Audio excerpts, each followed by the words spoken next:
Wassalatu wassalamu ala ashrafil mursaleen Sayyidina wa nabiyyana wa maulana Muhammadin sallallahu alayhi wa sahbihi ajmeen.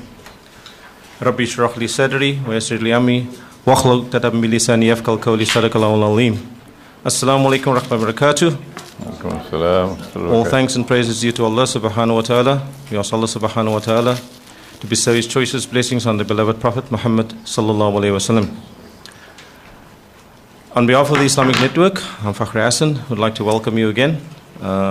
Inshallah, if yesterday is anything to go by, I'm sure inshallah today we will again have an interesting session for you today. Today, as you probably have seen from your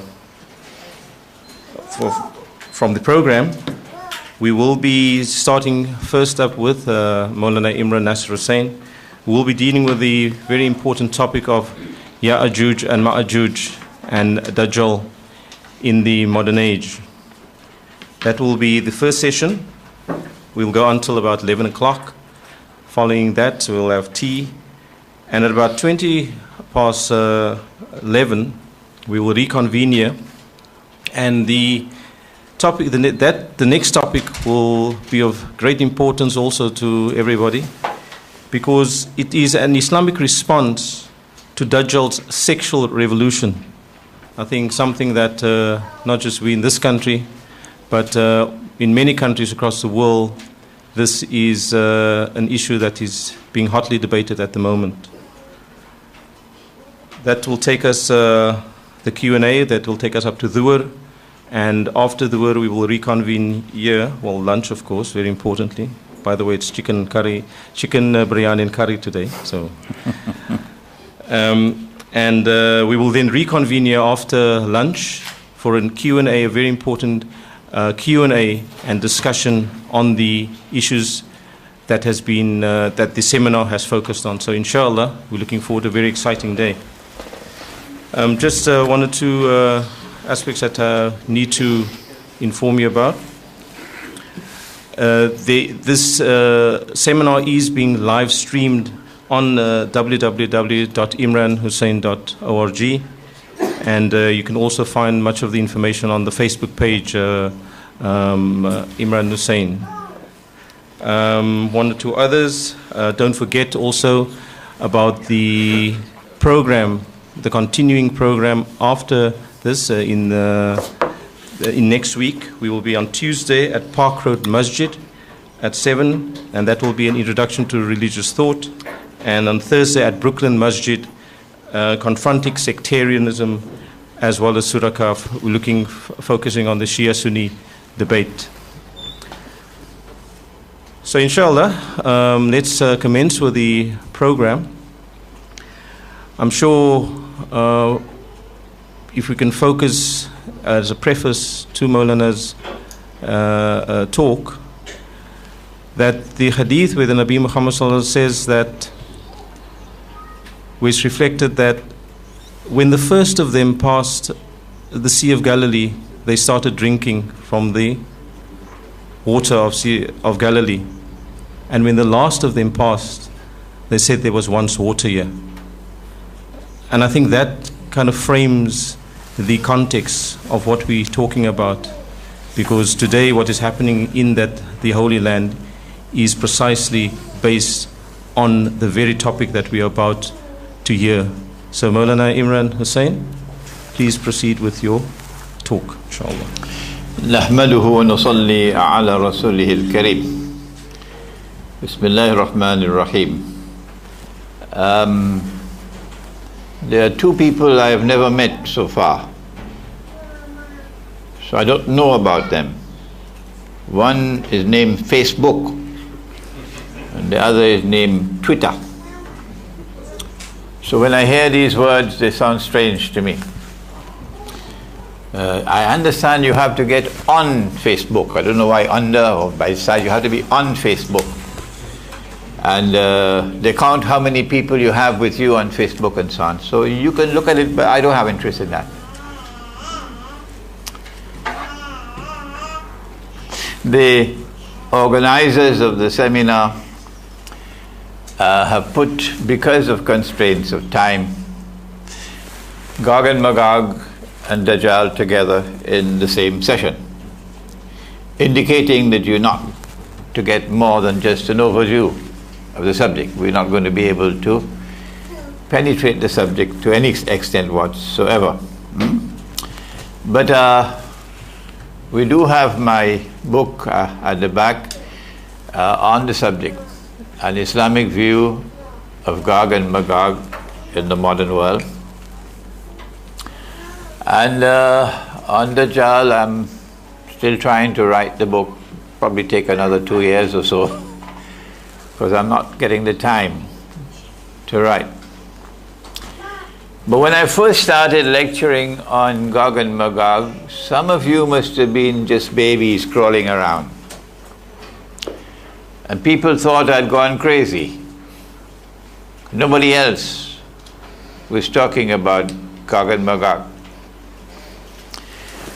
And it was in a country called South Africa that a man once confronted me. Why are you talking about this subject? Why don't you concentrate on the Quran?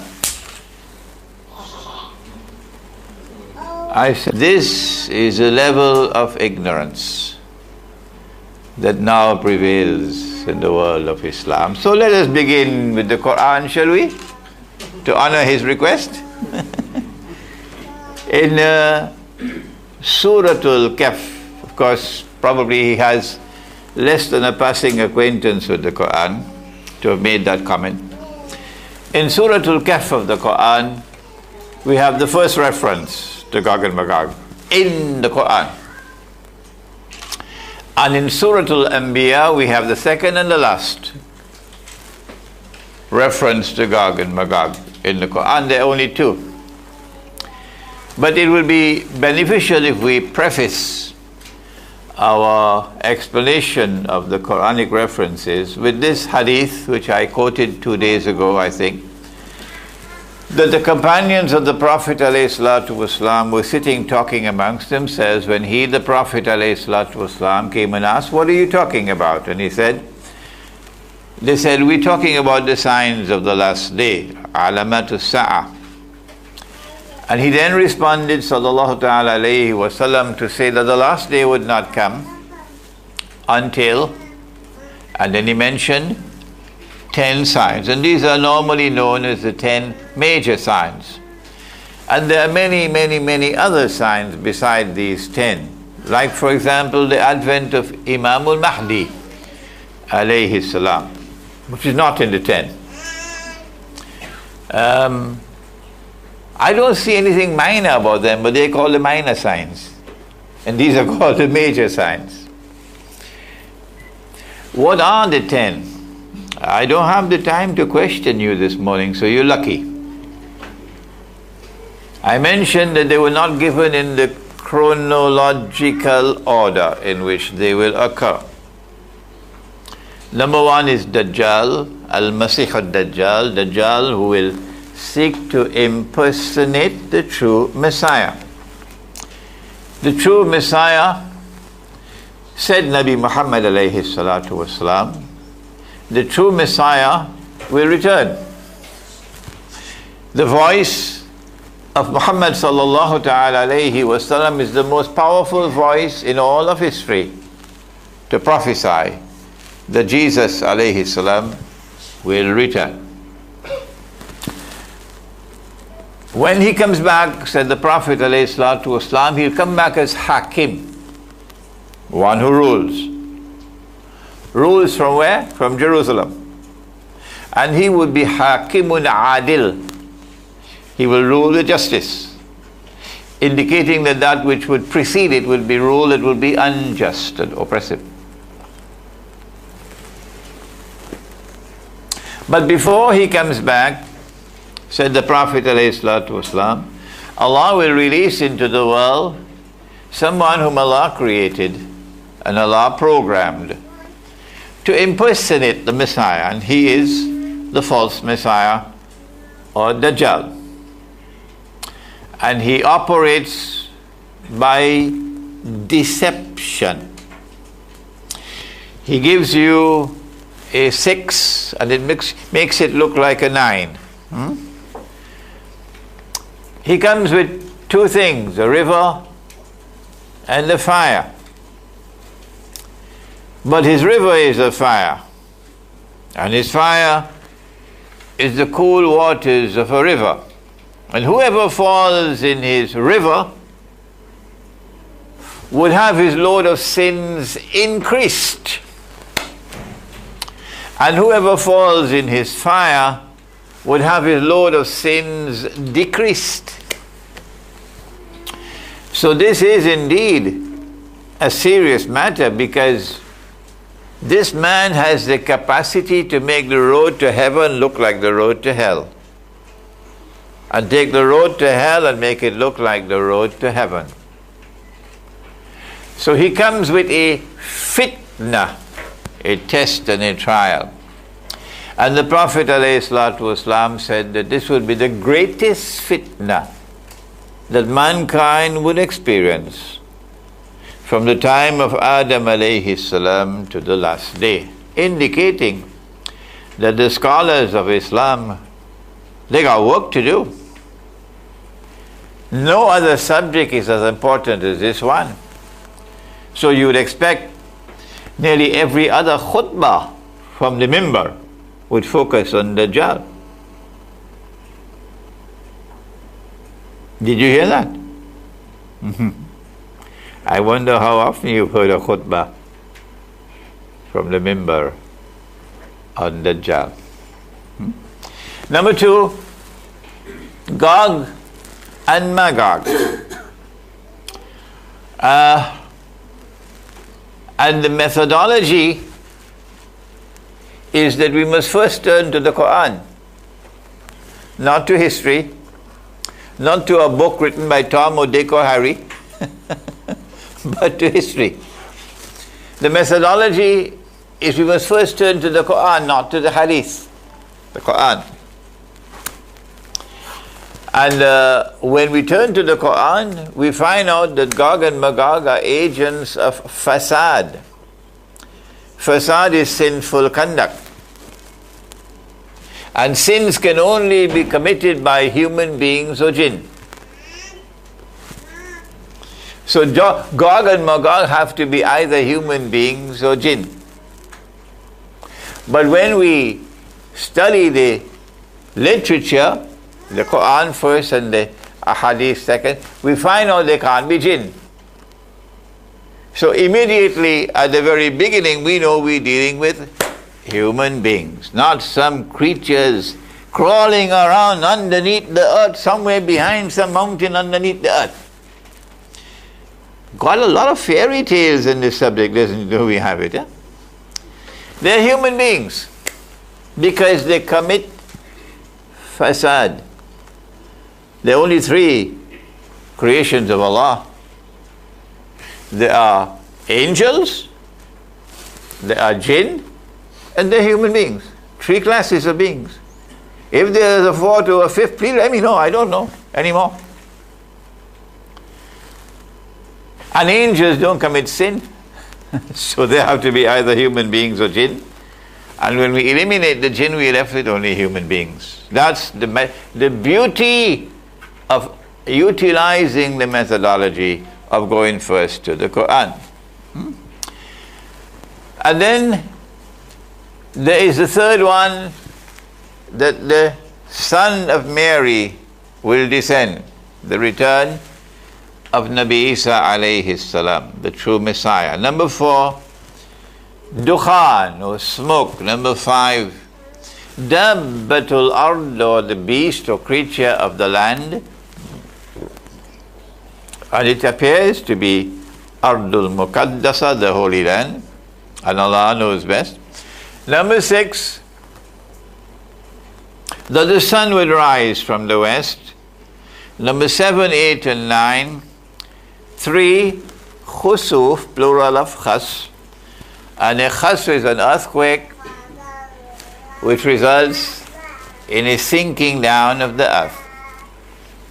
The earth sinks down and swallows what it swallows.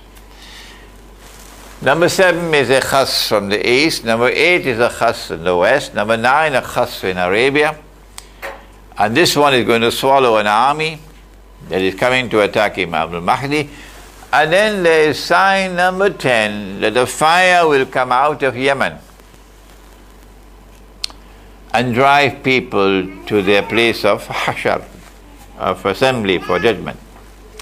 So these are known as the 10 major signs. And today we focus on number 1 and number 2. In the case of both number 1 and number 2, we find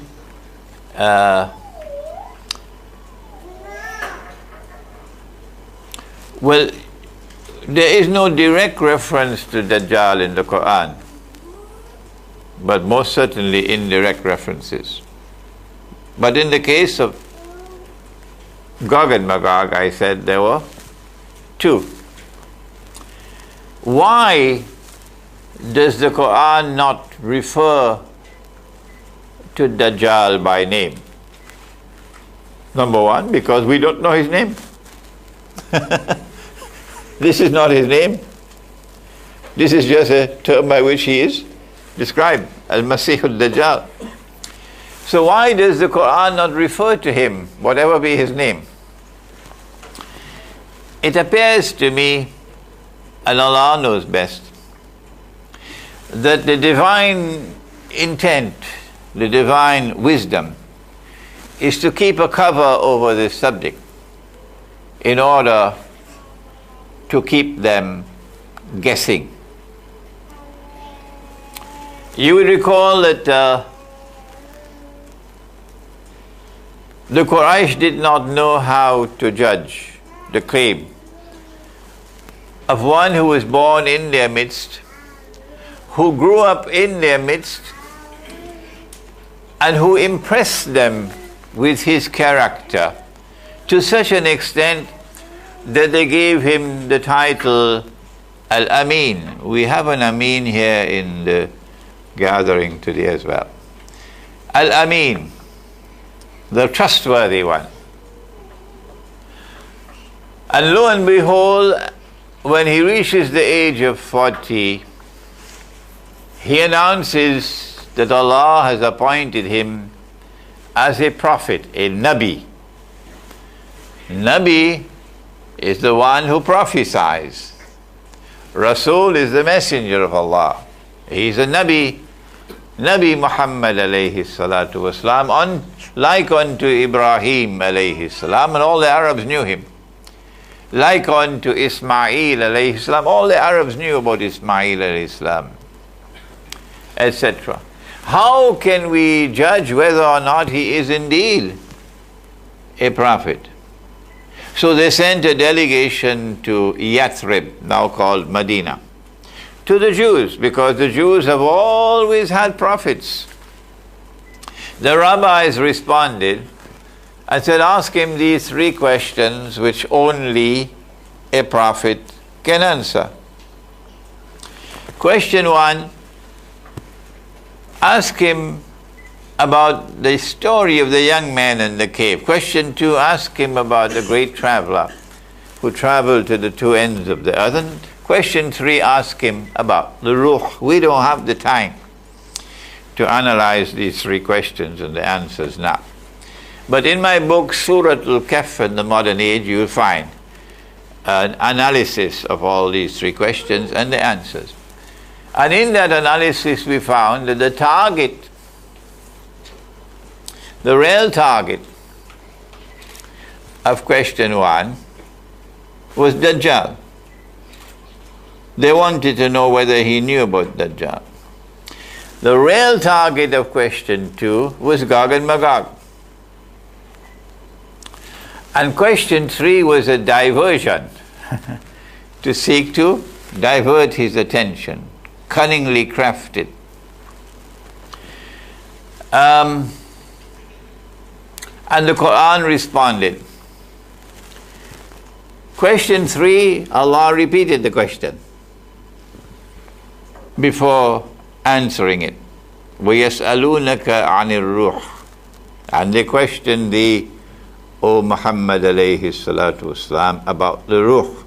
Remember, nothing happens by accident in the Quran. Nothing happens by accident. Question 2, Allah answered it. But He first repeated the question before He answered it. وَيَسْأَلُونَكَ عَنْ ذِي الْقَرْنَيْنِ. And they question thee about Dhul Qarnayn.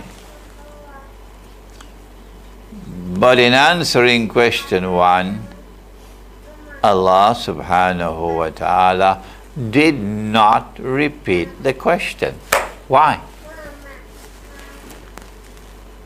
This is in addition to what we mentioned earlier, that there is no direct reference to Dajjal in the Quran. Why not? Here is additional evidence of a divine intent, the work of the divine wisdom to put a cover over this subject about Dajjal, to keep them guessing. But concerning Gog and Magog, the Quran addresses the subject. And in Surah Al-Kahf, the second question is answered about the great traveler who traveled to the two ends of the earth. That's all that they ask about. The first journey and the second. But in answering the question, Allah went on to speak about the third journey, because He knew that is the real target of the question. And then in the third journey, we are introduced to Gog and Magog. In dealing with the subject, we need to address number 1, identity. Who are Gog and Magog? Number 2, what is their mission? Number 3, what is their destiny? What is their end? How will they end? And number 4, what is the nature of the relationship between Gog and Magog and Dajjal? That's your homework. Those of you who have a passion for knowledge, those of you who have a restlessness in your heart, that they may hunger over a Mercedes-Benz motor car. I'll live for it, I'll die for it. And these may be hungering over a job and a house in a high status area. But me, my heart hungers for knowledge. We do not have the time to focus attention on identity as to who are Gog and Magog. But we would confine ourselves to mentioning that they are human beings, as we mentioned earlier. And there is a geographical location that can easily be identified.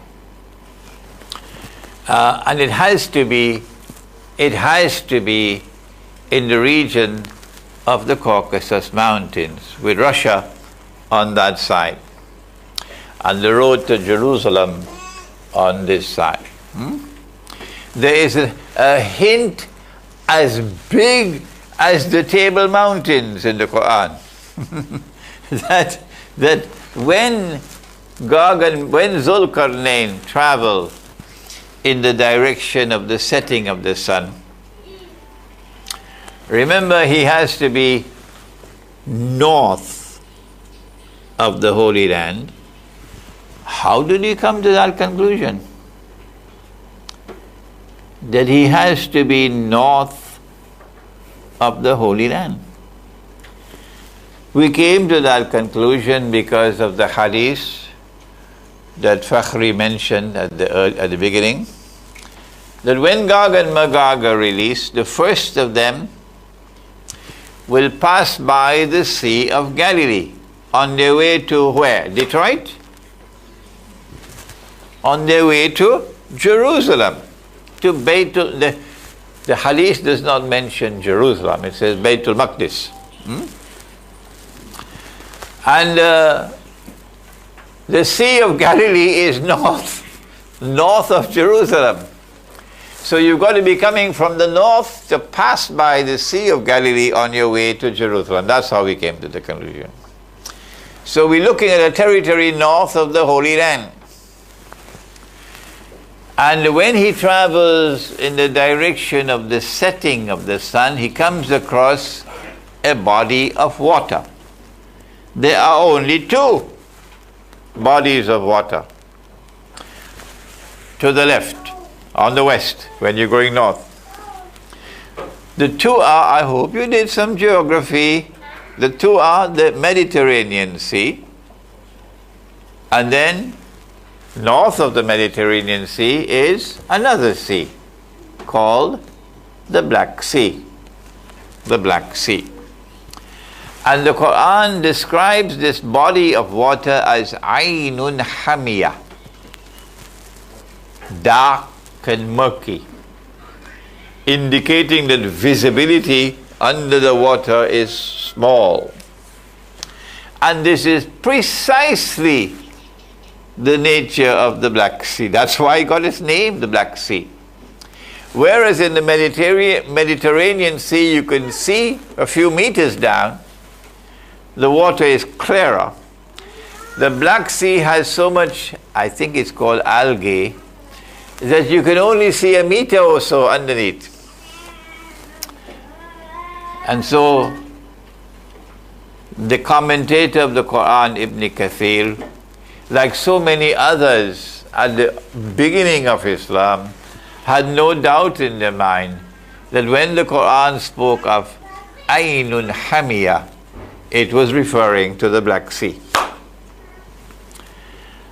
And then he traveled in the direction of the rising of the sun, and there had to be a spot where he had to stop to watch the sun rising. There's another sea out there, and that's which sea is it? Caspian Sea. And I do wish we had enough time to dwell on the subject because it's so fascinating. And in between, he goes north and he comes across the pass between the mountains, and that's the Caucasus Mountains.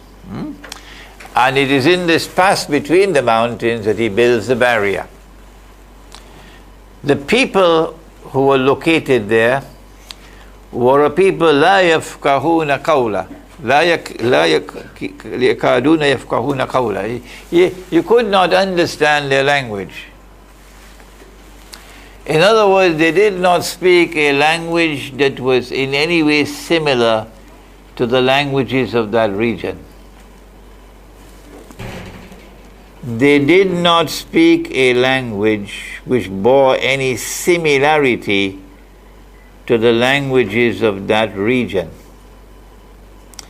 And that is precisely the characteristic of the Georgian language. And these people ask Zulkarnain to build a barrier to protect them from Gog and Magog. But Allah has given him the power to pursue any objective he chose to pursue. Why would he agree to build a barrier? There's only one logical implication. He doesn't have the power to destroy them.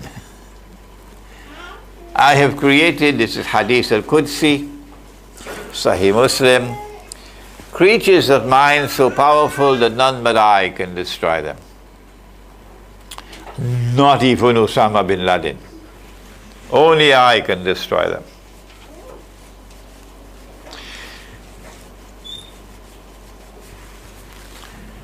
And he builds, they ask him to build a sad. And then the language changes in the Quran and he agrees to build a radam. The radam is like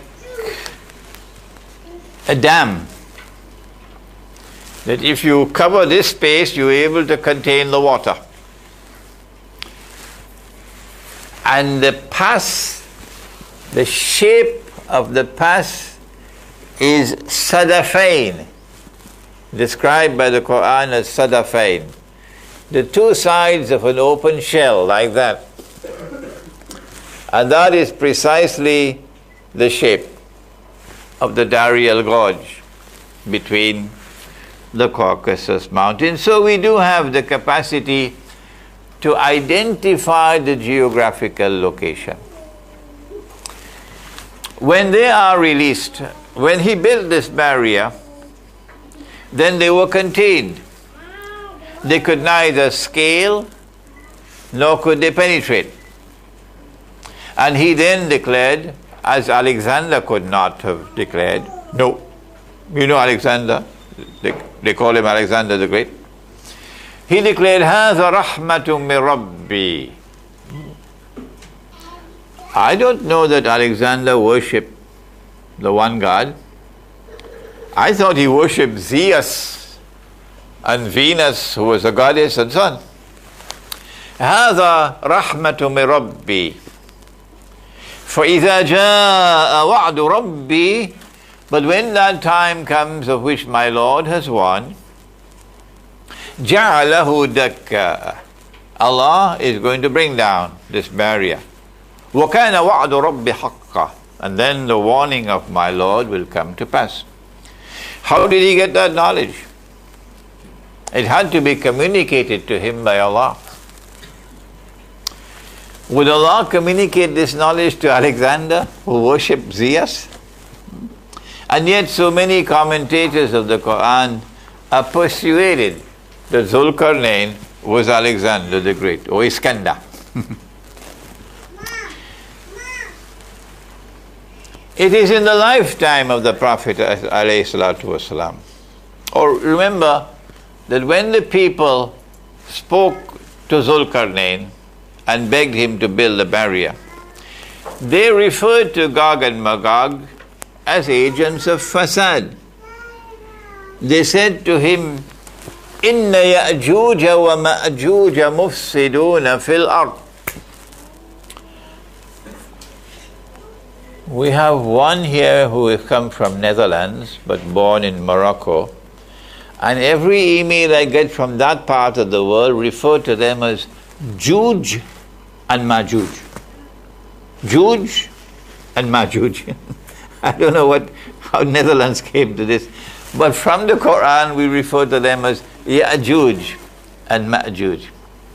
And the scholars of language, semantics, would have a lot to say about the construction. Ya'juj and Ma'juj, the active tense and the passive tense and so on. Inna Ya'juj wa Ma'juj mufsiduna fil ard. That these are creatures, people who commit fasad. And fasad is so terrible a sin, it's a crime. It's like stealing. It's like committing fornication and adultery. There are some sins that are not punished here. They're punished there. But there are others which are punished here and there. And fasad is the crown of them all.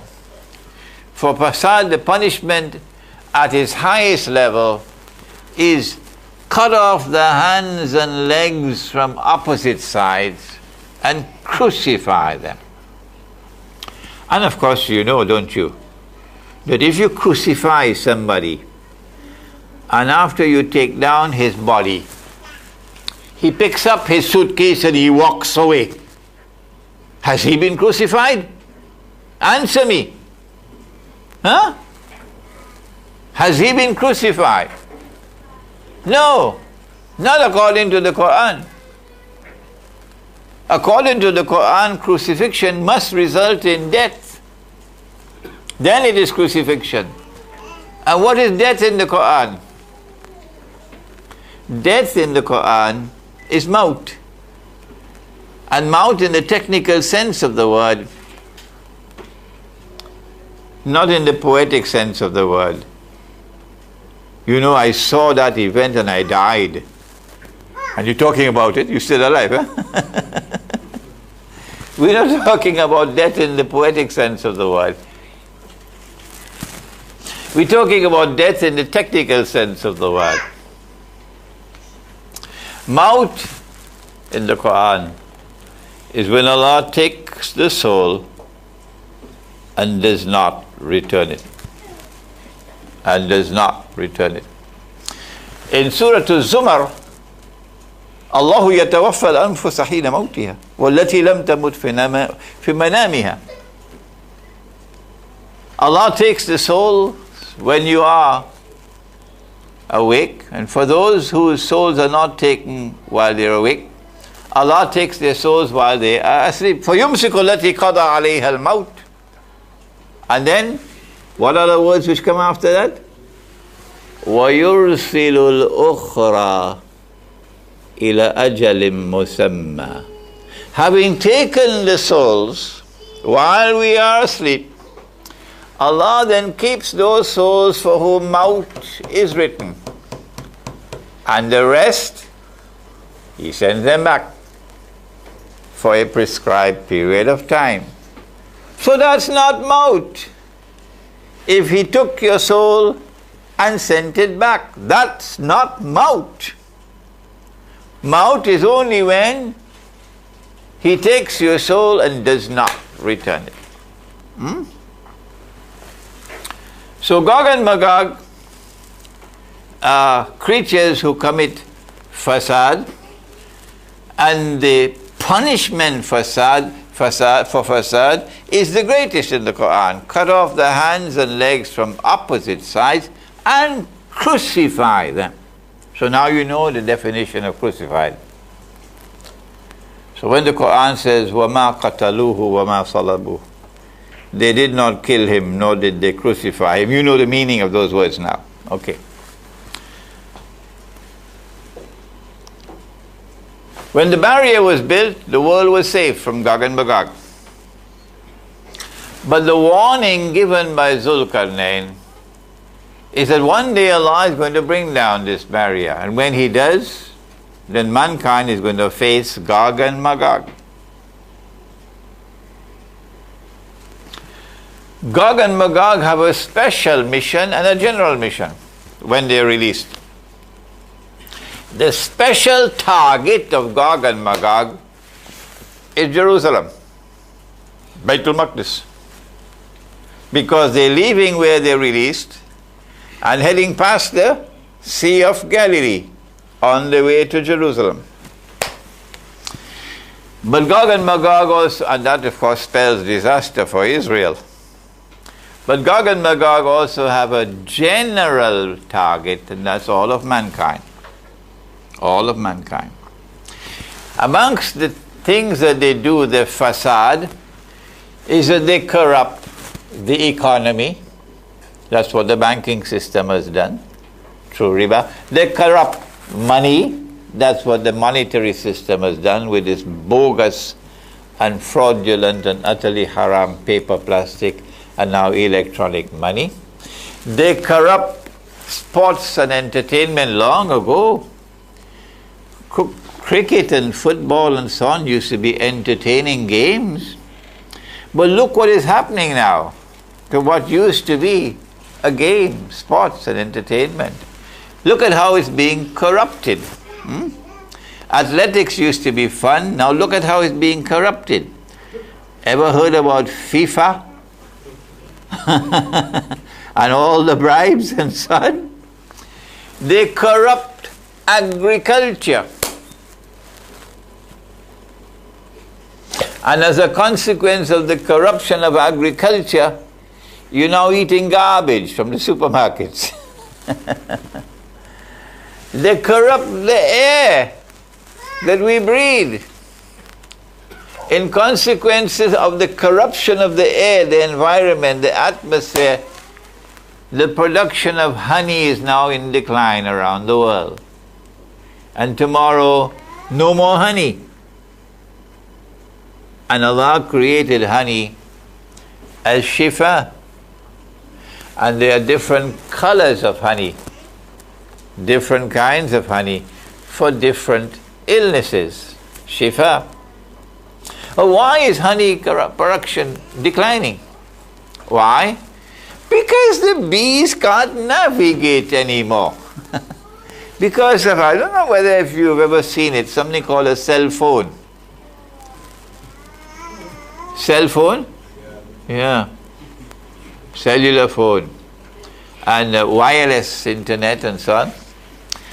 And because of these electronic waves, we probably have some engineers, electrical engineers present here, who know the subject better than me.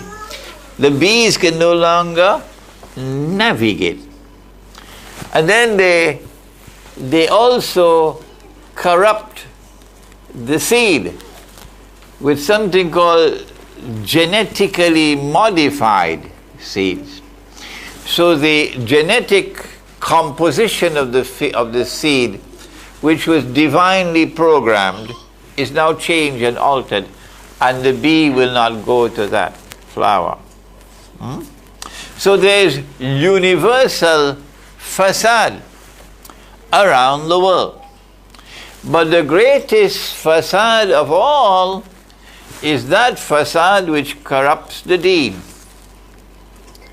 corrupts our religious beliefs, our faith.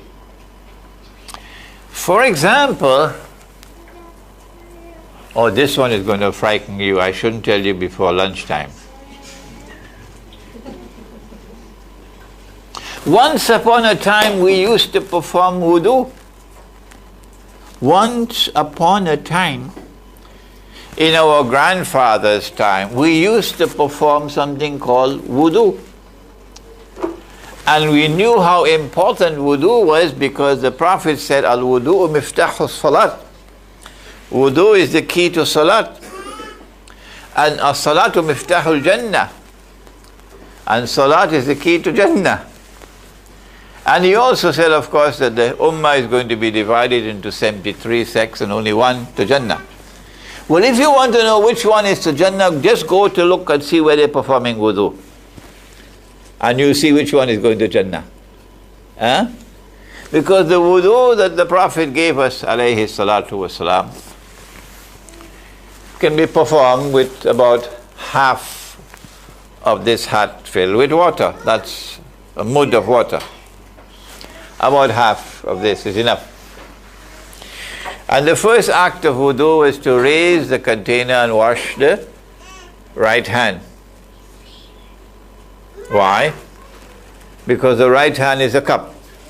You're going to dip with this cup. And in the ghurfa, the Quran refers to it as ghurfa, of the hand, that's the amount of water to be used in wudu. Have you ever seen anybody open the tap, full the ghurfa, close the tap, wash, open the tap, full the ghurfa, close the tap, wash? Huh? Have you ever seen anybody do that? Now that we have the faucet, the tap. How come you're so silent this morning? This is what Gog and Magog have done while we were sleeping or eating halwa. They destroyed wudu because now the tap is open. And at the end of the wudu, some of us have used about 10, 20, 30, 40 times this hot of water. Yeah. A man was performing wudu and the Prophet ﷺ passed and asked, what is the explanation for that israf? Why are you using so much water? The man asked, O Messenger of Allah, is there such a thing as waste in water, in wudu? Yes, said the Prophet ﷺ. Even if you have a running stream of water before you, no shortage of water, still do not exceed the limit. That is the one. Islam came from him. And now when we perform wudu, it's not only that we exceed by many times the limit of water, but other than that, you can also watch. I invite you, go to the place where people are performing wudu and watch and carry a handkerchief to wipe your tears when you see what Gog and Magog have done. Because they will open the tap and they're washing their face and the tap is still running. Yeah, the tap is still running, still flowing. And at the end of the wudu, if there was any water left in the container, he would drink it. Or the companions would rush, they want that water to take it and rub over their bodies and stuff. Gog and Magog destroy religion. They are an essentially godless people. And at the end of the day, they're going to create godlessness in the world. The Prophet sallallahu ta'ala alayhi wasallam gave us the 4 ahadith in Sahih Bukhari, 4, that on Qiyamah Allah subhanahu wa ta'ala will speak to Adam alayhi salam and ask him to take out or separate the people for Jahannam. And Adam alayhi salam will ask, how many are there, O Allah? And Allah subhanahu wa ta'ala will reply and say, out of every 1,000, take 999 for Jahannam. The companions of the Prophet ﷺ were terrified. But we are not terrified once we have a nice pizza, hot pizza with Coca-Cola to eat. Terror has left our hearts now. We are called the comfort zone. Terror has departed from our hearts. But they were terrified. And he looked at them and smiled and he said, the one for Jannah would be from you. And then he went on to say that the 999 would all be Ahlu Ya'juj wa Ma'juj. Indicating that in Akhir Zamaan, a global society will emerge. This is not too difficult to think out from this hadith. This elementary thinking. That in Akhir Zamaan, the implications of 999 is Ahlu Ya'juj and Ma'juj. That a global society is going to emerge. You may wish to call it globalization. And that global society is going to embrace all of mankind. All of mankind. Except those who truly and faithfully and sincerely follow the Sunnah. A global society which takes a step, and every step it takes is a departure from the Sunnah. So you got to make your choice. Either you follow Muhammad alayhi salatu wasalam, in which case you're going to be out of step with the dunya. You're going to be like a square peg in a round hole. All of mankind are going to target you. All of mankind are going to laugh at you. You're going to be left behind while the world goes its merry way. A global society is going to emerge in which all of mankind are going to live the same way, eat the same food. McDonald's hamburgers, Kentucky Fried Chicken. Anywhere you go now, even if you go to perform Hajj, I am told, Kentucky Fried Chicken. Yeah? All of mankind are going to wear the same clothes. I don't know whether it's reached to Cape Town as yet, something called, now don't get angry with me, something called blue jeans. You know they're performing, they're going to wage Hajj now in blue jeans? La hawla wa la quwwata. Blue jeans Hajj, I'm sorry, not Hajj. They're going to make jihad now. Blue jeans jihad.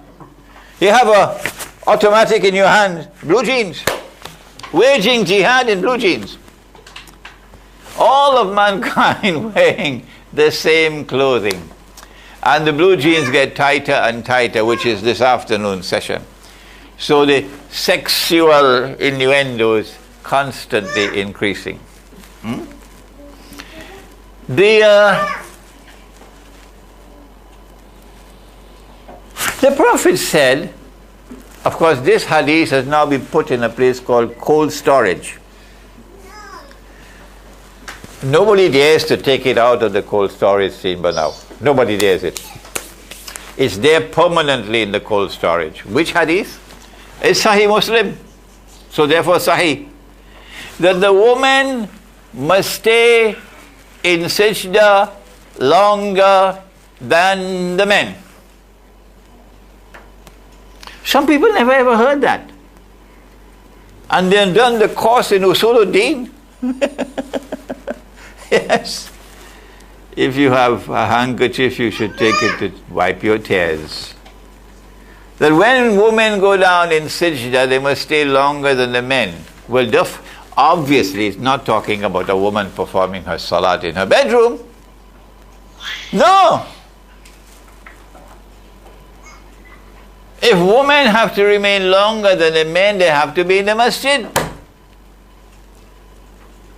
Are they in the masjid today? How many masajid today have now, I'm not talking about a temporary suspension, which is perfectly legitimate in a condition of insecurity. A perfectly legitimate cause to tell the woman to remain at home. Don't come to the masjid. Why? Because of conditions of insecurity. But who has the authority to permanently declare, permanently, you're not allowed in the masjid? You're going to have to answer for that on Judgment Day. So in order for women to stay longer than men in sajda, they got to be praying together with men. That's elementary logic, isn't it? Now you see why this hadith is in cold storage and nobody dares to take it out of the cold storage? Why would women want to have to stay longer in sajda than men? Why? He gave the answer. He said some of the men may not have enough cloth to cover themselves properly. And if a woman were to raise her head too soon, it would be an unwelcome sight. So was there a shortage of wood? Couldn't they build a barrier? Was there a shortage of cloth? Couldn't they put a screen? Could we not have improved the religion? From the religion that left Muhammad ﷺ left, could we not improve that religion? And put a screen? After all, we could do a better job than he did, can't we? Ah, yes. Gog and Magog, corrupting the deen. The Prophet ﷺ never put any screen between the men and the women. He could have if he wanted, but he did not. But some of us are more intelligent than him. He could have put a barrier if he wanted. He did not. And so there was nothing, no barrier between the men and the women. The men were the front and the women were the back. That is why if a woman raised her head too soon, it would be an unwelcome sight. I know I'm offending some people because they are better than the Prophet. They have a better religion than the one he gave. I know I'm offending them. But I thank Allah who gave me the courage to speak this. This is the religion that the Prophet left. And one day, the women are going to launch a counter-revolution. And one day you're going to have a woman on the mimbar and she's going to give the khutbah. And she's going to lead the salat. One day there'll be a masjid for only women because you men have deprived us of the rights that Allah gave us. That's coming. This is the corruption of the deen. And I can go on to so many more things where Gog and Magog are corrupting. But the crux of it all here is that with Gog and Magog you have the emergence of a global society which is essentially godless and corrupt and decadent, which relentlessly pursues the embrace of all of mankind. And only those who faithfully and sincerely follow Nabi Muhammad alayhi salatu wasalam can survive. When we turn to Dajjal, we learn, one more thing. The Prophet alayhi salatu wasalam was asleep at the home of his wife Zainab radiallahu ta'ala anha. And this is after the hijrah. And he woke up from his sleep and his face was flushed, red. And he uttered these words, وَيْلٌ لِلْعَرَبْ مِنْ شَرٍ قَدْ اقْتَرَبَ. Woe unto the Arabs because of a great evil which will now come upon them. It's near, it's close.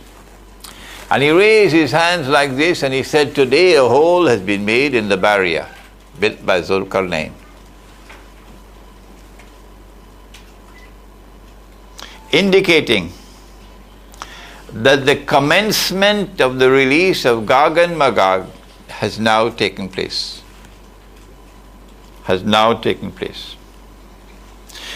فَإِذَا جَاءَ وَعْدُ الْآخِرَةِ جِئْنَا بِكُمْ لَفِيفًا. Sorry, not that one. فَإِذَا جَاءَ وَعْدُ الْآخِرَةِ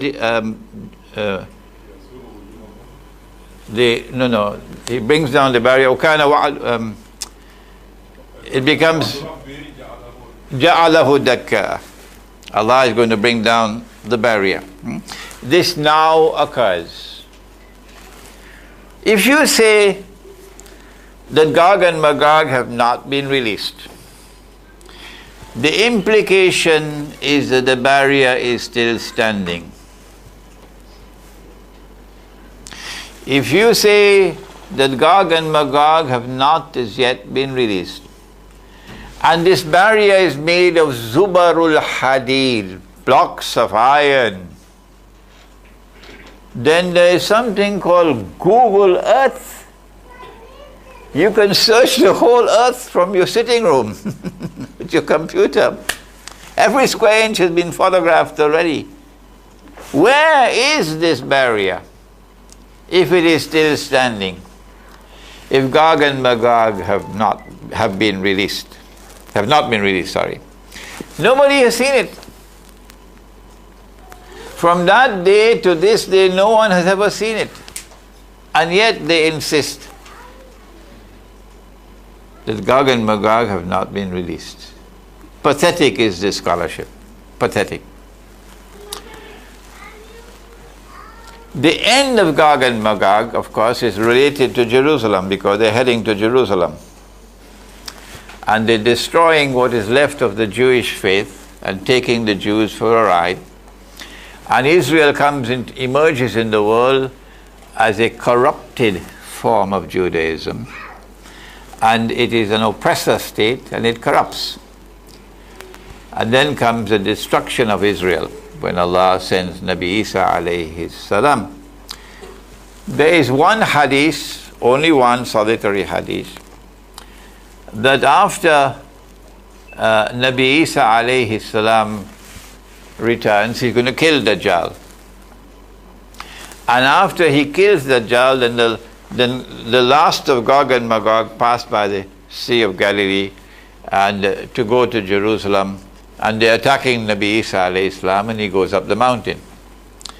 And then he prays to Allah to destroy them, and then Allah sends these prehistoric birds, which means global warming can release eggs which are in the ice.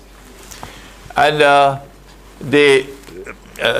then a worm attacks them at the back of their neck, or a virus, and they fall down and they are paralyzed. By next morning they're all dead. And then these birds come and pick up their bodies and take them away and throw them and dump them where Allah ordains that they be done. Dump.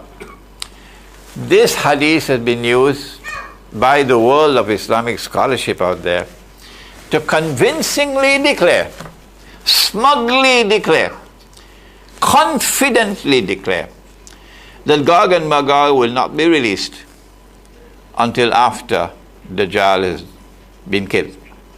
Well, if you want to remain with that belief, fine. You stay with it. We're moving ahead. We have a different view. The Prophet ﷺ raises his hands and he says, today, a hole has been made in the barrier. And so from today, the race begins. She asks, who? Zainab radiallahu ta'ala.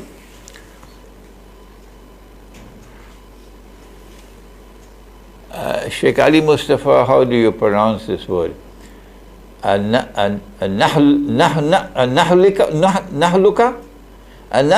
wa fina salihun. Halaka anahluka wa fina salihun. What about our brothers from Saudi Arabia? How we pronounce this? Anahluka wa fina salihun. Will we be destroyed? And amongst us there are those who are righteous. Anahluka wa fina salihun. He said, Na'am. Yes, you will be destroyed, the Arabs. When? إِذَا كَثُرَ الْخَبَثِ. When khabas prevails in the world. The scum. Khabas could also mean filth. But I like the word scum. When the scum prevails in the world, at that time the destruction of the Arabs will come from the hands of Gog and Magog. What scum is he talking about? إِذَا كَثُرَ الْخَبَثِ. The scum. Well, there is scum in a lot of scum in politics, huh?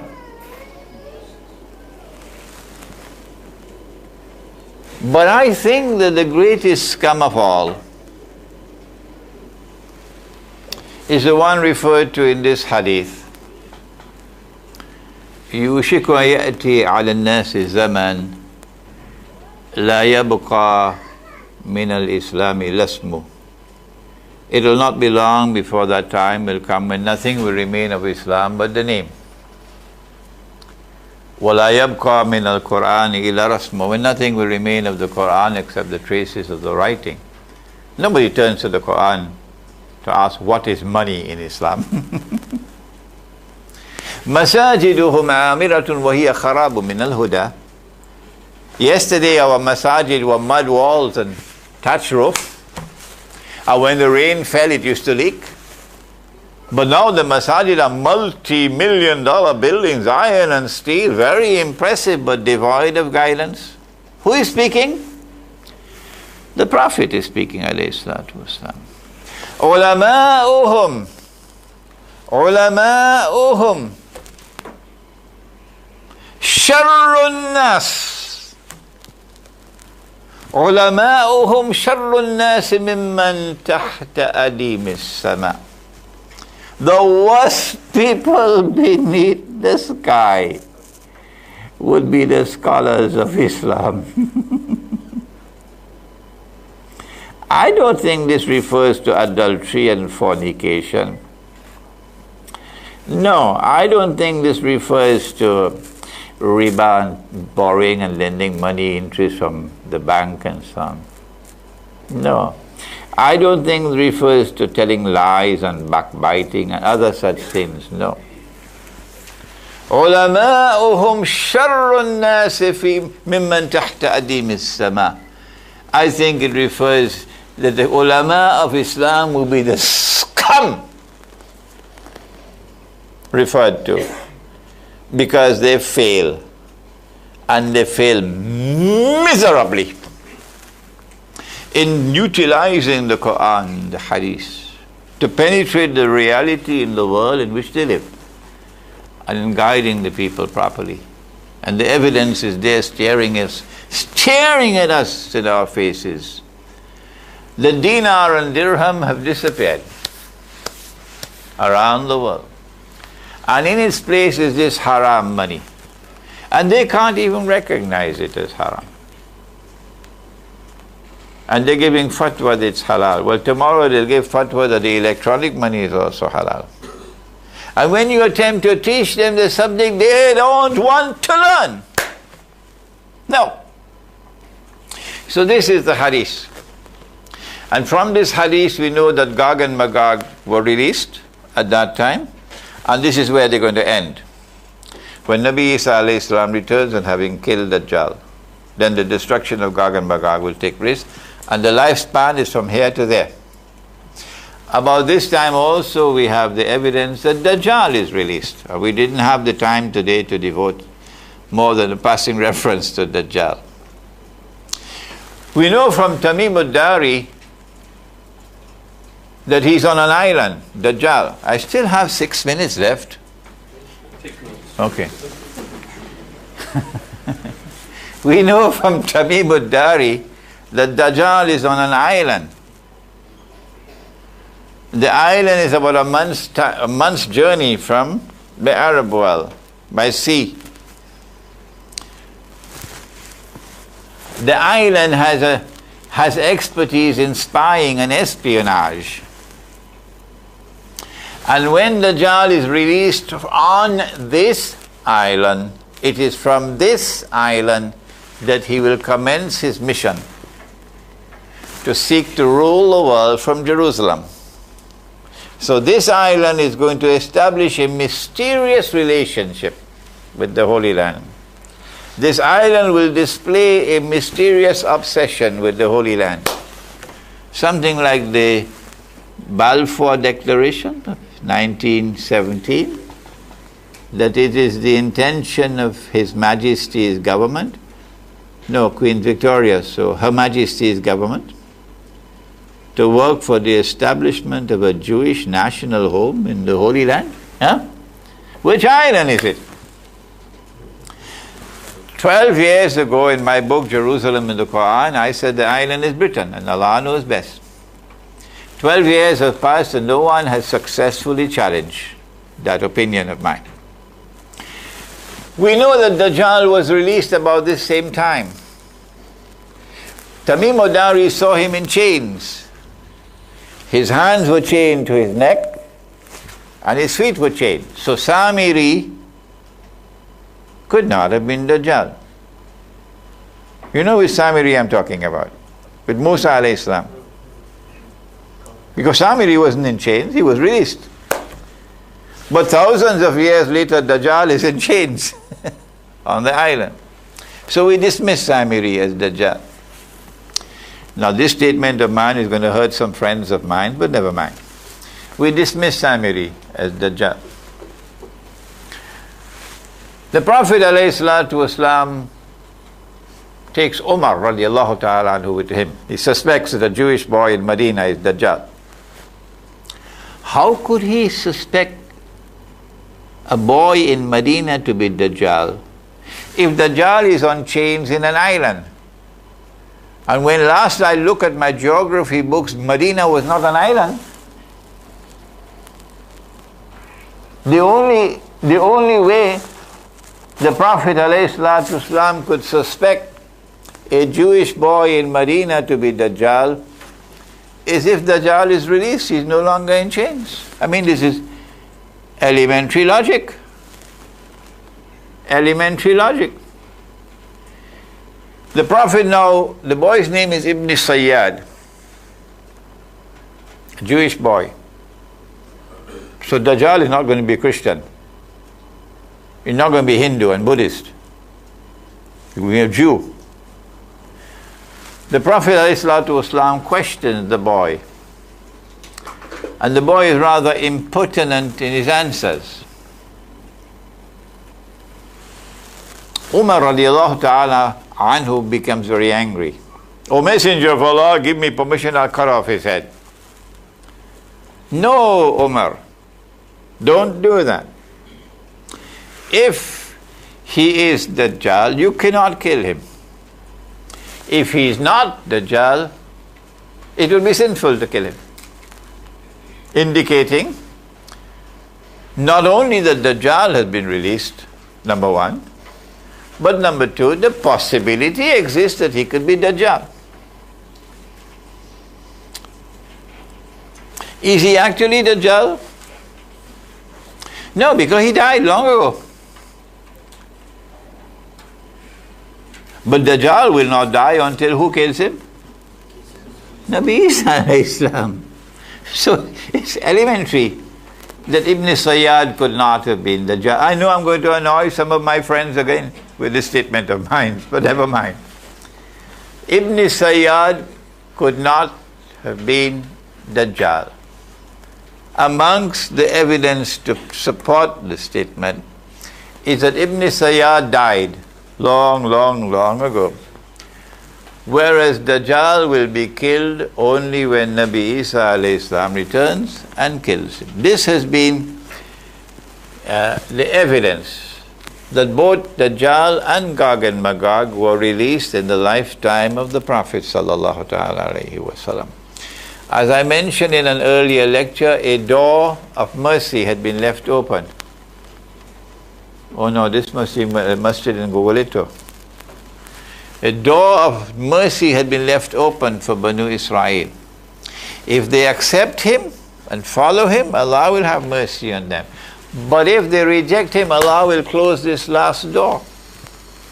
That door of mercy was referred to in the Quran, Asa Rabbukum Ayyarhamakum.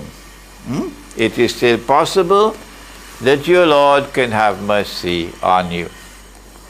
When they did reject him, and they're now conspiring to destroy Islam, then Allah subhanahu wa ta'ala closed the door to mercy. And Qiyamah commenced.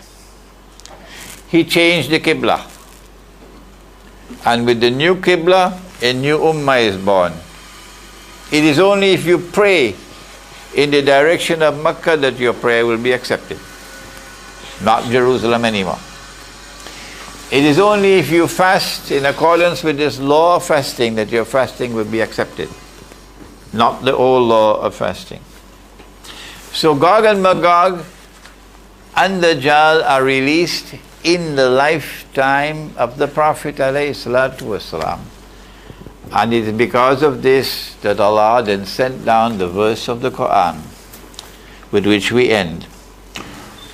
وَإِذْ تَأَذَّنَ رَبُّكَ لَيَبْعَثَنَّ عَلَيْهِمْ إِلَى يَوْمِ الْقِيَامَةِ مَنْ يَسُومُهُمْ سُوءَ الْعَذَابِ.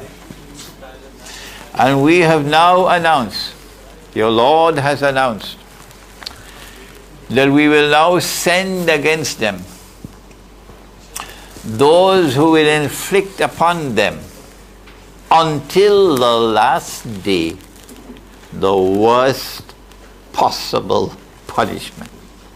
That is Gog and Magog, and that is Dajjal. I pray that this introduction to the subject would have whetted your appetite. Do please read the book on Gog and Magog, which is at the back, and read Jerusalem in the Quran, in which you find an introduction to Dajjal. رَبَّنَا تَقَبَّلْ مِنَّا إِنَّكَ أَنْتَ السَّمِيعُ الْعَلِيمُ وَتُبْ عَلَيْنَا يَا مَوْلَانَا إِنَّكَ أَنْتَ التَّوَّابُ الرَّحِيمُ بِرَحْمَتِكَ يَا أَرْحَمَ الرَّاحِمِينَ آمين. Shukran Maulana Imran for once again enlightening us with a topic that is so pertinent today. And indeed, I want to echo your sentiments and I'm sure I'm not taking liberties here, that in terms of the scholarship today, the ulama, which you call your critics, today a straight word has to be spoken, because in the world that we live in today, the time has come where a straight word and the truth must be spoken boldly. And I thank you for that, inshaAllah. As per the format, it's now open for questions. You could, again, let me reiterate, for those who have not been here before, we would prefer, of course, that you do speak and state your question verbally over the mic, which will come around. I think Muhammad will bring it around. Oh, Ramiz is there. So you can just indicate and Ramiz will bring the mic around. For those, of course, who is a bit shy, you can send forward a written and I will then repeat the question. There's also questions from the international community. We will start off with the floor. Is there any question from the floor? No questions from the floor? Then we can in fact proceed. Is there? Okay, I'll refer from the floor here in front. Just if you can just put up your hand. And if you can just state your name, please, and then proceed with the question. My name is Yusuf. I just have a question. Maulana spoke about how today some people think that they are more intelligent than the Prophet ﷺ by making changes to the religion because they think it would be better for the religion. I just want to know what his response is to people who speak about good bid'ahs, like the English khutbah on a Friday and stuff like that. Like, where do we draw the line on changes that are made to the religion that's good and that's bad? Because some people will state that the screen between men and women is for the Muslim Ummah's benefit. So I'd just like some clarity on that, inshallah. We will take, as per before, we'll take 3 questions and then in the session, and then proceed with the answers. We'll take one. Proceed. Can I get a sheet of paper, please? Take notes. Yeah, that's fine. The screen between men and women and khutbah in English. And bid'ah hasana. And bid'ah hasana. Well, that's 3 questions in one.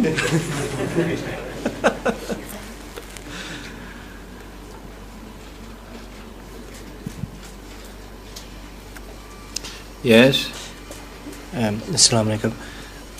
Maulana, is it possible that Orthodox Jews are unaware of Yajuj Majuj?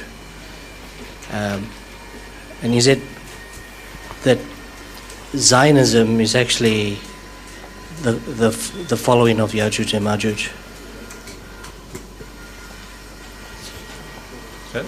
And then we'll take one of the question from the international. I have 3 questions that were sent in quite early. I think early. the others we will take in the next session. So can we take maybe one from the international, and then the others we can proceed in the next session. Okay, the one question is from Malaysia. The question is the subject of Akhir Zamaan a Farud Ain or a Farud Kifaya? Maulana, you can proceed with the 3 answers. Alright, your first question was concerning the screen between the men and women. The second was? The bid'ah hasana, I think it is. Yeah, between them there's one. Or you've forgotten. So if you forget that, I don't have to answer it.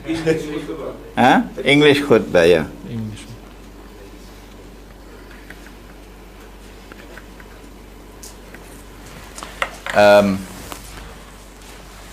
My duty is to simply present to you the Islam which has come from Allah and His Messenger. What you do with it is your business. And I have presented to you the evidence that the Islam which has come from Allah and His Messenger is one in which there was no screen between men and women in the masjid. Full stop. I don't have to do anything beyond that. What you do with the religion is for you. When you stand on Judgment Day, and it's going to be very hot, and all the followers of Prophet Muhammad ﷺ go to Al-Kawthar for water. One hadith says, it's hadith al-Qudsi, Allah will command, no water for these people. And another hadith is the Prophet who will say, no water for you. Why, O Messenger of Allah, we are your followers?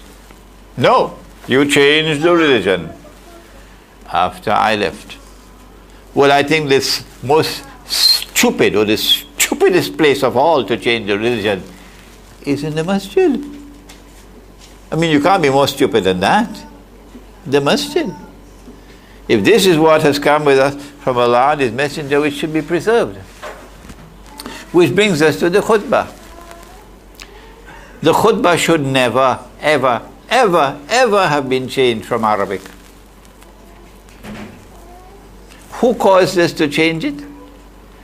Dajjal gave us modern Western civilization, which then sent, because of its new military power, sent its armed forces around the world at the point of a sword to occupy and then colonize and then transform. Particular target is the Muslim world.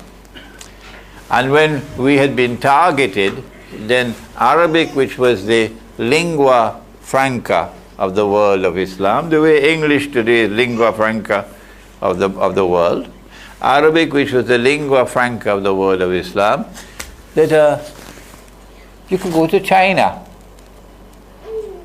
and you can go in the masjid and you could understand the khutbah. You could go to Congo. You could go to Jakarta. You could go to Lahore. No matter where you went, you could understand the khutbah because it's one language. Now, when I go in Malaysia to the khutbah Jummah, it is in a language called Bahasa. And I have to learn Bahasa to be able to understand the khutbah. Yeah? And I guess you have to learn Chinese to understand the khutbah in Chinese, and you have to learn English to understand the khutbah in English, and you have to learn French, vous pouvez parler français, to understand the khutbah in French, and then you go in Caracas, the khutbah in Spanish, and what have we done to the religion? So in the masjid of the Muslim village, it's better we close down the project. It's better we close down the project. If we have in the masjid other than this arrangement that came to us from Allah's Messenger, the men in the front, the women in the back for salat, no screen in between. You don't like that, you can stay in Johannesburg, don't bother to come. And number two, that the khutbah is always in Arabic. If we have the permission to give Salatul Jummah, otherwise we'll have to leave the village and go somewhere else for Salatul Jummah. So this is what we plan to do to try to recover what was Islam. Bid'ah Hasana and Bid'ah Sayyi'ah. It is a contentious subject, and there are those who beat the drums of Bid'ah. This is Bid'ah, and that is Bid'ah, and that is Bid'ah, and that is Bid'ah.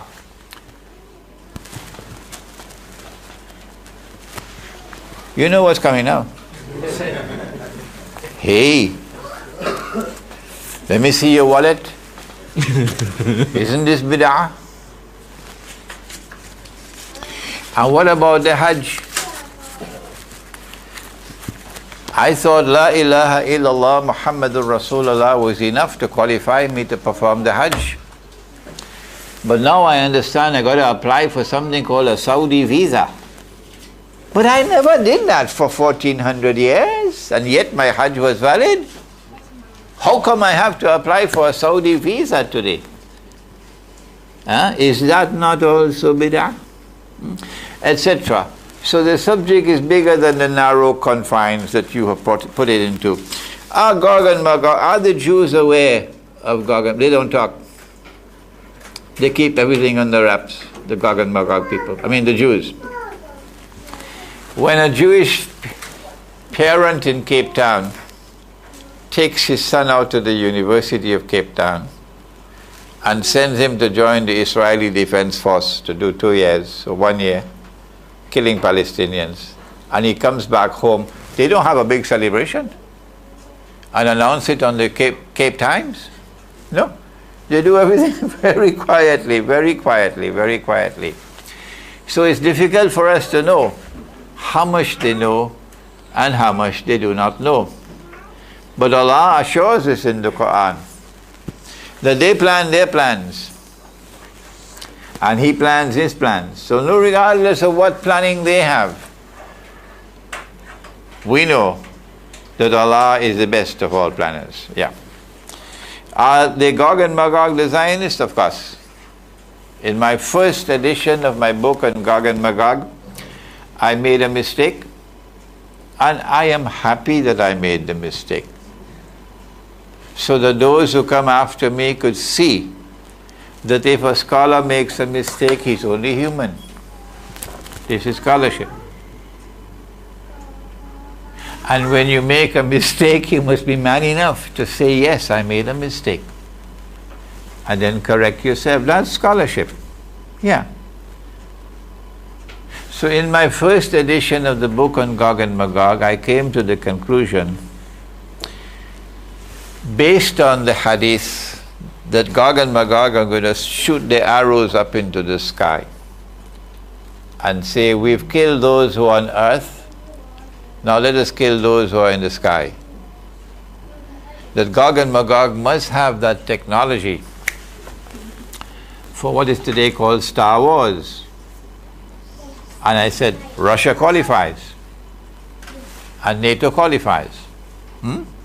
So I was led to the conclusion that this is Gog and that's Magog. It was only after I wrote the book of Gog and Magog, which was about 5 years ago, that I began to understand what they did to Russia. That they attacked Russia in 1917. This was yesterday's lecture. It was a Zionist attack on Russia in order to destroy Rome. And so long as they had control over Russia as the Soviet Union, the Bolshevik Revolution, they went over time in killing the scholars, the priests of Rome, the Orthodox Christian Church, destroying the church. And this was Gog and Magog. This was Gog and Magog, the Soviet Union. Not Russia, the Soviet Union. And when the Soviet Union collapsed and communism collapsed, then the whole of Gog and Magog over Russia is now weakening. And Rome is extricating itself from the grip of Gog and Magog. So I've corrected myself in the second edition of the book. And I say that Gog and Magog are precisely the Christian, the Zionist Christian and the Zionist Jew alliance in the Zionist movement. Yeah. The other question from... That's it. I've answered all. Oh. Far Ain and Far Kifaya, we're going to postpone that. Yeah. Inshallah. So we'll proceed with the next round of questions. So I'll take one from the floor, one from the international. Proceed.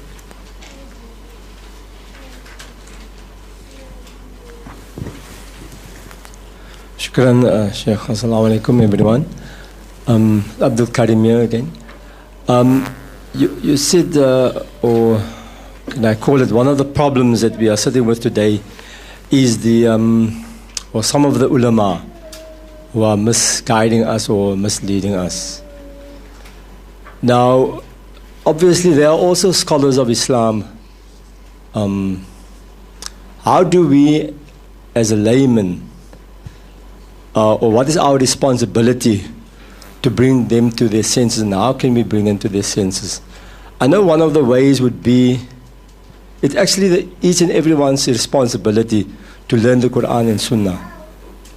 And then we will be able to see when we are being misled. And obviously most of us, we are not scholars like they are and so on. So what else can we do to ensure that this misleading of the ulama, or some of them, comes to an end? No. Yeah. Khoiran. If we can have one of the international question from the international. Malala, pertaining to the history of the Ottomans, the question is, do you think that Gog and Magog controlled the Ottomans from the very onset of their rule, or were they only penetrated at certain instances with some of their expeditions? Yeah. This question is from Macedonia. Okay, shukran. And then there's one question I'll take from the written editions. According to the hadith, the first 10 verses of Surah Kahf protect us from Dajjal. The question is, how can we practically recite them in this period where Dajjal was already released but not in human being form? I assume, meaning, how can we conduct that on a weekly basis or daily basis? Okay.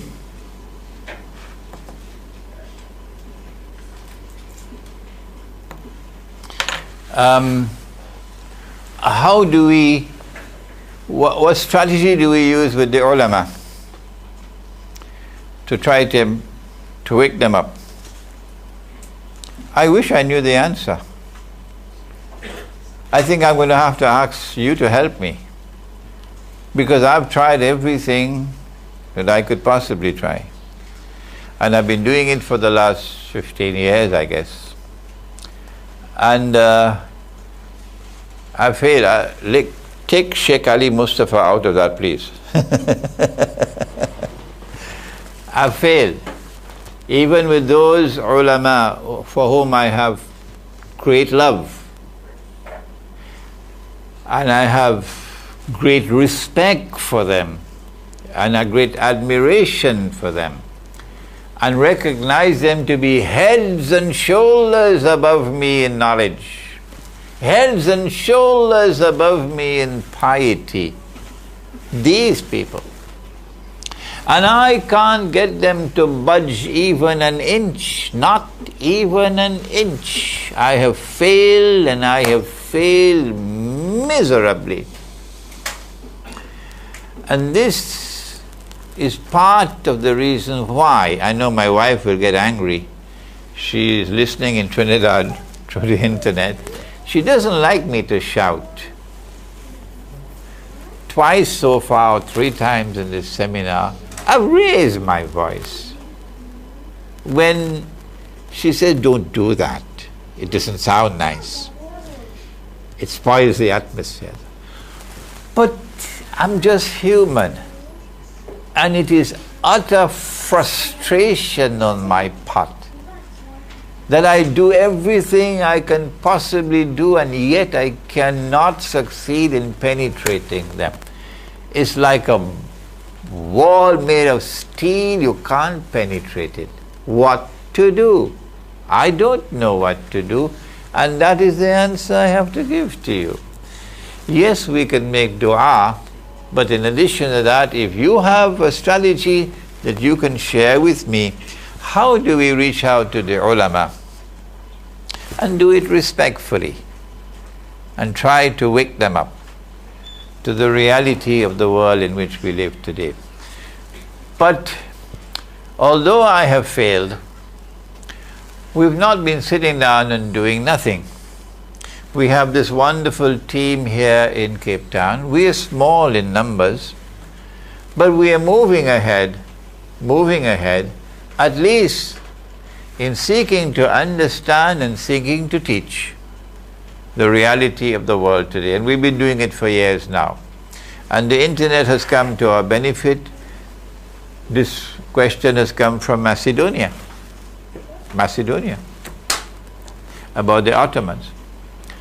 My book on the Caliphate, the Hijaz and the Saudi Wahhabi nation state, which is in its 2nd edition. Who did the cover design for that book? Somebody in Macedonia did it. Huh? This is the beauty of the assistance we get from the internet. I am not at all persuaded that the Ottoman leadership was essentially evil-minded people, and that they deliberately did what they did. No, I don't think so. I have a better opinion of them. I think they were deceived, and they were taken for a ride for 500 years. And if they could be deceived and taken for a ride of 500 years, why is that not possible when we today are being deceived with even a simple thing like wudu? A simple thing like wudu also. So no, I don't have a bad opinion about the intention within the heart of the Ottoman leadership. No. I think that perhaps they were sincere in believing that they were they were doing the work of advancing the mission of Islam. But they were profoundly misguided, and they were taken for a ride. How do we seek protection from Dajjal when Dajjal is not yet in human form, but been released? He's been released, and a day like a year is already completed, and a day like a month is now ending. A day like a week is now commencing. Some people say, Sheikh, it already commenced with 9/11. The day like a week. It's not possible for us to fine-tune and give an exact date. That's not possible. You'll have to say a period of time. That during this period of time, a day like a week ended, and a day like a month ended, and a day like a week commenced. I'm still waiting for the collapse of the US dollar and the demonetization of the US dollar as an essential part of the process of transformation from phase 2 to phase 3. I'm still waiting for great wars to commence as part of the process of transfer of power from phase 2 to phase 3. The Prophet said, recite the first 10 ayat of Surah Al-Kahf and you have protection from the fitna of Dajjal. Do it. Do it. Don't ask, how will the protection come? Because the Quran says about Allah subhanahu wa ta'ala, it says, فَعَالٌ لِمَا يُرِيد. He can do whatever He wants to do. He can protect whosoever He wants to protect. So just recite the first 10 ayat. Better to memorize it. So when you reach to immigration, you don't have to take out a paper to start reciting the first 10. Yes. Shukran. Unfortunately, time constraints. We'll have to call 10 past. We'll have to call it quits because of time constraints. So I'm going to thank Maulana Imran for that exposition and the lucid answers. And I hope, inshallah, you have benefited. We ask Allah subhanahu wa ta'ala to protect us, and we pray that the ilm and the knowledge that we acquire here today that be of benefit and to those we pass it on to.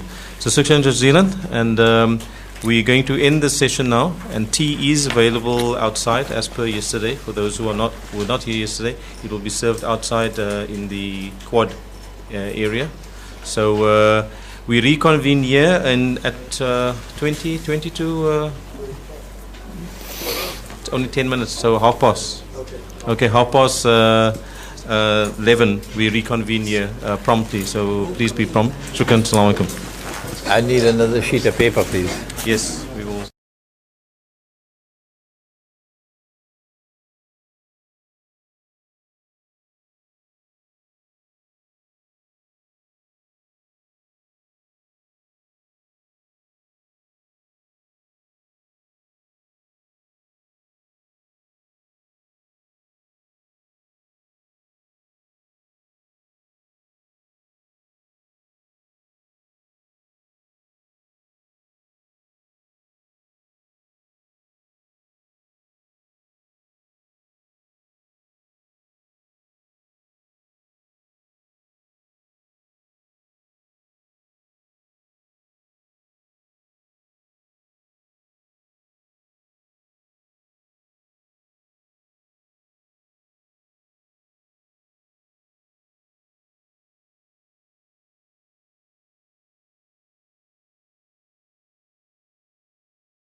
Rahim. Wassalatu wassalamu ala mursaleen. Sayyidina wa nabiyyina wa maulana Muhammadin sallallahu alayhi wa sahbihi ajmeen. Assalamu alaikum wa rahmatullahi wa barakatuh. And welcome back to the next session. And indeed, if I have to go by the first session, and I'm sure this session would be as inspiring as the first. Just before we start with the session, I was asked to make an announcement that if anybody wishes to reserve a copy of the seminar, this page is going to go around. You must please put your name on it with your details. I mean, everything is quite clear. And then, well, you will obviously be given afterwards. So this is going to go, who's going to be doing, what's the name, Muhammad? Who's going to, so we can just pass it around. Okay. Sorry, I haven't got a pen now with me. I mean, so you can. Okay, inshallah. Bismillahir Rahmanir Rahim. So as we were saying, the next session that the topic that Maulana Imran will be dealing with is the Islamic response to Dajjal's sexual revolution. And it's so apt because I'm sure everybody is aware, maybe not aware, what's happening in Africa and of course in Russia. There's been quite a few attempts to demonize Putin because of his stance against homosexuality. At this moment in time, Yoweri Museveni, the president of Uganda, has just tabled a bull decrying homosexuality. In fact, the bull that is about to be tabled, any person that is found guilty will be hanged. So America, in fact, threatened Yoweri Museveni, if he implements that bill, they will be losing out on major contracts, and the companies and corporations will divest. So this gives you an indication how important the subject is, because it even impacts on international politics and economics. So clearly it is not just something to dismiss, but the topic at hand in fact applies specifically to the end times and what we are dealing with. So without further ado, with that introduction, I hand you over to Maulana Imran Nasir Hosein. Nahmaduhu wa nusalli ala rasulihil kareem.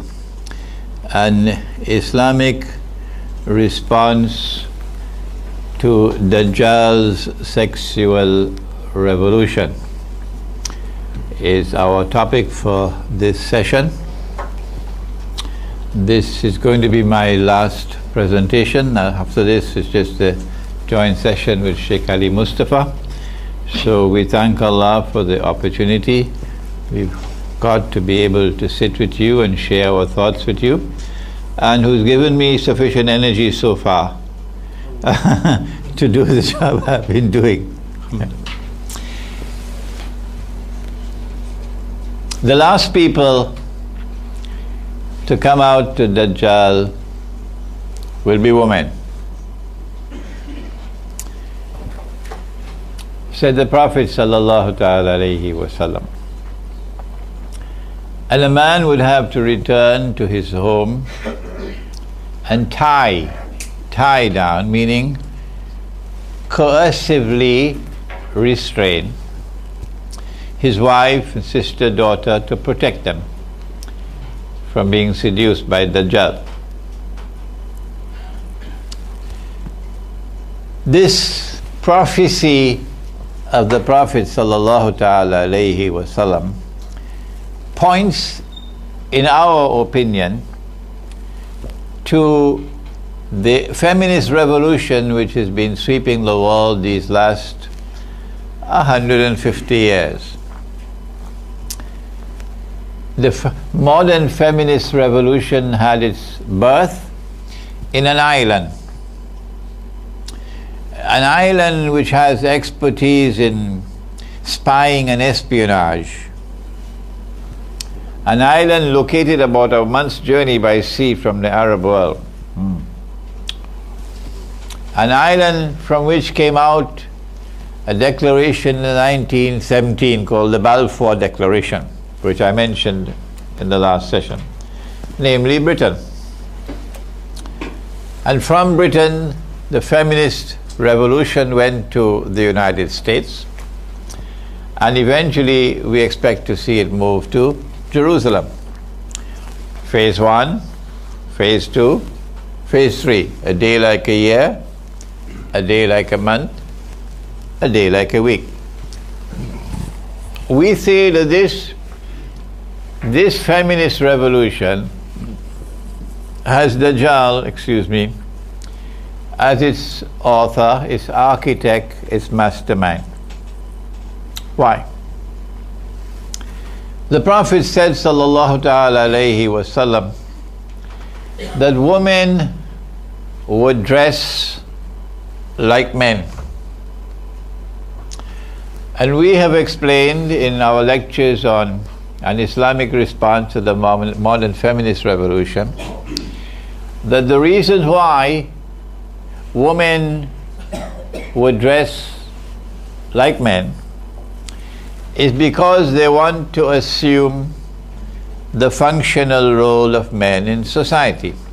You are familiar with these views already. Allah did not create men and women with an equal sign between them. That is a wholly inadequate equation. No. You don't put an equal sign between the day and the night, do you? No. Allah created the male and the female the way He created the day and the night. He says so in Surah Al-Layl. The day and the night complement each other. They're not equal to each other. That's foolishness. Yes, between men and women there is spiritual equality. Between men and women there is moral equality in relation to Allah. In relation to Allah. But in relation to each other is something far more beautiful than an equal sign. The day and the night complement each other. Without the night, the day is meaningless. It's inadequate. It's going to be destructive if we have only daylight, nothing. The night without the day is also inadequate. It is only when day and night combine together that we have a meaningful whole. There's something beautiful to behold. They complement each other. They're interconnected, interrelated. They can't do without each other, the day and the night.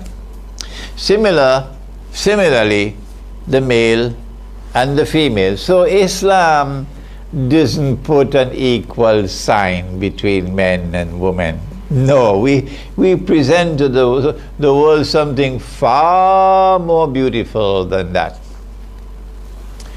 We say that the male and the female are complementary to each other. They are interconnected, they are interdependent. The world of men cannot survive without women. The world of women cannot survive without men. The two need each other, male and the female. But when Allah created the day, He gave to the day certain functions. And when He created the night, He gave the night certain functions.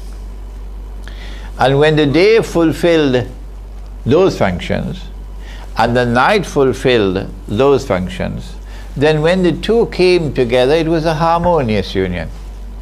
It made sense. وَجَعَلْنَا اللَّيْلَ لِبَاسًا وَجَعَلْنَا النَّهَارَ مَعَاشًا, says Allah. We gave you the day for work and for toil, for struggle. And we gave you the night as something which covers and shrouds, something so mysterious, something so filled with splendor. Similarly with the men and the women. Allah gave to the man a biological constitution, a physical being, an emotional constitution for that physical being to pursue the functions of the day, to work and to toil, to be the person who goes out there into the dunya and struggles in the dunya. And Allah gave to the woman a biological being, a physiological being, an emotional being which is different from the man, because she has a different function to perform. And when she fulfills her function and he fulfills his function, only then can you come together in something called sukoon. There are things in life that money cannot buy. Although there are some bankers who will dispute that. And one of the things in life that money cannot buy is sukoon.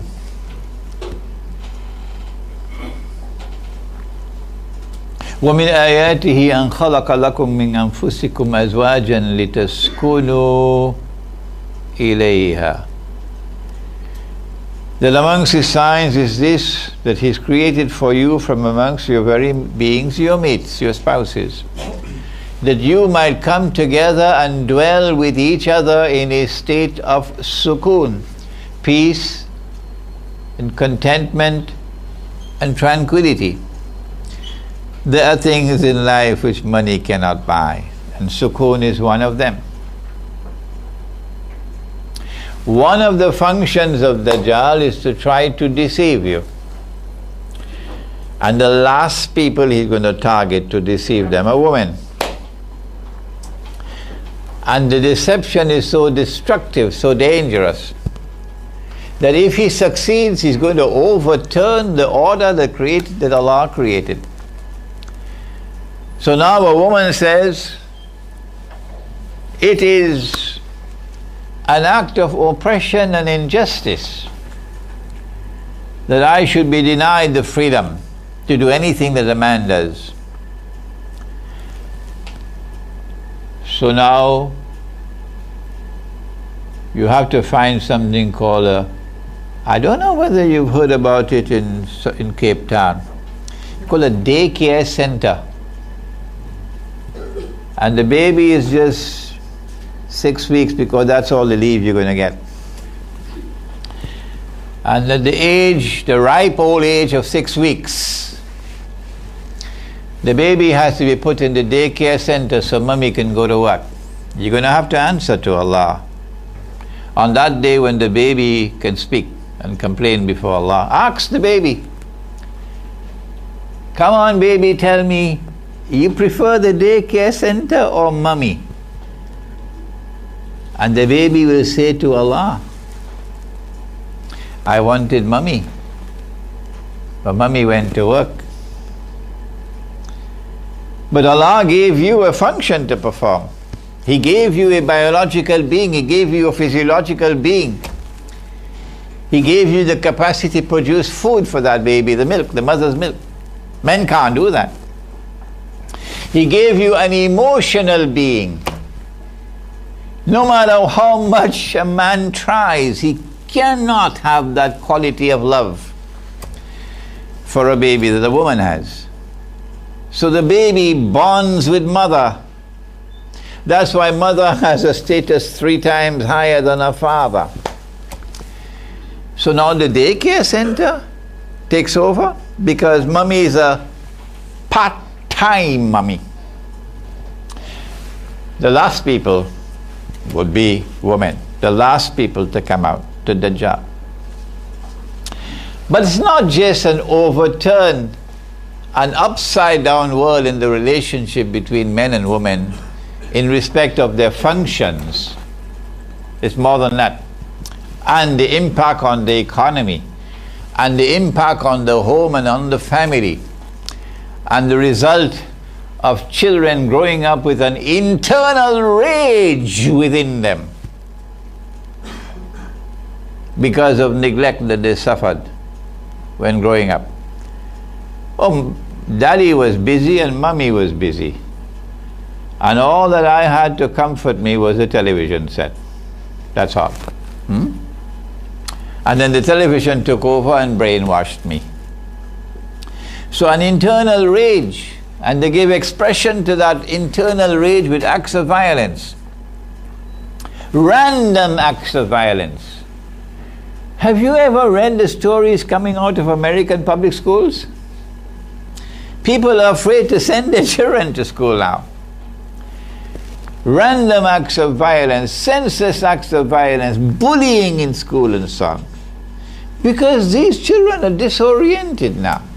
They're unbalanced. They're not normal children anymore. It's more than that. That's not our subject today. Our subject today is the other hadith. That women would be dressed and would yet be naked.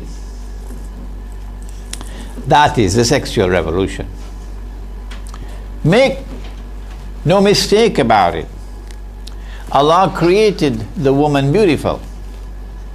He says in Surah An-Nuh, Wallahu ambatakum. He didn't say Allahu ambata lakum. He says Allahu ambatakum min al-ardi nabata. And Allah has caused you to grow forth from the earth. And Allah has caused you to grow forth from the earth. Like trees and plants. And there are those trees which are ornamental trees. And when you go to Pretoria, you see them lining the streets. When they're in bloom, what's the name of the jacaranda? Jacaranda? Ah. There are those trees which are ornamental. And there are other trees which are for timber, to make your furniture. And there are other trees which produce food. And there are others which produce fruit for dessert. And there are others which are medicinal. And there are others which give you lovely shade. Like the lote tree, Sidratul Muntaha. Lovely shade. Better than any umbrella could give you. And so there are different kinds of trees, and so too there are different kinds of human beings. It's called aptitude. And a good teacher can spot the aptitude with which a child has been endowed by Allah subhanahu wa ta'ala. And so some people are naturally beautiful and handsome. But in the relationship between the male and the female, men direct their attention towards women, and the men find women to be beautiful. And if she is not beautiful and you marry her, Allah will make her beautiful in your eyes. Because there's external beauty and there's internal beauty and so on. Anyhow. So women, when they start to display their beauty in That's going to be chaos. That's an invitation to chaos. Because men are going to be aroused. Yeah. And so Allah speaks about the night as وَجَعَلْنَا اللَّيْلَ لِبَاسٍ, cloth covering. And so women must be covered. Nothing, said the Prophet ﷺ. Nothing must be shown of a woman's body except this, and he pointed to the face. If Allah wanted the woman's face to be covered, why would he put a beard on the face of the male? Huh? If Allah wanted a woman's face to be covered, if He wanted it to be covered, if a woman chooses to cover her face, that's her choice, and we respect her choice. But if you go beyond that to say that Allah wanted me to cover my face, and a good woman covers her face, then my question is, well, why did He put the beard on the face of the male? The answer is he put the beard on the face of the male so that you could distinguish by looking at the face and not on any other part of the body. From a distance you could say he's a male, she's a female. That's why. Simple. As women uncover and their body, more and more of the body is displayed, the male becomes excited. And the excitement grows and grows and grows and grows and grows. Until one day it no longer excites. You reach saturation point, which is what Dajjal wants. And when it reaches saturation point, and the woman no longer excites, then Dajjal comes with his trump card that men will dress like women. Why would a man dress like a woman? This is Muhammad ﷺ speaking. Why would a man dress like a woman? Answer: to attract another man. So the sexual revolution, which commences with women taking off their clothes, will culminate with homosexuality and with its sister called lesbianism. Does the Quran deal with homosexuality? Washington could do what they want, but they can't change the Quran. And how does Allah respond to homosexuality? Now, there are many people who are not going to like this part of the lecture. They're in the United States and they're listening in, and they're in France and Europe and so on, and they're listening in, but they're not going to like it because they're comfortable in the United States. And they're comfortable in Britain, and they're comfortable in France, and we don't want to have to make hijrah out of here. Imran, you better change that topic. We are now living in that age when the world is witnessing before our very eyes the Gay and Lesbian Rights Day parade in all the major cities of the world. And they're growing bigger and bigger. Before coming to Cape Town, I was in Sao Paulo, in Brazil. And Sao Paulo boasts of the biggest Gay and Lesbian Rights Day parade in the whole of Latin America. Sao Paulo.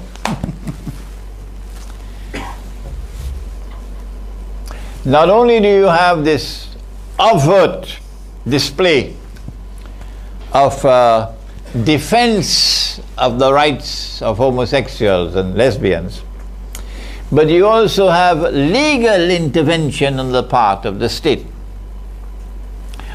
That men should have the legal right to marry and get a marriage certificate. And women should have the legal right to marry a woman with another woman, a man with another man. In the same way that a couple of a male and a female can adopt a child, so too can two men adopt a child. And that child will grow up in a family of daddy and daddy. I don't know which one of the daddy is going to be a mummy. This is what we're living in today. And every day that passes by, the sexual revolution becomes more and more bizarre. But before we proceed further with this bizarre aspect of the sexual revolution, let us return to the women displaying their bodies, and the natural result, don't be surprised, is something called lust. Something called lust. It has its culmination, said the Prophet ﷺ in another hadith, that people will have sexual intercourse in public like donkeys. Like donkeys.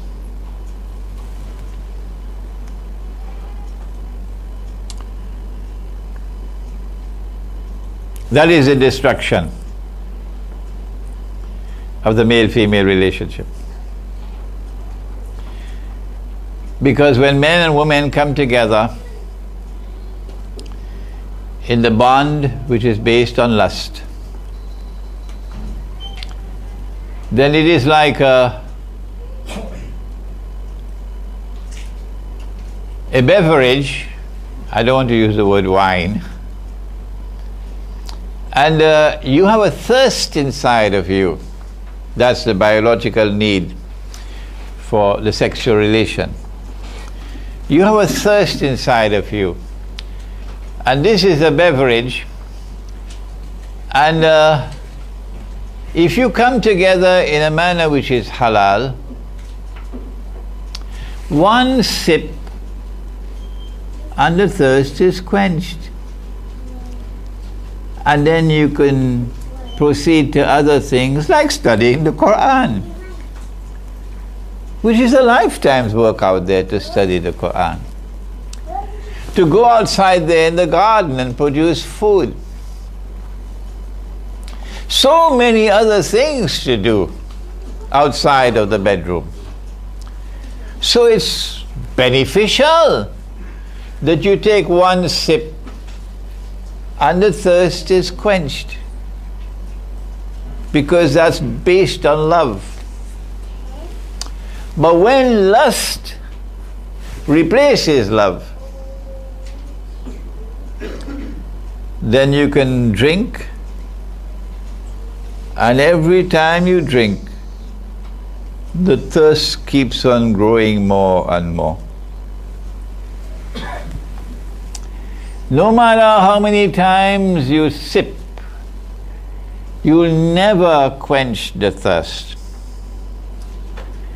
until one day you reach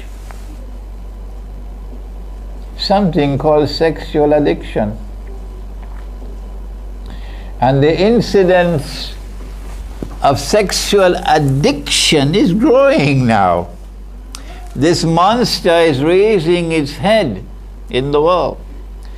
It's like addiction for alcohol. You can't help yourself anymore. Dajjal is destroying you.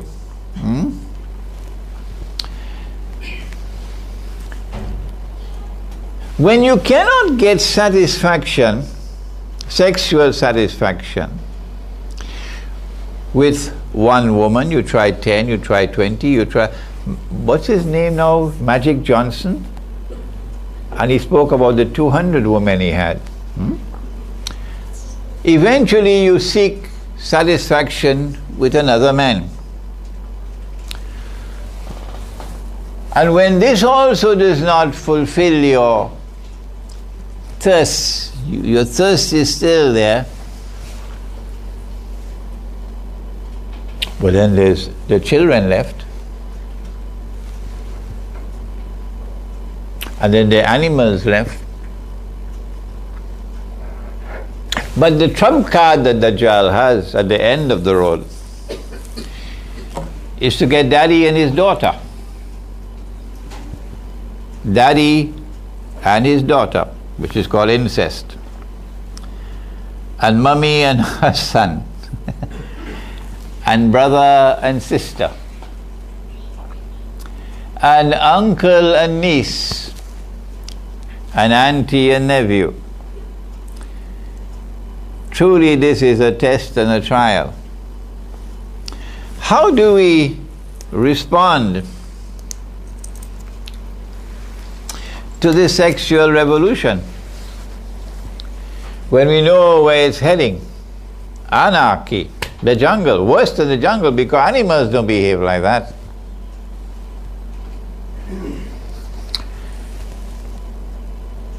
Allah commands in the Quran, Ku anfusakum wa ahlikum nara. Protect yourselves and protect your families from the fire which awaits those who act in this way. The punishment for adultery doesn't come on Judgment Day. The punishment for adultery begins, sorry, not adultery, homosexuality begins in the grave, said the Prophet ﷺ. Allah doesn't wait for Judgment Day. He starts punishing you in the grave for homosexuality. What do? Canada has now enacted legislation making it obligatory for all schools, including private schools, including Islamic schools, to now teach that homosexuality is acceptable alternative sex. They're not going to like me now, the Muslim community of Canada. The Muslims who are comfortably ensconced in Canada, living the good life, driving their BMWs, and they don't want to go back to Pakistan. Who wants to go back to Pakistan? Who wants to go back to Egypt? I mean, this is heaven here in Canada. So don't come, Imran, Hosein, to remind us about these uncomfortable things that we have to send our children. What else can we do? We're not sending them to the public schools, we're sending them to an Islamic school. But now the Islamic school by law is required to teach that a man marrying another man is something that is acceptable. So what can we do? We got to do it. We have to send the children to the school. That's the law. My answer to them is located in Surah Al Imran. That the angels are taking people into Jahannam. But the angels pause while taking them into Jahannam to ask them, Fima kuntum? What went wrong? Asked the angels. How come you landed yourself in this mess? And they reply exactly what those parents reply in Canada. Well, what else could we do? Kunna mustada'afina fil ard. There was nothing else we could do. Same answer you got there in Canada. To which the angels then respond and ask, Alam takun ardullahi wasi'ah fatuhajiru fiha. A very uncomfortable verse of the Quran, isn't it? Was Allah's earth not wide that you could have made hijrah to some part of Allah's earth where you could have protected your child from this? Into the hellfire. That answer will not suffice to save you from the punishment of Allah.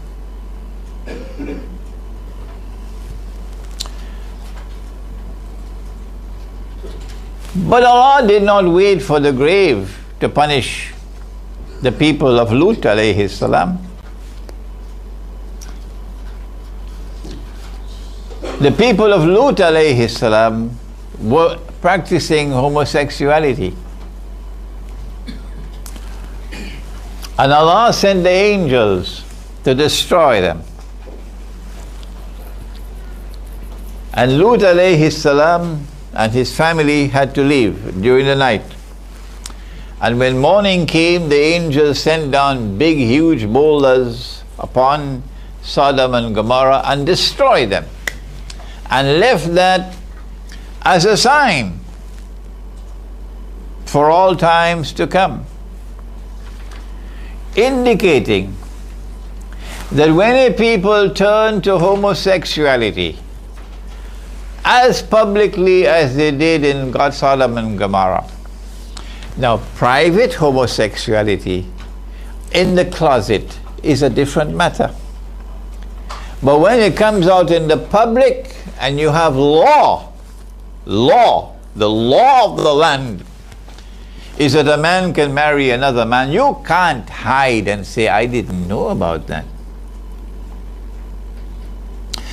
When you do that publicly, and this is what is now happening around the world, as Gog and Magog engage in fasad, sexual fasad. Around the world, legislation is coming now, and if you do not submit and have legislation allowing the legalization of homosexuality, guess what's going to happen to your money? They will attack your money.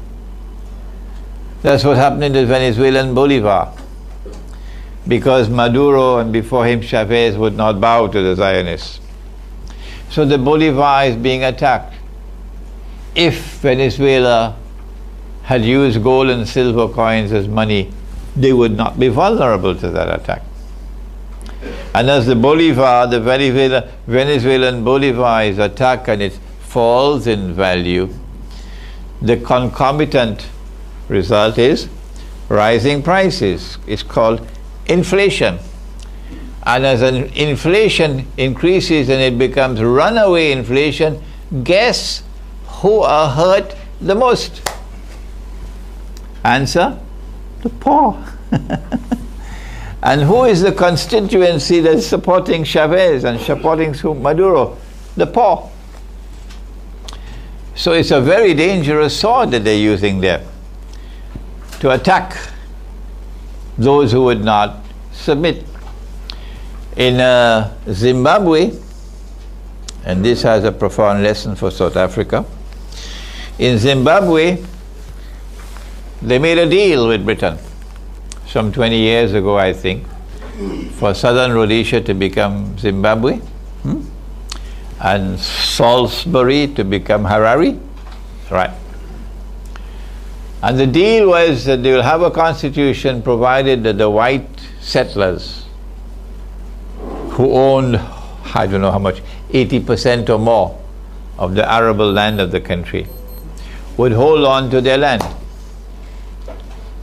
And Mugabe signed, and Britain was happy to hand over, give them independence. And for 20 years it continued until the poor of Zimbabwe rose up against Mugabe. Then Mugabe, the great revolutionary, then Mugabe realized this constitutional agreement is not working with Britain. So he had to scrap what was agreed upon with Britain and now seize the land which the whites own and give it to the African people. And then suddenly Mugabe became a very bad man. And guess what happened to the Zimbabwe dollar? Is it called a dollar? The Zimbabwe dollar. Well, I visited Zimbabwe in 2008 for the first time, and my flight arrived earlier than scheduled, and the people who were supposed to receive me were not there. So I said, well, let me make a telephone call and let them know that I'm there. So let me change. I had South African rands, so I thought maybe 20 South African rands I could change to make a local telephone call. So I asked, what is the cost of a local telephone call? And they told me 2 million.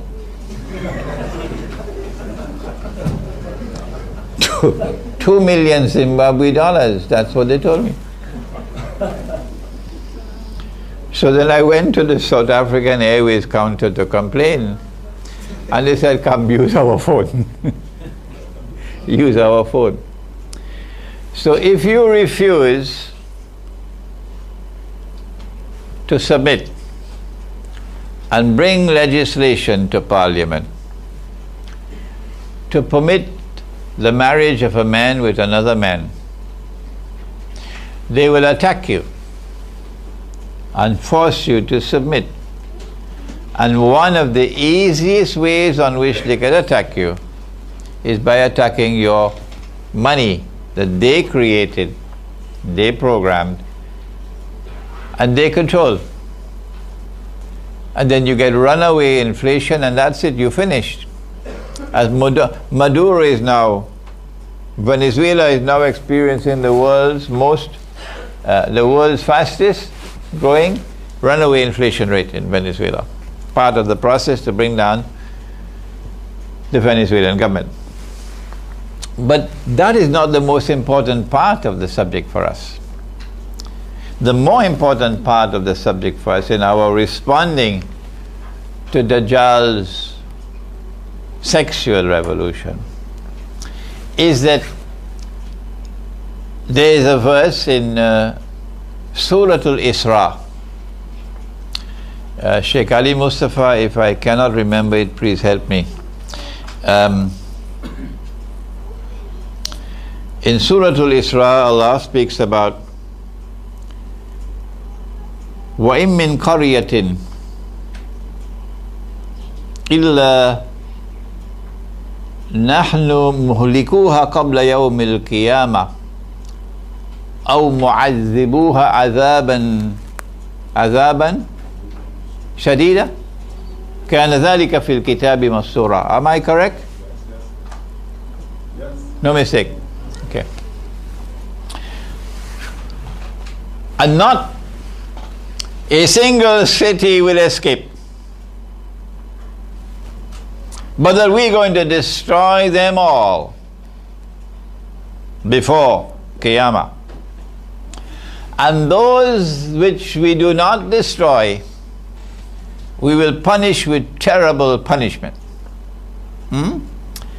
Indicating that among the reasons by which Allah destroys you, among them, one of them is homosexuality, because that's why He destroyed Sodom and Gomorrah, and then He says, I'm leaving this as a sign for all times to come.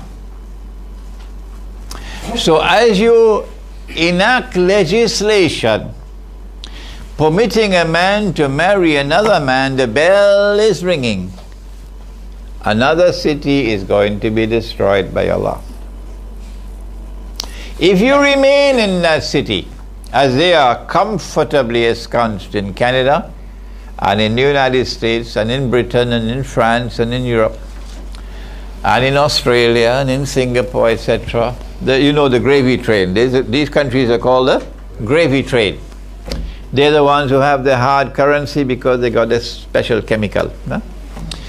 So, if you remain in those countries, then when Allah destroys them all, you will also be destroyed. No matter how much dua you make, Allah will destroy you when He destroys them all. Well then, what do we do? The answer is, you cannot change the cities. This is Dajjal and this is Gog and Magog. It is because Hizb ut-Tahrir does not have an eschatology. It is because Hizb ut-Tahrir does not want to have an eschatology. They don't want it. They're uncomfortable with it. That they're pursuing their struggle for restoring the Khilafah wherever they can, at any time in the world. Possible. It is because Dajjal's dancers who dance when he beats his drum the way they danced in Libya to overthrow Gaddafi, and the way they are dancing in Syria now to overthrow the regime in Syria, is because these dancers of Dajjal have a methodology for understanding the Quran and Sunnah, which does not allow them to accept this eschatology, that Dajjal is the mastermind of the sexual revolution, and that Gog and Magog are his foot soldiers through whom he corrupts the people. That they continue living in the cities. Sheikh Imran, we are here in the city so we can continue doing da'wah. Oh really?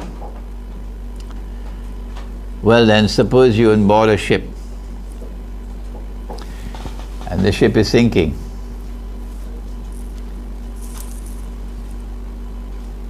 And you can't see the ship is sinking.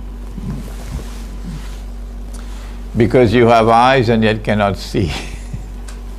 You have ears and yet cannot hear. You have hearts and yet do not understand. You're just like cattle.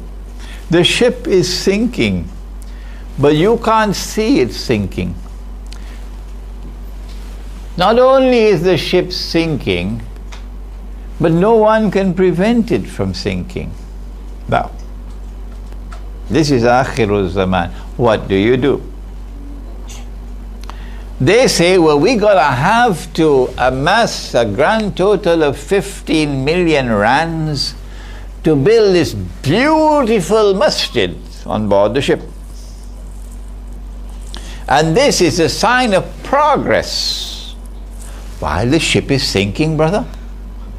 Yeah. And we have to keep on giving da'wah while the ship is sinking, brother. We who have eschatology, we who have ilmu akhir zaman, and who can recognize the sexual revolution and recognize the feminist revolution as signs from Allah of Dajjal and of Gog and Magog, we say the guidance that comes from the Quran is different. The guidance comes from Suratul Kahf. In Suratul Kahf, it was young men, not old people. Young people. They were the ones, not the elders who were comfortable with their way of life. Innahum fityatun amanu bi rabbihim wa zidnahum huda. When a young man stands up while he's still young and shows a backbone made of steel, Allah increases his guidance and increases his faith. What did they do? When they realized that they could not change their society, but that if they pursued in the effort to change the society, they were going to be targeted. إِذْ يَظْهَرُ عَلَيْكُمْ يَرْجُمُوكُمْ. They're going to target you. What they did was فَأُوا إِلَى الْكَفْ. They withdrew from that society. That is the guidance of the Quran. They withdrew from that society and they fled to the cave. Maybe it was meant to be a temporary stopover in the cave to sleep for a few hours. So when you wake up, refresh, you can continue your journey. And Allah put them to sleep. And they slept for 300 years. And Allah said, I've done that لِنَعْلَمَ أَيُّ الْحِزْبَيْنِ أَحْصَى لِمَا لَبِثُوا أَمَدًا. Because there's a profound lesson that He wants to teach us about what happened in the cave.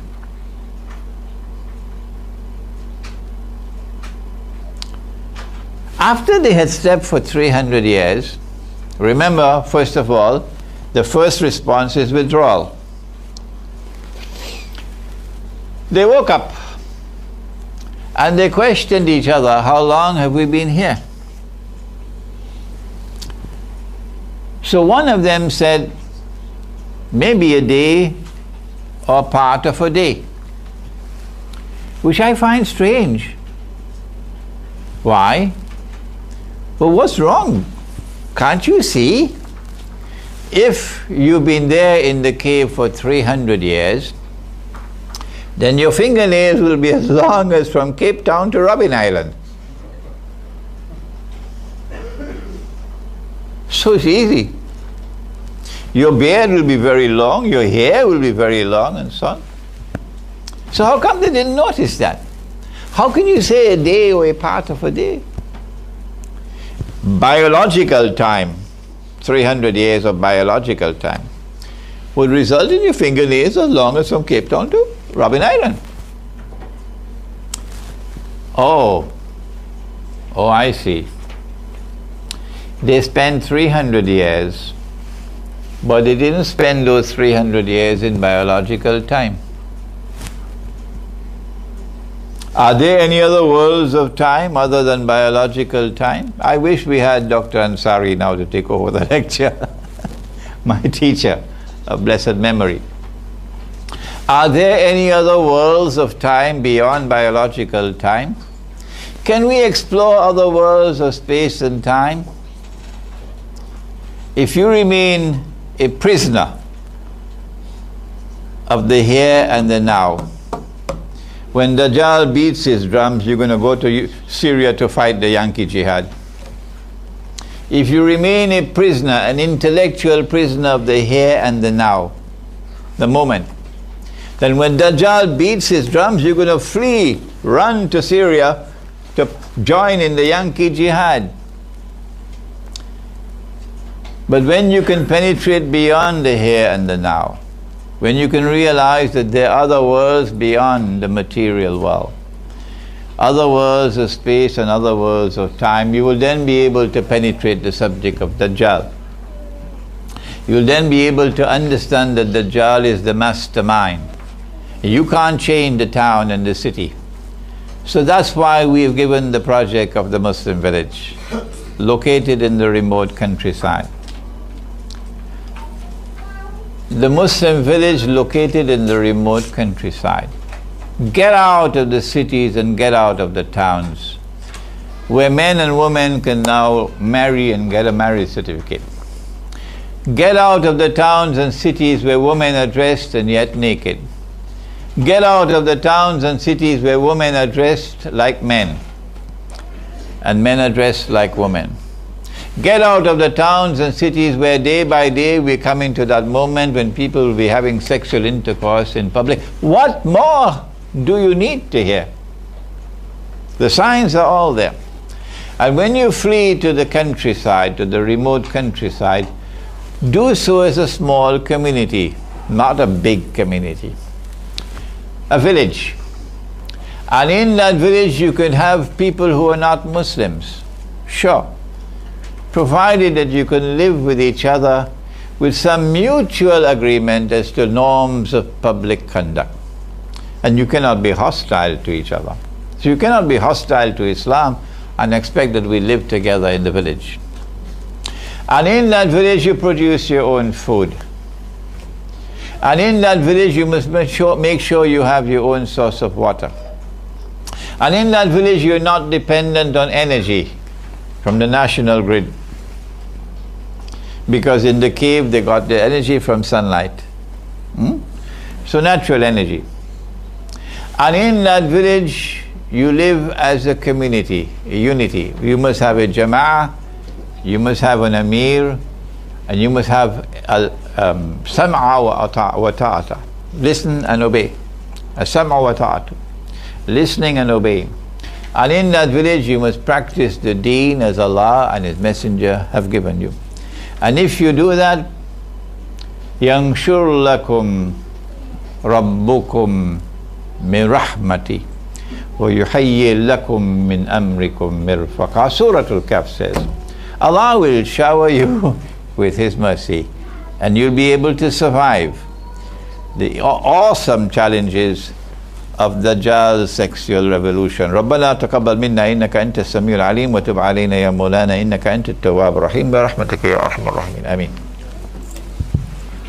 Alhamdulillah, shukran Maulana Imran Hosein for once again expounding on the Islamic response to Dajjal's sexual revolution. And indeed, I trust that we are much more informed now and that we are ready to ask the pertinent questions. So again, for those who have not been here before, Muhammad or somebody will come around with a mic. So we prefer verbal questions to be posed. But for those who feel a bit shy, you can write it on a piece of paper, pass it forward. There will be somebody that will bring forward.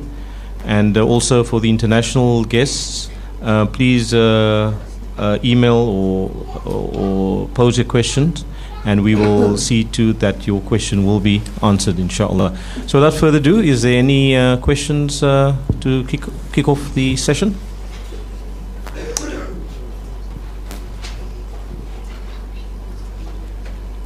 There's a question at the back. Assalamualaikum. Maulana, I'm Ayub, as you know. With the Dajjal sexual revolution, as we find there's lots of homosexuality taking place, and many Muslim health professionals are coming and discussing that there are many Muslim individuals, women and children, women, young children, young people, as well as men, coming and saying they have homosexual tendencies. Many of them are Muslim and they want to remain Muslim, and they are disgusted with themselves. So sometimes it's either something that's happened in their past, whether there's some form of sexual abuse that has taken place. And unfortunately, the Muslim community, or whether it be the ulama and the medical fraternity, hasn't come up with a solution as yet to help these individuals. Because these individuals are coming to Muslim psychologists, the doctors, and asking for help, but they can't seem to find it. I know there are some Christian groups that are doing active work trying to help such individuals amongst the Christian faith. But what can Muslims do to help such Muslim individuals that want to get rid of homosexuality? So again, as per the norms of the program, we will allow for 3 questions per session, and then we'll proceed with answers. Is there any international? There's one international question. Please proceed.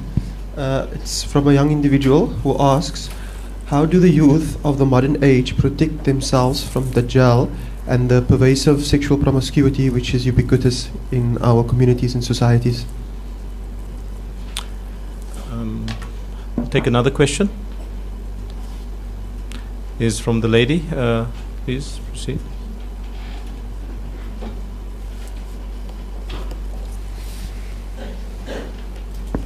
Assalamualaikum.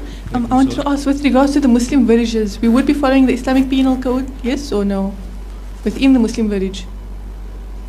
Or would the Islamic penal code be applied in the Muslim village? That would be penal code. Penal code, yeah. Penal code, yeah. That's the 3 questions. So Maulana, if you can please proceed. Yes.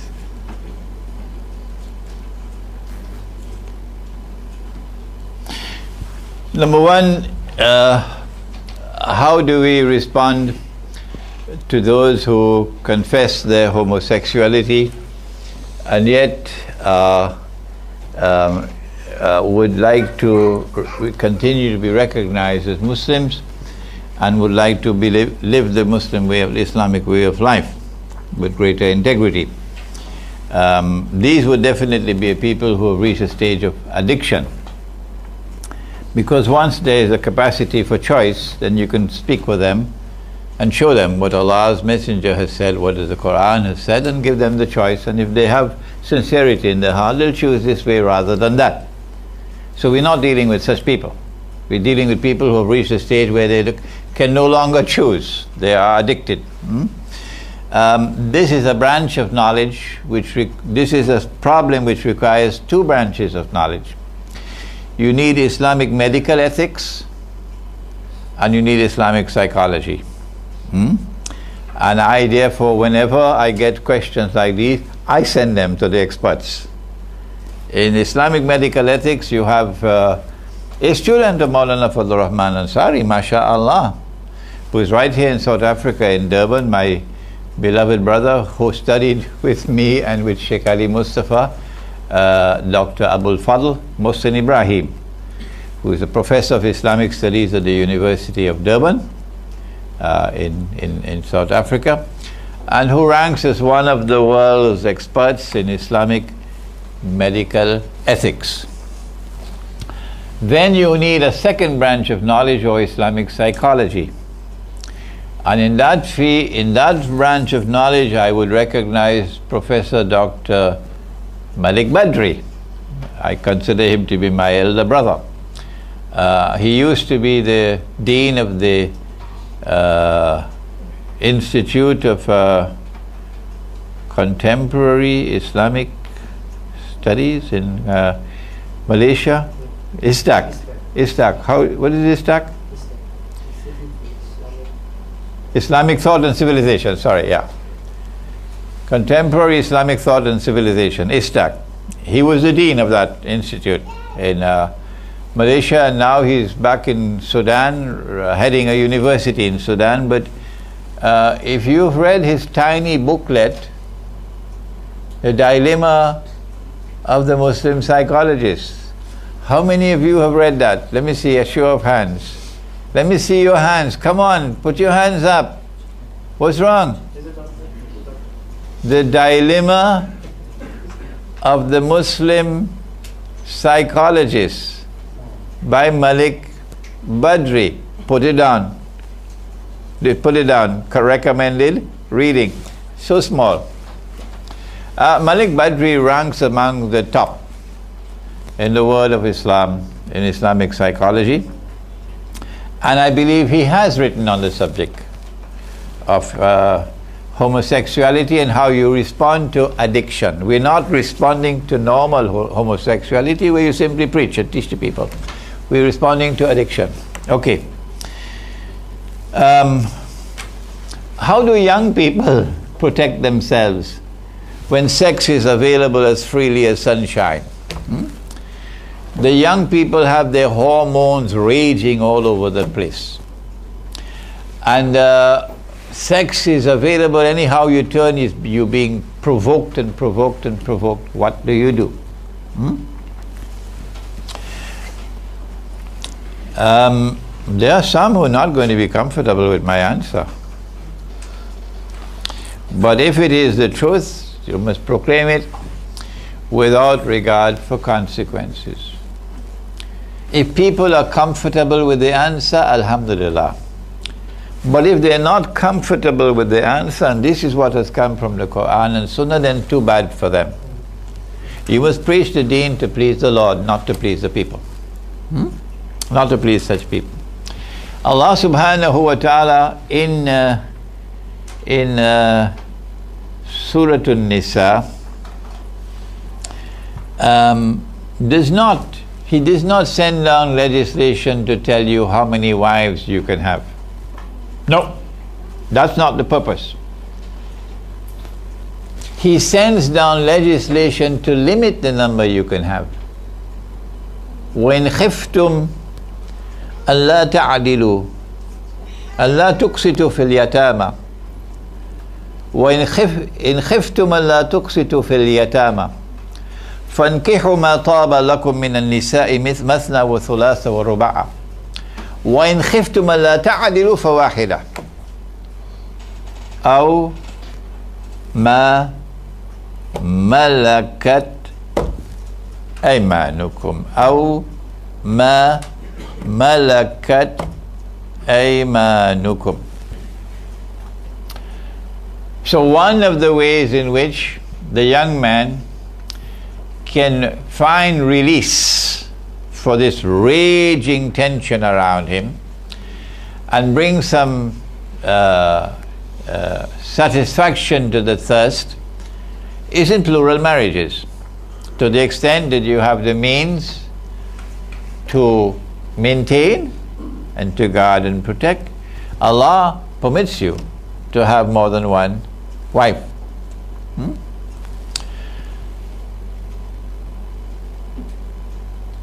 All through our history, for 1400 years, this was never a problem. This was never a subject of debate amongst the companions of the Prophet ﷺ, no. The Prophet himself ﷺ had many wives, and so too his companions. It is only when Dajjal gave us modern Western civilization that modern Western civilization came with this new dogma that we never heard before. Good men have only one wife. Virtuous men have only one wife. Men of character and integrity have only one wife. And if a fella has more than one wife, something is wrong with him. He's rotten. Stay away from him. When they brainwash you into accepting that rubbish, then they'll point and say, you see that prophet? See how many wives he had? So stay away from this religion. That's the strategy. How do we respond? The answer is, if we cannot change the society, and we cannot change women who are already brainwashed. Sorry for using that language, brainwashed. then what we'll do is to remove ourselves and withdraw and go and build our little piece of heaven somewhere out in the remote countryside, where we build a Muslim village.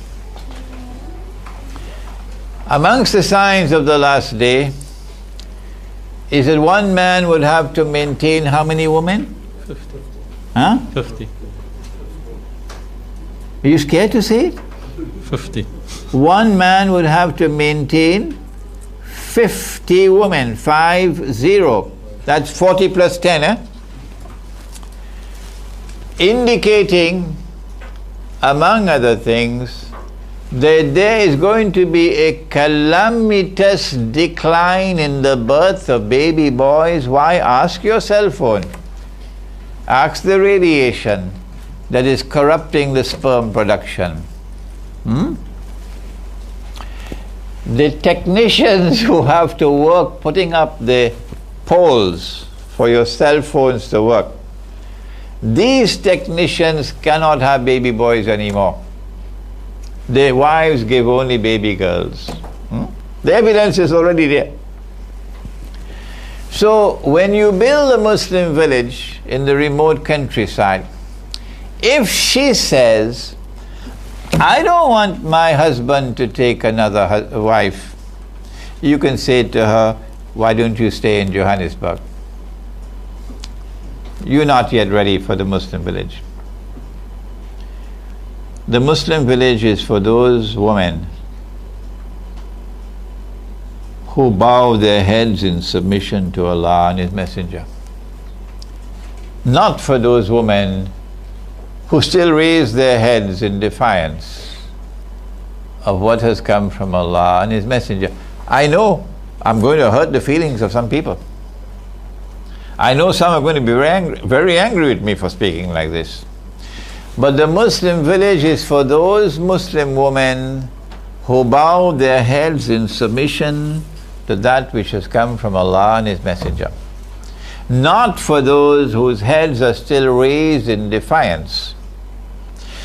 If what we are saying about what has come from Allah and His Messenger is wrong, then correct us. Yes, by do means correct us. But if this is what is in the Quran and Sunnah, then this is a means through which young men can respond to the sexual provocation of Dajjal's sexual revolution. The Muslim village offers yet something else. We are moving into an age now where large numbers of women will not be able to get husbands, so long as you stick to monogamy, one man, one wife. It's already in the world, in many parts of the world. Singapore, for example. So many in Singapore come to me, Maulana, help me. I want to get married. So many come to my wife, please tell Maulana, I want to get married. Can you help me? Yeah? Because we can't find a husband. Why? Because not available. One man, one wife. Scarcity of men. So when we build a Muslim village, we say that any woman who comes to the village, and remember, not all trees are ornamental trees, Any woman who comes to the village and says, I want a husband, somebody has to offer to marry her. And when you marry her, remember, you've got to live in our village, so we're looking to see. If you step out of line and you misbehave and you're not treating her well, the whole village will respond. This is not like the modern city where you don't even know your next door neighbor's name. No, not in a village. In a village, we all live like a family. So every single woman who comes to the village and says, I want to get a husband, somebody has to offer to marry. Not because you offer to marry her, does it mean she has to accept, She has the freedom to say no to you. If she has an offer and she turns it down, well then, the ball is in her court. But there will be no woman in the village who want husbands and who does not have husbands. There will be women who say, I'm no longer interested in a husband, I'm fine as I am. So you wouldn't expect such a woman to fall prey to adultery, fornication. No. For adultery and fornication to take place, you've got to find a woman who is willing. You can't find them in the Muslim village. You've got to go outside of the Muslim village, not in the Muslim village. Because every woman in the Muslim village either has a husband or is not interested in marriage. I'm fine as I am. As a consequence of which we believe that we might be able to survive while the ship is sinking in the rest of the world. Penal code. There was one last question. Would the penal code be? Would the penal code? The penal code would be the laws of punishment. Penal code, laws of punishment.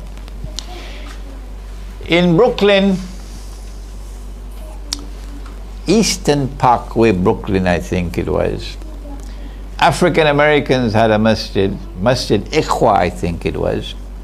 Imam was Imam Ibrahim, who was tall as a coconut tree and a powerfully built man. And the African Americans, mashallah, they had a lot of sincerity in their heart. So if somebody committed zina, he would come and tell the Imam. He would come and tell Imam, I did it. And then Imam will roll up his sleeve. Imam will roll up his sleeve, and in the masjid, Imam and a few others will give him a beating. And after he'd gotten his beating, mashallah, he's purified, he's still a member of the Jama'ah. Yeah. And life goes on in the masjid in Brooklyn. And the government of the United States of America have never done anything to prevent Imam Ibrahim from enforcing the penal code in downtown Brooklyn. So if you وَالَّذِينَ جَاهَدُوا فِينَا لَنَهْدِيَنَّهُمْ سُبُلَنَا, those who strive and struggle in our way, we'll open a way for them. So to the extent that it is possible for us to enforce the penal code, yes, we will in the Muslim village. Shukran Maulana. Time is fast running out. I think we've got time for about 2 questions at most. I'll take one from the floor, and I'll take in from the floor. Shukran.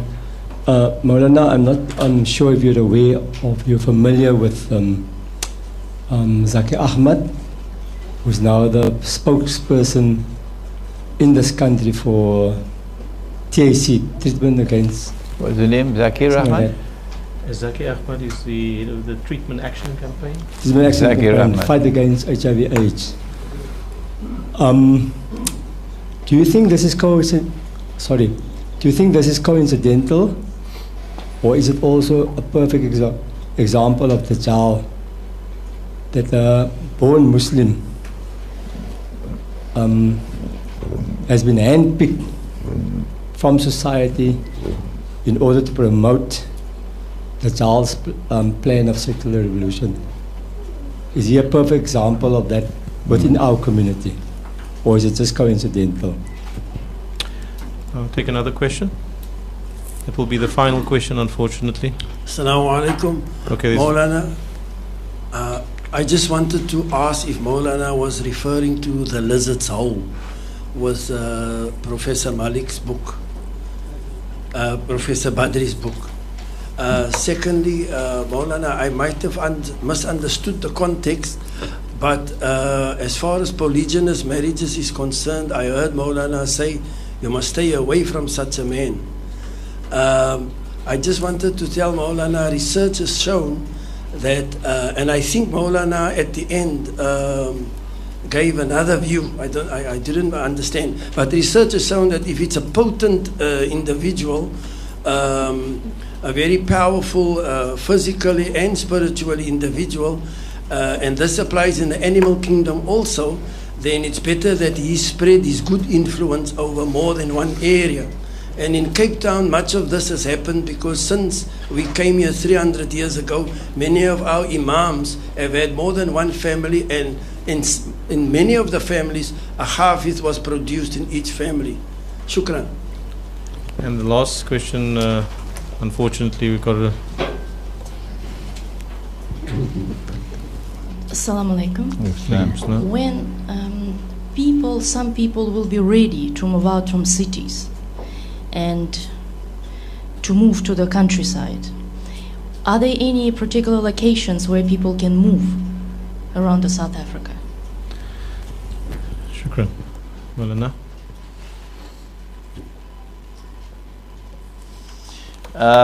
About this individual in South Africa, who I believe is the head of some movement protecting the rights of homosexuals, is it? Well, I cannot comment on a subject on which I have no knowledge. I think the local people, the local scholars are better in a position to respond to you. I don't even know his name.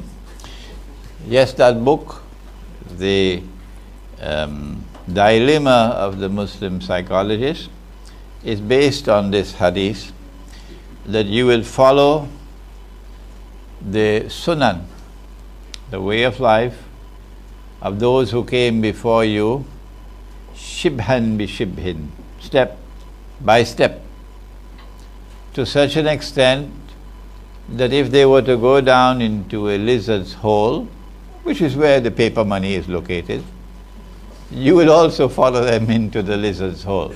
So Dr. Malik Badri wrote his book based on that hadith.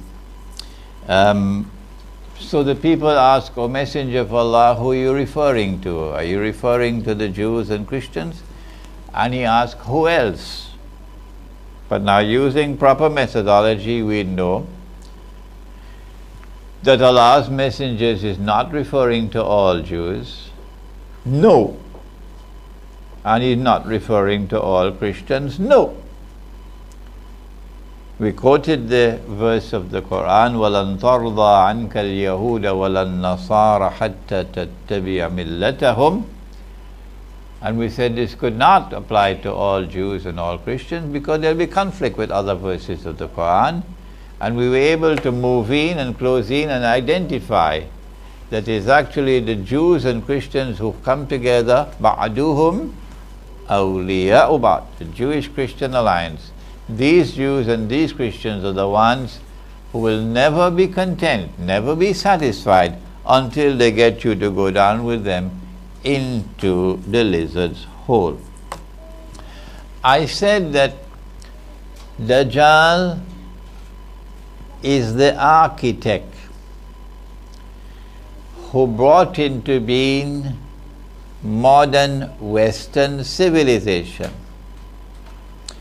And modern Western civilization then advanced an agenda, dangerous one, in which modern Western civilization argues, not Imran Hosein, modern Western civilization argues that good men have only one wife. And if a man has more than one wife, he's a bad man. Stay away from him. This is not Imran Hosein's views. This is Dajjal. This is Dajjal. And my response to modern Western civilization is that what has come from Allah and His Messenger must prevail. So if you in your cities and your towns will not accept plural marriages, when Allah and His Messenger have given plural marriages, then we will withdraw from your society. You go and live your way of life and leave us. Let us go to the remote countryside. And in the remote countryside, we live the way of life ordained by the one who created us from a drop of sperm. When do we move from the cities to the countryside? You move from the cities to the countryside when you see the signs around you that the ship is sinking.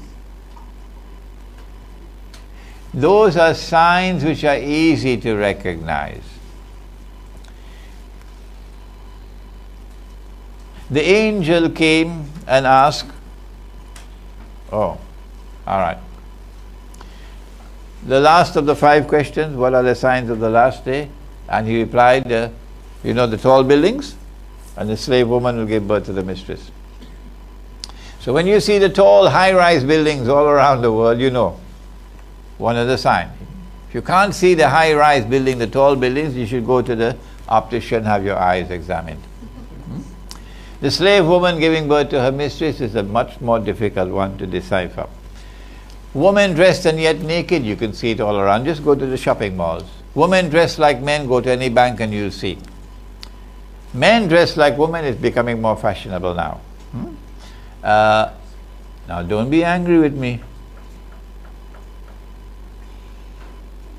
Promise? I know some people will be angry with me. What can I do? If a man is to dress as a woman, the first thing he has to do is to shave off his beard. Go ahead. Well, I think there was just one. I think just to extend the question, I think the lady asked, is there any villages at present where you can actually move to? It would not be wise for me to disclose in public information. Allahumma Jalla Jalaluhu. But yes, there are many projects of Muslim villages around the world now.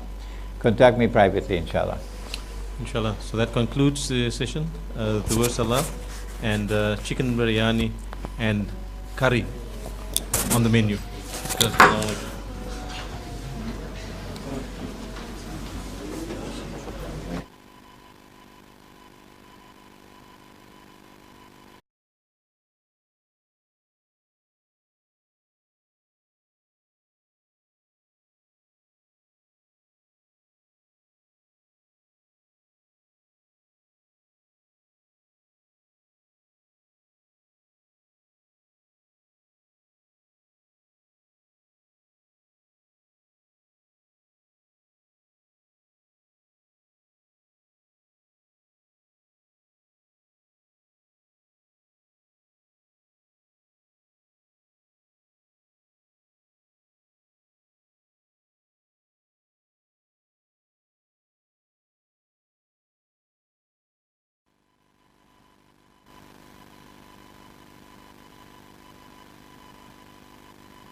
Assalamu'alaikum.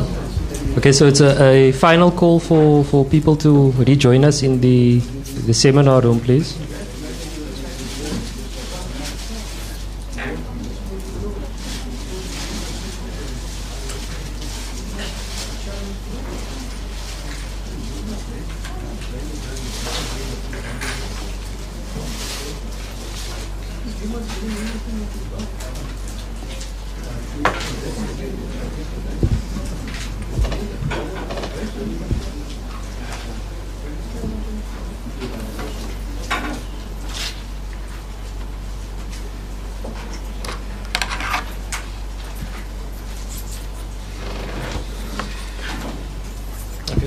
Assalamu'alaikum warahmatullahi wabarakatuh. Bismillahirrahmanirrahim. Just to facilitate matters somewhat, if you are interested in joining in the effort to establish or implement or enact any of the ideas which Maulana has taught us, has brought to a fore, There are a few key people that I'd like to encourage you to make contact with.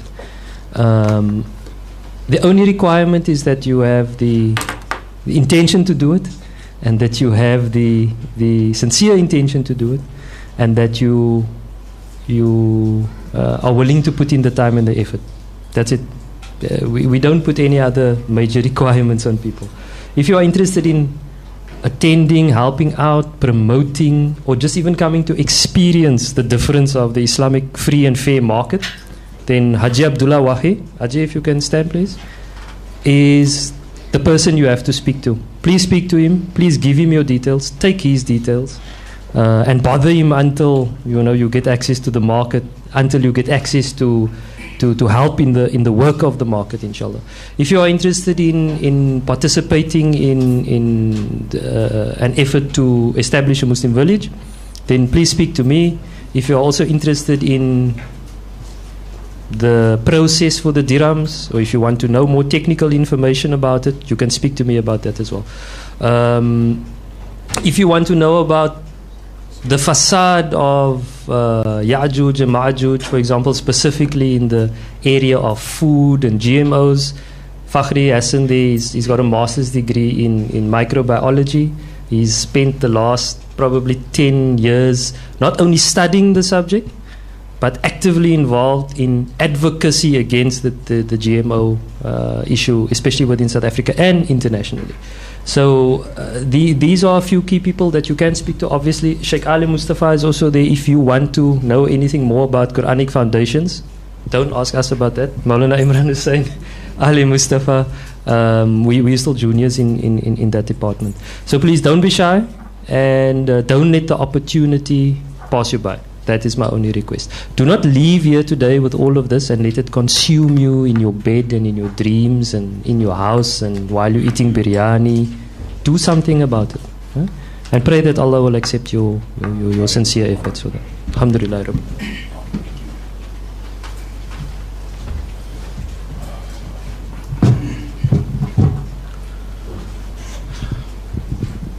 Shukran.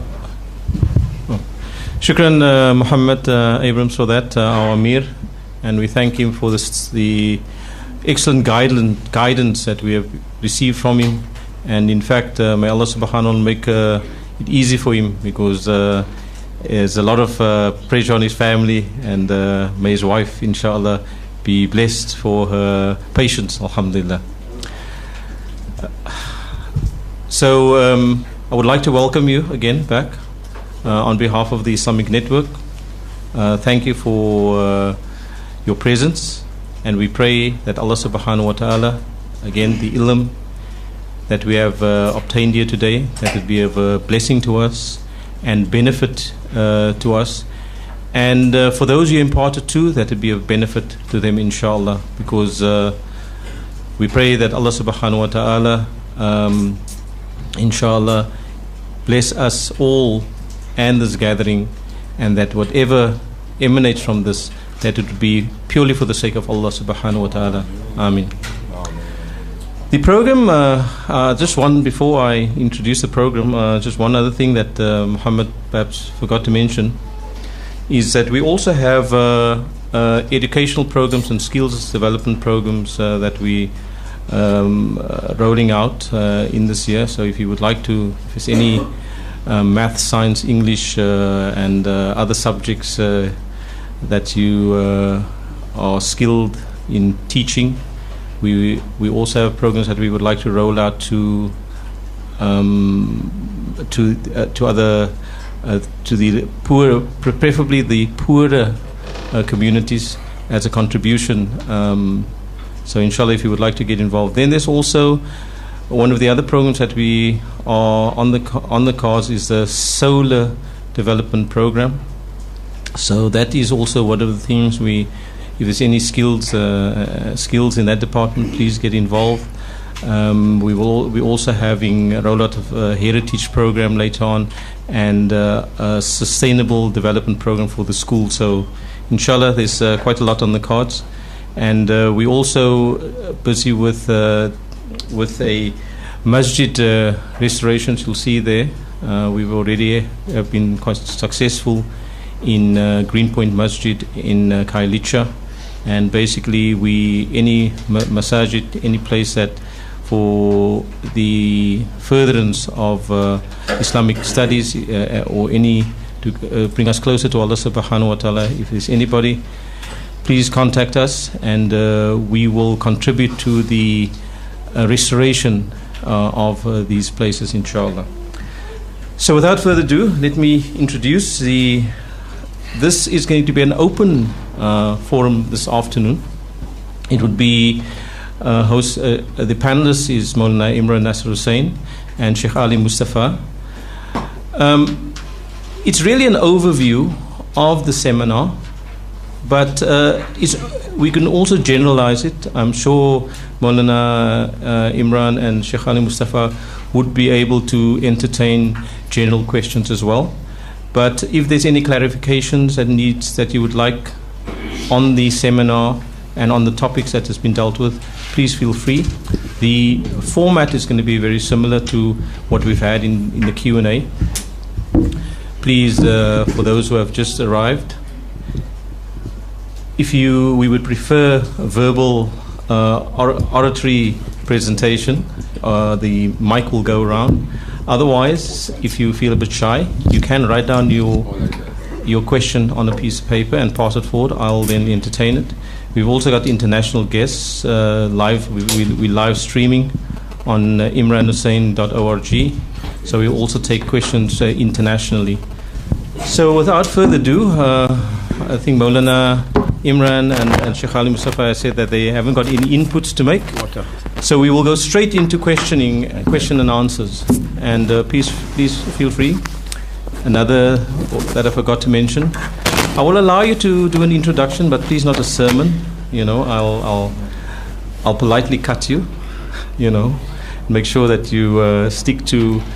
And I'll allow during the session. I'll allow 1 or 2 questions per person. I'll allow it, okay? Because I know there's a lot of issues at hand, and very often one person has got a lot on his plate. So make your notes while the discussion is on, and please, as I said, that is the format. So please feel free. Tafadal, Bismillah. The floor is open for any questions.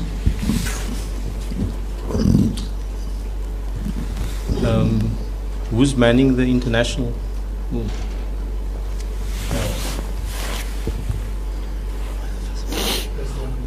Oh, the first one? Yeah, Tafadal, Bismillah. Shukran, Fakhri, Brother Fakhri. I've actually got 3 questions, but I'll tone it down to 2. And can be answered by any of the 2 esteemed sheikhs. The one question is that we are living in a secular state, or state that's not Islamic. And we also I wouldn't say we must also survive in the state, but we also have to operate within the state as Muslims and so on, and go about our lives as Muslims. Now, the government of the day makes a lot of laws that or legalize a lot of things which we as Muslims cannot conform to. Do we have to worry ourselves about these laws that are being passed every day or every time in Parliament that are un-Islamic? Or should we just do as Allah subhanahu wa ta'ala, or stick to what Allah subhanahu wa ta'ala have ordered us to do? And should we make such a big noise about the illegal laws that are being passed? Or should we not rather see that as a test for our faith? Because the government of the day makes laws that are pro-choice. The ANC government's laws is based on pro-choice. Otherwise, they will legalize basically everything. It's up to the individual to make their choice between the right and the wrong. Right? So should we be bothered about that, or should we just accept it as a test of our own faith? Then the second question I want to ask is, have Maulana Hosein ever met up with other faith clergymen of other faiths, and what is their view on Dajjal and Magog and Magog? Are they fully aware of it, and do they also see that the destruction of religion all over the world is taking place? How did they respond if you have met with any one of them, for example, maybe with Desmond Tutu and other clergymen from other faiths? Shukran. Is it international? No. Is it international? Then I'll go for the another international. Okay, so here's a question. How will the alliance between Eastern Orthodox Rome and the Muslims be formed? There's no country there. And then another one is, how many more Arab countries are going to be attacked by the Zionists after Syria? That's from the UK. Is there any another question from the floor? Yes. Assalamu'alaikum warahmatullah. On the first day, Maulana mentioned about the system of how Maulana Fazlur Rahman al-Ansari was explaining, and the example that he used was the example of Hazrat Aisha's hadith that comes in Bukhari Sharif, and we discard that hadith because it goes contrary to a lot of other. So if Maulana could just explain to us what should be our viewpoint, because we have a big problem today where people say that the Prophet is a pedophile and he married a 6-year-old. So how do we respond, and what is our outcome on that? Okay, so that concludes the question for this session. We'll have to continue with the next session. So Maulana Imran and Sheikh Ali, who would like to go first? Sheikh Ali Mustafa. Assalamu'alaikum. Wabarokaatuh. And Sheikh Ali? Yeah. We don't have to answer the questions in order. I mean, as long as we cover all the questions. I'll go for the first one. Okay. Do we have to worry about any Islamic laws passed by the Parliament, or accept, or how should our response be? I think that's what the question is about. As far as I understand, as Muslims, definitely our allegiance, total allegiance, is for Allah subhanahu wa ta'ala. We are not just religious people, we are a nation, and we have a complete deen. The Kuffar know that also, most of them, the leaders at least, so that, but they have got the authority in the country where they are ruling. And any government, they can make any rule, and they can pass any law. I mean, some of the laws are very, very, against religion besides Islam. I mean, we cannot accept any law which is against the tenets of Islam or of religion, but particularly Islam. We cannot just leave it like that. Especially like personal laws. Some things may be difficult. There are certain laws, like for instance, the one you have been dealing with in this country. Muslims have it in every other country where there's non-Islamic rules. It's concerning the multiple marriages. Okay, it is not allowed to register more than one marriage. So what Muslims have been doing, they have been doing the nikah for those who want to marry more than one wife. You could not register it, but if you are a citizen in a country, you might be able to do it. Otherwise, you may not be able to live comfortably with that. But there are a lot of laws. But you have, every individual Muslims. And my view is that if it is against Islam, you don't accept it. You don't have to follow it. Maybe Maulana may add some to it, but this is what I have to say on this question. I'll have this, yeah. Bismillahi awwaluhu wa akhiruh. When we locate this question in ilmu Akhir Zamaan, we recognize that laws which are being enacted, in which what Allah made halal is made haram, and what Allah made haram is made halal. by governments and by parliaments around the world, and not happening by accident. And this is going to intensify as time passes. And the rope around our necks is growing tighter and tighter. When a government or a parliament enacts a law in which they make halal what Allah made haram, and make haram what Allah made halal, like for example legalizing money being lent on interest. Allah made it haram and they made it halal. This is called, what is the name of this sin? You know it, mashallah. It's shirk. Where's the evidence? Where? Where is the evidence in the Quran that this is shirk? I got a whole afternoon ahead of me now, you know, so I can take my time now. Which surah?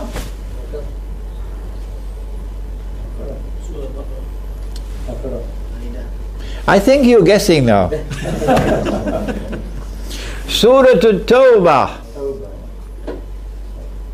See? وَمِنْ أَهْلِ no. اتخذوا أحبارهم ورهبانهم أربابا من دون الله والمسيح ابن مريم وما أمروا إلا أن يعبدوا إلها واحد لا إله إلا هو سبحانه عما يشركون. They took their priests and rabbis as gods and lords beside Allah.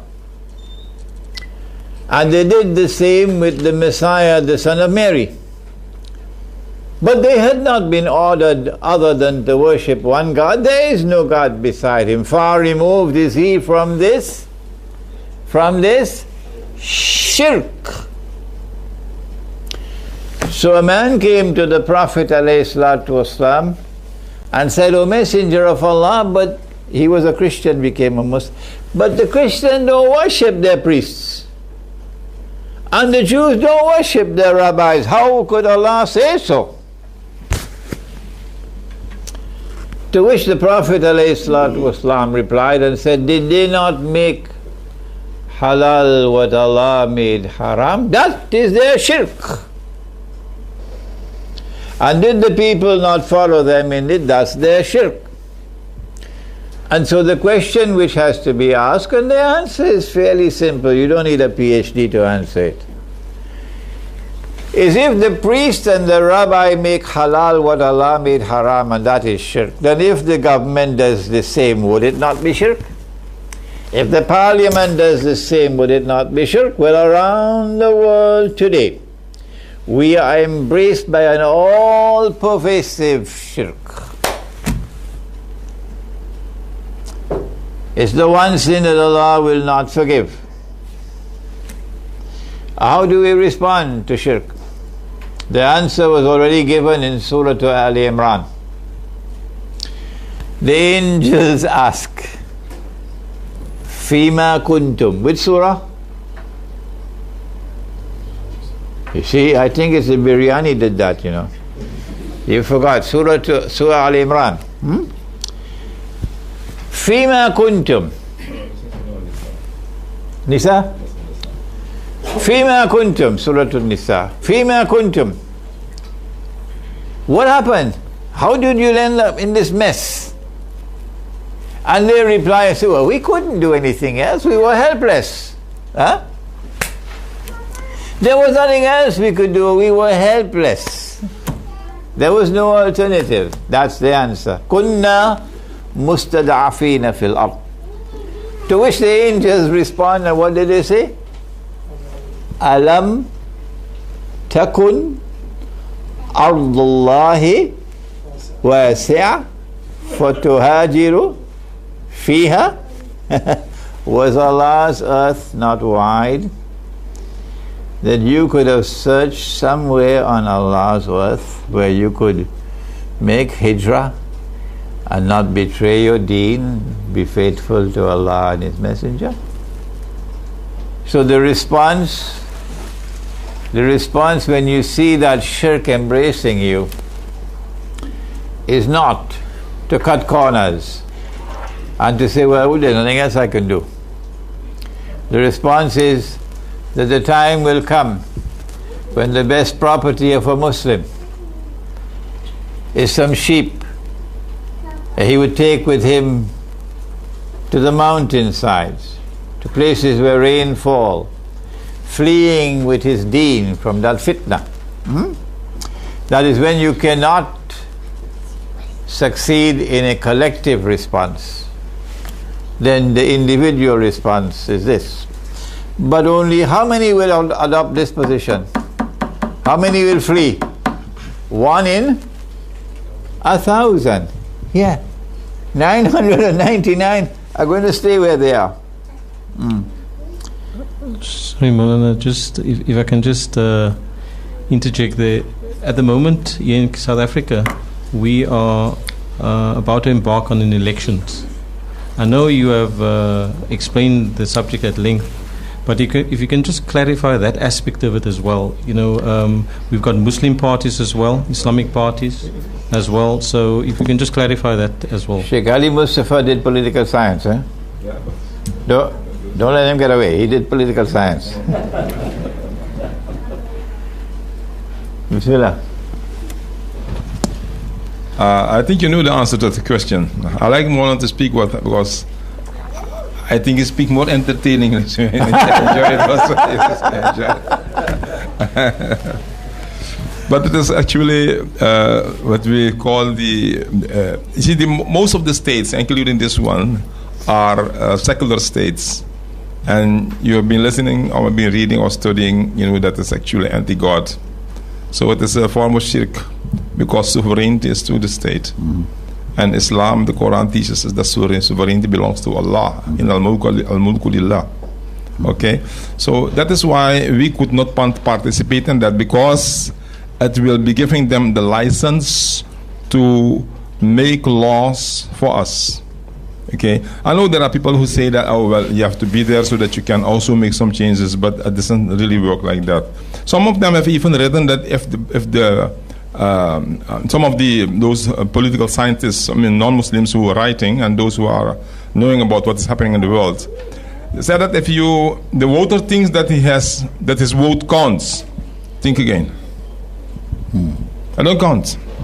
But as a believer, you could not give authority, that's what it actually means, to another one over Allah. That's what it really comes to. That is as much I would say, but maybe Maulana can give you a better. Yeah.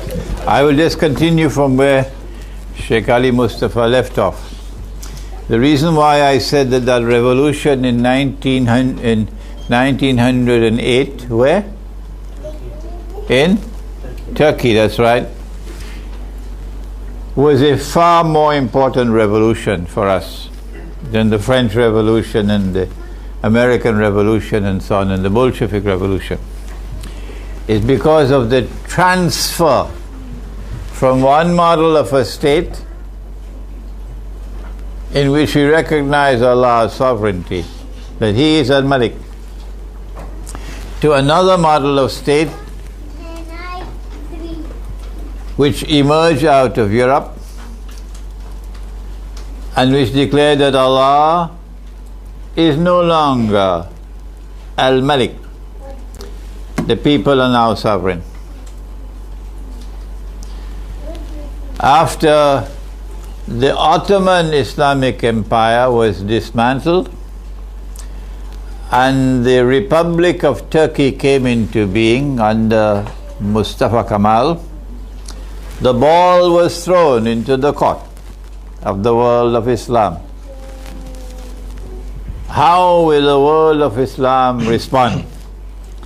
How will Islamic scholarship respond to this dramatic and momentous change which has taken place in the seat of the Khilafah?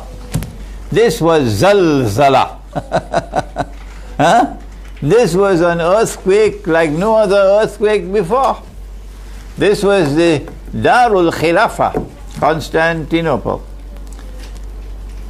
And now this dramatic change has taken place, and the model of state which came out of Europe, which is based without a shadow of a doubt on shirk, now replaces the Khilafah state. The most important response that came from the world of Islam didn't come from Al-Azhar. No, Al-Azhar did give a response, but it was not the most important. It didn't come from the Arabs, it didn't come from Iran, it didn't come from Africa, it came from India. Indian Muslims responded intellectually with the most profound response. Indeed, they created a movement called the Khilafat movement. And the purpose of the Khilafat movement was to struggle for the preservation of this model of a state based on divine sovereignty. Pakistanis don't like to hear this. But the most important voices of all, which came out in favor of the Republican state, and as a consequence cut down the foundations of those who were struggling for the Khilafah state. Whether you like it or not, go to the back and read my book entitled Iqbal and Pakistan's Moment of Truth, and then refute me if you can. The most powerful voice and the most important voice was that of Iqbal. We say he was a great scholar, yes. We honor him and we respect him, yes. But he made a mountain of a mistake. This was not the only mistake that he made. And when we point out the mistake of a great scholar, we don't do that to insult him or disrespect him. Not at all. In the same way that we point out his error, you must point out my error and his error. Otherwise, you could get away with an error and nobody will correct you. Iqbal was the most important voice in the world of Islam, lending its weight to the new model of a state, Muhammad Iqbal. And then Jinnah was able to follow in his footsteps. And then you got the Republican state of Pakistan, which took the name of the Islamic Islamic Republic of Pakistan, and ended up as the American Republic of Pakistan. So this is a very important subject which needs further study. The emergence of the modern Republican state, secular state, and it's using it to replace the Khilafah state, and how should we respond? Our response is that we're not going to be a part of this. No. We're not going to be voting in elections. No. Our hearts are with the Khilafah state. And we recognize the Khilafah state to be authentic because it recognized divine sovereignty. And Allah sent us as an ummah. What is that ayah? Kuntum khayra ummatin ukhrijat linnas. تأمرون بالمعروف وتنهون عن المنكر وتؤمنون بالله and ummatan wasata. We are the ones who must set the example for the rest of mankind. Yeah. Proceed next.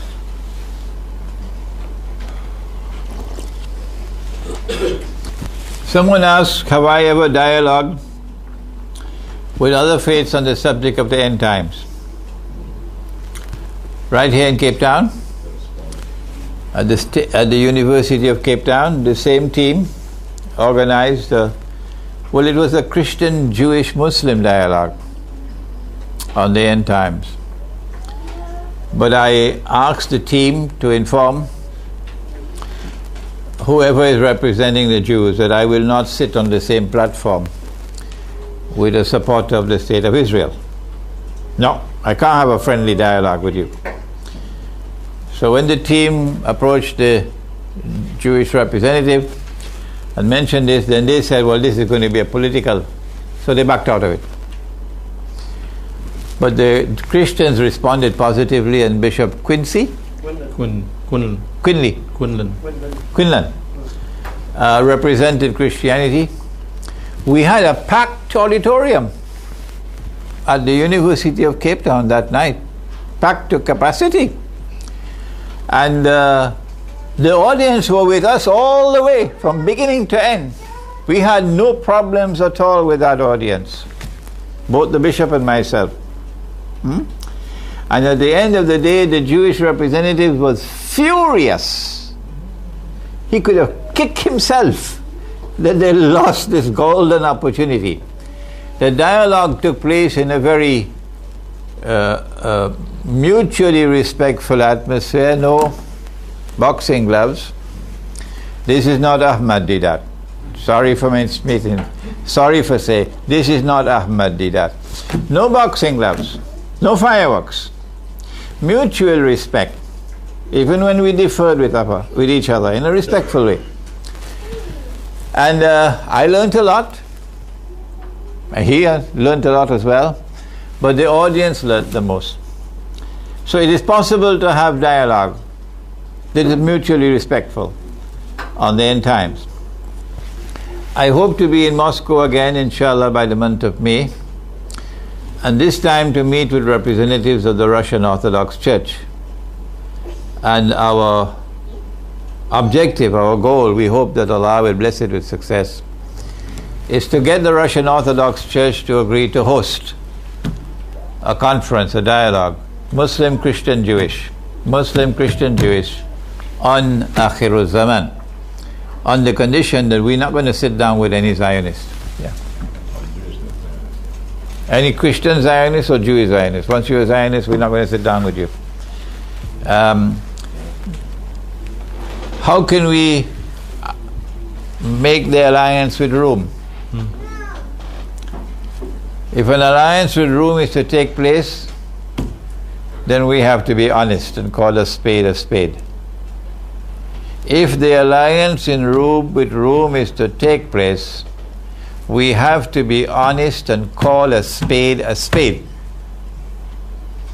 What happened in 1542, when Sultan Muhammad Fatih conquered Constantinople, and the first thing that he did was to take Hagia Sophia, which was the premier cathedral of Rome, of the Orthodox Christians, and transform it into a masjid, and that it remained a masjid thereafter for about 400 to 500 years,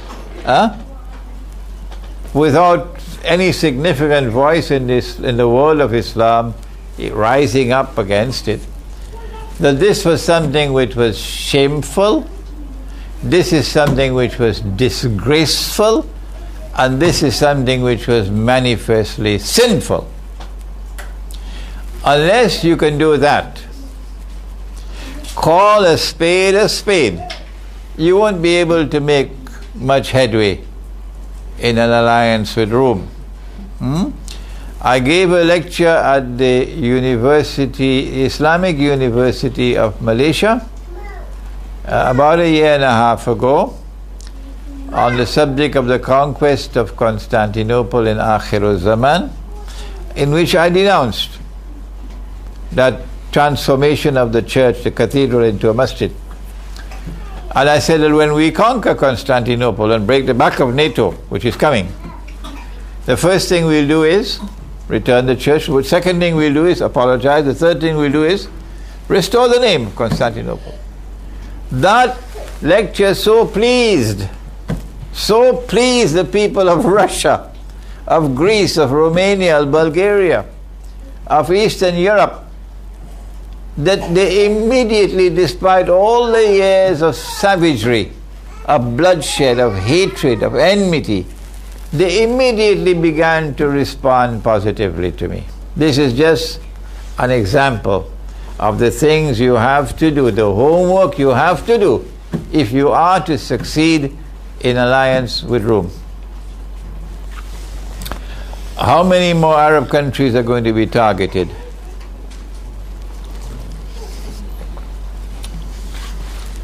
It's difficult to tell. I thought, and I was wrong. And I'm happy to be wrong sometimes. I thought the first to fall would have been Jordan. And I said so in 2001. I said King Abdullah probably has already packed his suitcase. Jordan hasn't fallen as yet. So it's difficult to predict which one will be next and which one will be next. Okay? But I don't think they're finished with Egypt.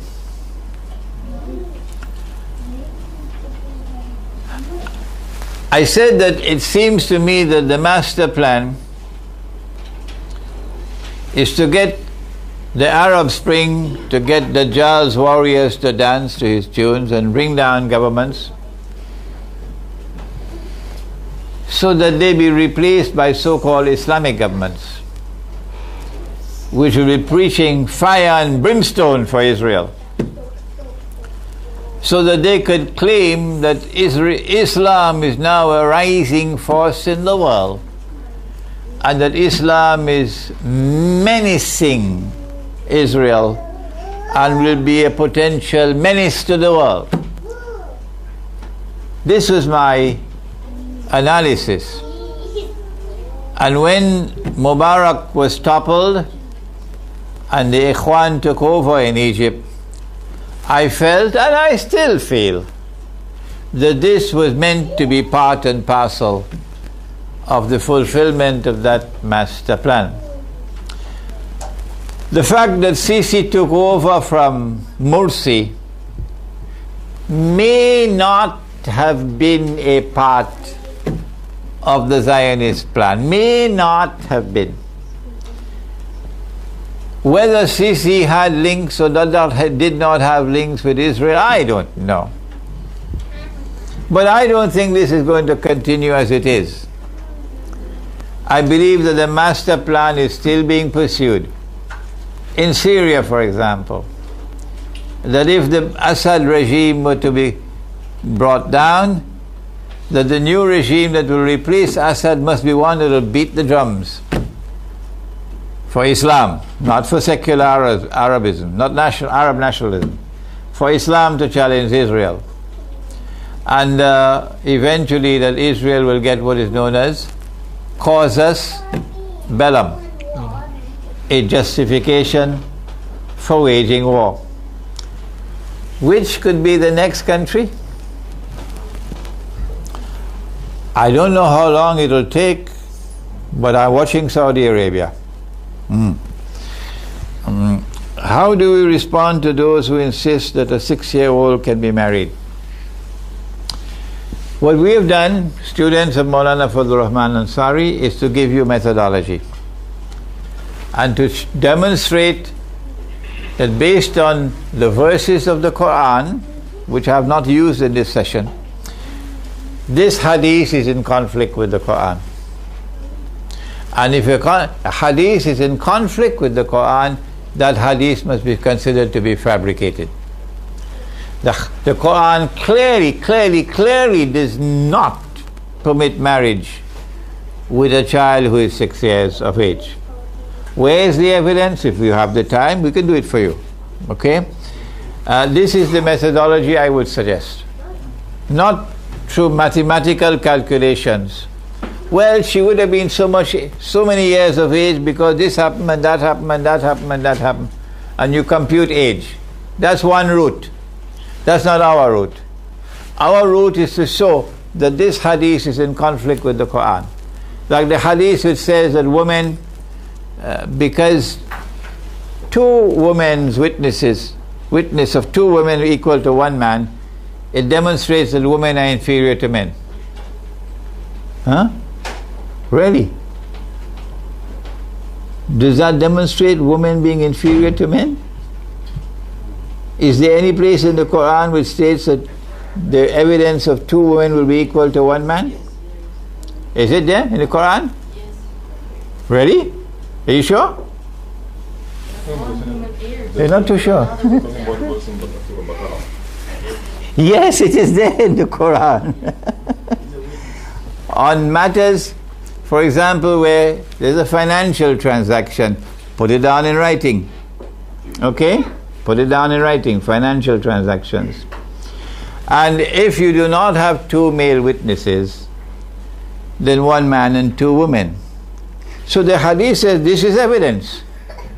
This is evidence that women are inferior to men. Is that so? No, it's not. How can you demonstrate it?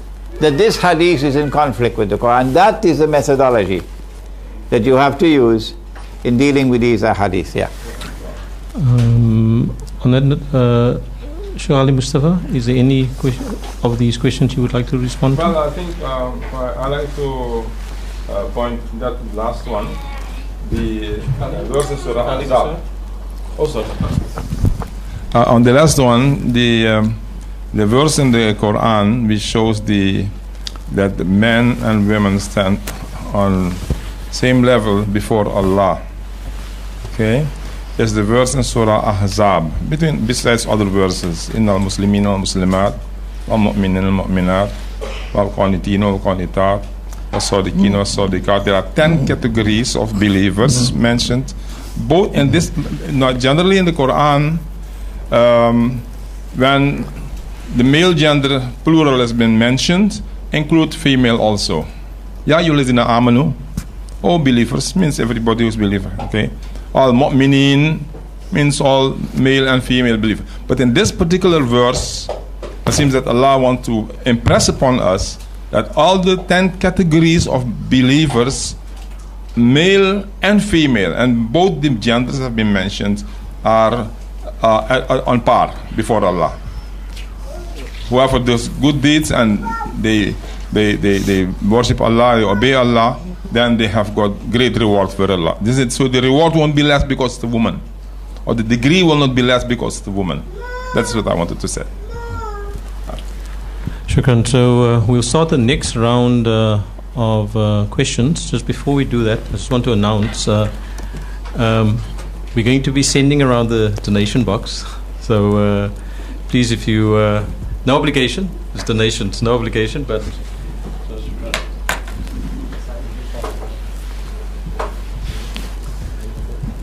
okay. So we can commence with the next round of questions. There's a question here, so I'll proceed.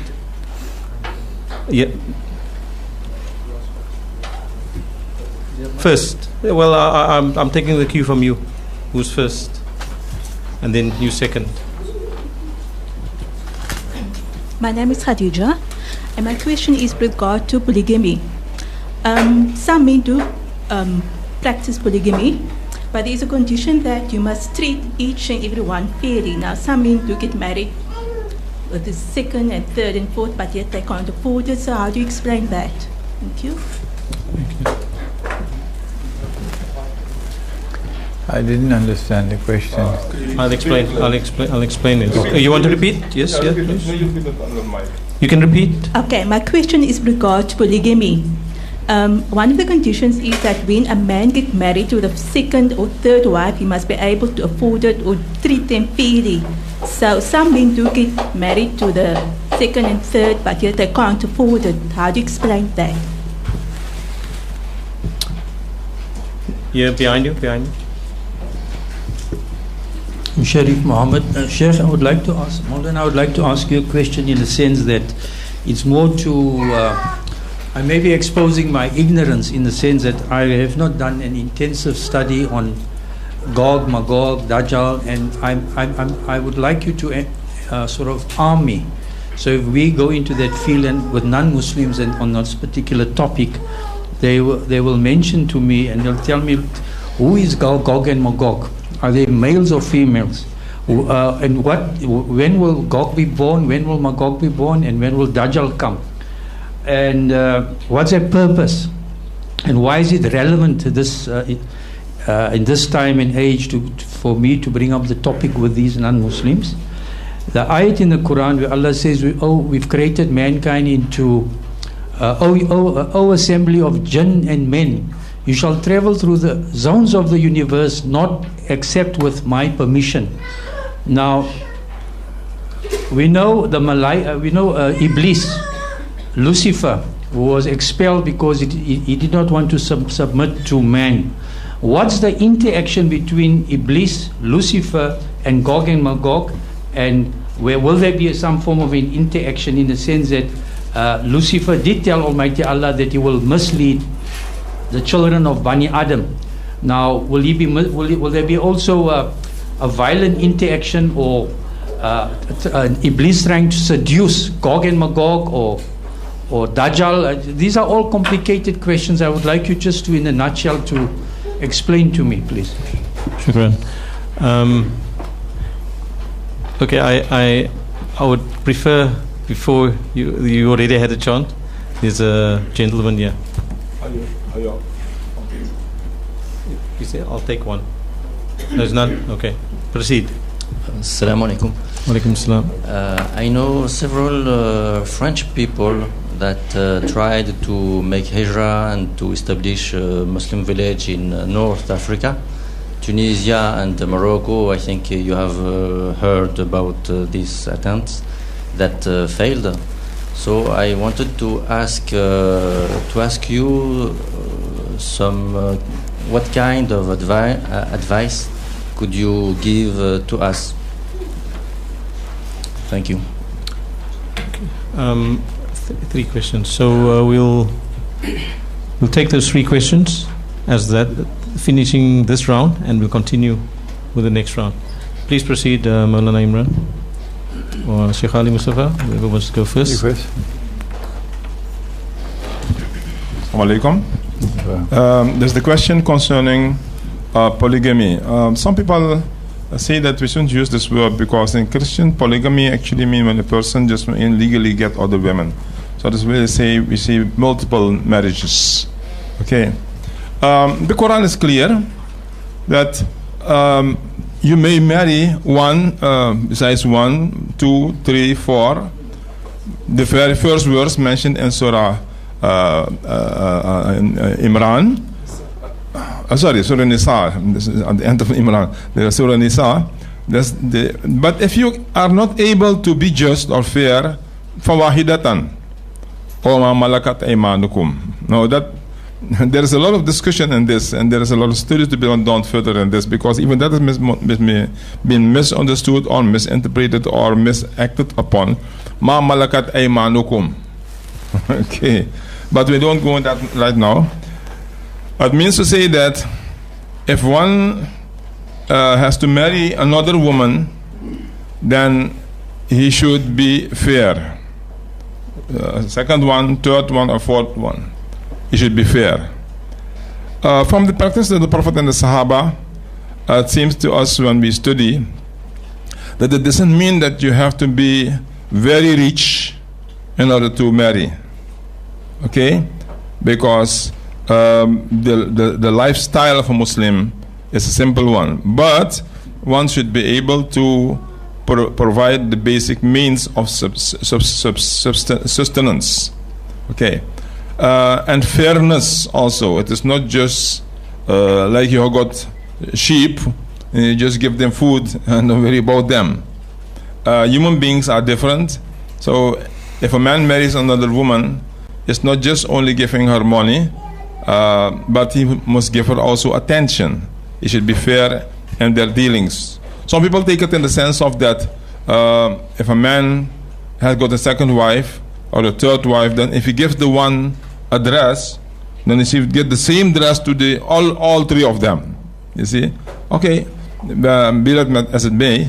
But if one is not able to be fair according to the Quran, then it is better to keep to one. In other words, one should, and as the sister was saying, if you can't afford, well, if you can't afford, then you should not, because you should be able to afford to do it. Okay, if you can't afford, you are going to bring misery to the other person. You will be unjust and questionable before Allah subhanahu wa ta'ala. As for those who want to get into this, remember the hadith where the Prophet sallallahu alaihi wasallam is reported to have said that if a man has got 2 wives, and that may apply to 3 or 4 also, and he is only looking at the one and not at the others. That means he doesn't pay attention to the other ones, but he hangs on one only and neglecting the others. On the day of Qiyamah, he will have a problem, because his one face will be faced off from the other side. Means he will be punished in a terrible way. This is something we should be, the man, care about. You have to be also strong as a man if you have to marry even first one, let alone second one. And we all know, those who are married amongst us, that it is not very easy to manage the wife. You have to be a man in order to marry a woman. That is the thing. And of course, the responsibility is on your shoulder. So therefore, I mean, Maulana was saying about in the Muslim village, there should not be this problem. But therefore, unless we become really sincere with Allah, totally devoted and absolutely dedicated, we will not be able to do it or do it correctly. Okay, it's not a joke. It's not just for fun that we marry, but we do it in order to please Allah, in order to have a balanced and a good, harmonious social life, whereby the needs of all are seen into. That is what it is. And I hope the message has gone through. And if there is any addition, maybe anybody, maybe Maulana can say something extra. But that's what I have to say on it.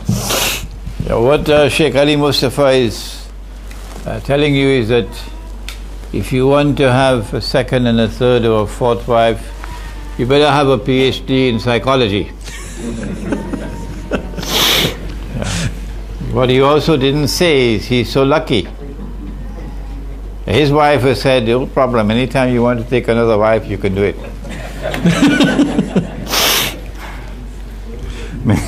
May Allah bless his wife. Allah blessed him with a very good wife. She's sitting somewhere inside the back there.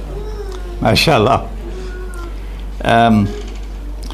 It is going to be a little difficult in this question and answer session to identify who are Gog and Magog, who is Dajjal, and answer all these questions, because these are very complex subjects.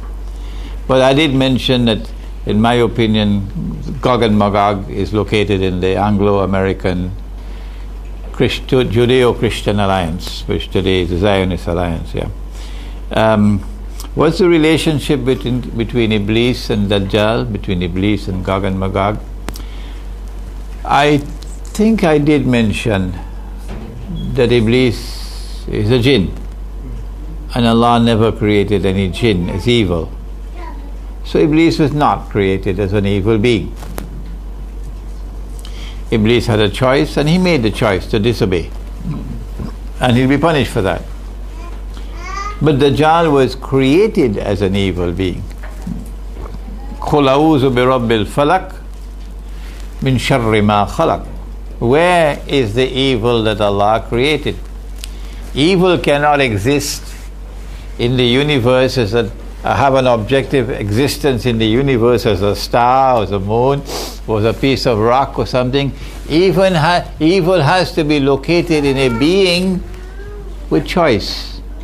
And only two beings have choice: human beings and jinn. And neither human beings nor jinn have been created evil. No. Human beings have choice, and they choose to be believers or kuffar. Okay? The only thing in the whole of Allah's creation who's created evil is Dajjal. That's your first and most important difference between Iblis and Dajjal. In consequence of which, it should be fairly simple for us to conclude that Dajjal is not going to be subjected to judgment on Judgment Day and to be rewarded or punished by Allah. No. It should be fairly simple to conclude that since he was created as an evil being, he has no responsibility. He's not responsible for his conduct. Indeed, what he does, his actions will not have the word conduct for it. Human beings have conduct. Jinn have conduct. but not Dajjal. No, Dajjal is action. Kandak is an ethical word. Ethical word. And that when Dajjal is killed, there is no resurrection for him. No. He passes into non-existence. But this is the kind of thinking that is very difficult for people to accept, because nobody has thought about this subject. Nobody has explored this subject. So I would not be surprised if people find it difficult to accept these views. For Gog and Magog, it's a little bit more difficult. We know that the 999 for Jahannam would be Ahlu Ya'juj wa Ma'juj, the people who follow Gog and Magog. Okay? And they are therefore responsible for their conduct. Allah did not create you in tight blue jeans. That was your choice, to wear tight blue jeans, which you are dressed and yet you're looking naked. All the shape of the body is there on display before the whole world. So you are responsible for your conduct, and you are following Gog and Magog, and hence you belong to Ahlu Ya'juj wa Ma'juj. But the original Gog and Magog, it is extremely difficult for us to locate, identify the original ones. All we can say is that they are located within this group, the Anglo-American Judeo-Christian Zionist Alliance. And what is the fate of the original Gog and Magog, not those who follow them? That I don't know, because there is no material that I can use on the basis of which I can answer. What is your advice for Muslims in Europe? Answer: if you can make hijrah, my advice is to do it. Algeria, Morocco, Tunisia, but not Libya. Not Libya. Algeria, Morocco, Tunisia. And when you make hijrah, don't go to the cities. No. Go to the remote Moroccan countryside, the remote Algerian countryside. And the Algerians are always telling me how beautiful the countryside is. How beautiful the countryside is, yeah. The remote Tunisian countryside. And seek refuge there in small communities. But if you cannot make hijrah out of France, then what do? The same thing for the United States. The same thing for Canada and Britain. You get out of the cities and towns, and you go to the remote countryside, wherever you are, and you cannot get out of that country. And in those remote countryside locations, are small communities with a low profile. Why? Because of Suratul Kahf. وَلْيَتَلَطَّفْ وَلَا يُشْعِرَنَّ بِكُمْ أَحَدًا إِنَّهُمْ يَظْهَرُ عَلَيْكُمْ يَرْجُمُّكُمْ أَوْ يُعِيدُوكُمْ فِي مِلَّتِهِمْ وَلَنْ تُفْلِحُوا إِذًا أَبَدًا. Low profile. Because if they find your profile, they're going to come after you. That is a solution for Muslims resident in Europe. Sheikh Ali, yes, yeah. Please proceed. Assalamualaikum. Now the question of the Dajjal. I think, before the question comes again, that we will have to say, I'm responding to Imran, that the Dajjal therefore will have to be an exception, istisna, because according to hadith, and actually Mawlana said it also, the Dajjal is not a jinn but from the human species. You see? So if he is from the human species, when you say he will be a Jew, or from the Jew, then he will necessarily have to be an exception. That cannot be a general rule that the human beings, all of them are responsible, are questionable. So if the evil that is created is the Dajjal and is a human, then he has to be an exception. That is what my suggestion is. So please. Okay, I have an additional comment to make on this. It's a very fascinating subject to discuss, particularly among scholars. وَلَقَدْ karramna bani Adam. That all the progeny of Adam, all those human beings who are the progeny of Adam alayhi salam, have been honored by Allah. Dajjal has not been honored by Allah. Are all human beings from Adam alayhi salam? That's the next question. Is there the possibility that you can have a human being who is not from Adam alayhi salam? That's the question. Kullukum min Adam wa Adamu min teen. You are all from Adam, and Adam is from dust. So I choose to get out of this difficulty by suggesting as a solution that whoever or whatever that creation is that we call Dajjal, Dajjal is going to appear in the form of a human being. That's what is important for us. Is it possible for an angel to appear as a human being, apart of course from your wife? Is it possible for an angel to appear as a human being? Yes. Which one? Jibreel alayhi salam. Is it possible for a jinn to appear as a human being? Got lots of them in Washington, yeah. Huh? Iblis came as a human being. Huh?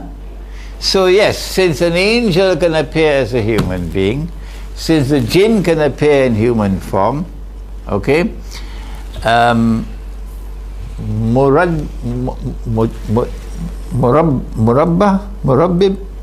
what is it?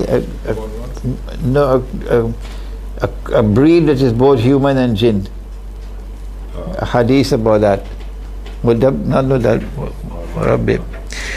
There's a strange hadith. Very, very few people have encountered this hadith about the product of a human and jinn coming together.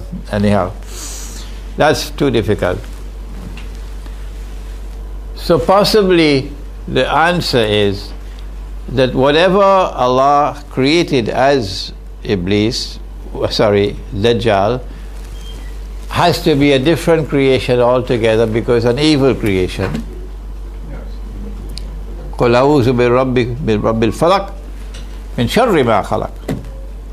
And that this evil creation is released on the island of Britain, but is not as yet in our world of space and time, our biological world. It is in the Samawat. And that this evil being will eventually emerge, be born of Jewish parents. Not any Jewish parents. He has to have lineage with Dawood alayhi salam. Otherwise the Jews are not going to accept him. So he has to be born as a child from parents who trace their ancestry, the royal blood of Dawood alayhi salam. And he grows up as a Jew. Otherwise they won't accept him as the Messiah. So Dajjal appears in human form. That is the best of my thought on the subject. Yeah. Shukran. So we'll start the next round. Any questions from the floor? There was one you were first. So I'll go there and then, okay. Tafaddal. Murakkab, yeah. Wassalamu'alaikum.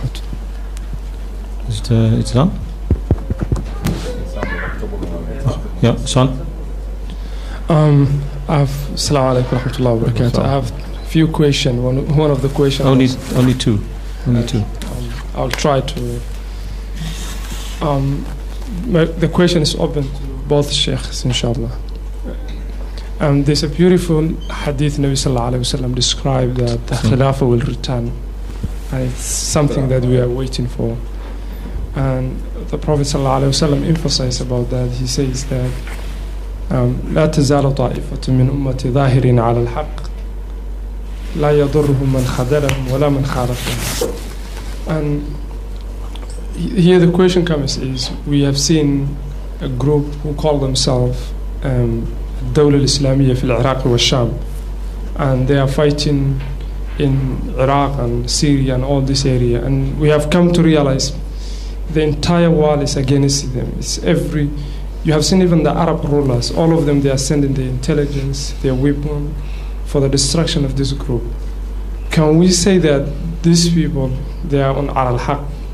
Because there was another hadith that says, al-haq ma shahadahu al-adu, which is the truth is what the enemy of Allah witness. And that's the first question. The second question is,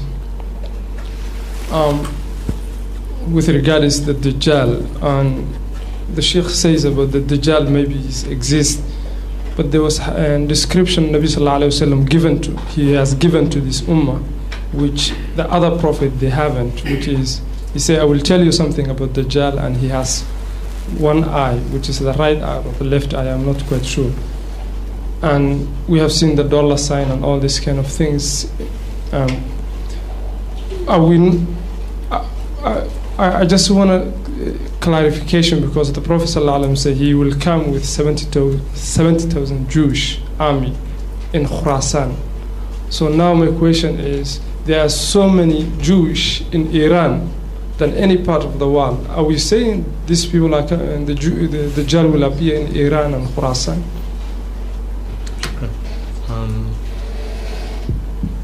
Where's it?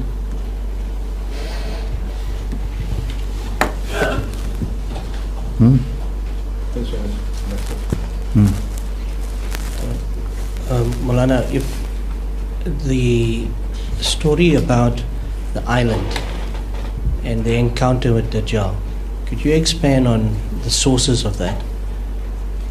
And the second question I have is with regard to Khidr or Khizr and the story of the Ruh. Many commentators say the Ruh is a reference to Jibreel alayhi salam. But if you read the Quran, or my interpretation as I've read it is, the Ruh is something separate from a creation of the angels. So if you could just expand on that, please. Before you. I just want to, there's a question that related to the first one. I missed it, sorry. It was a written one.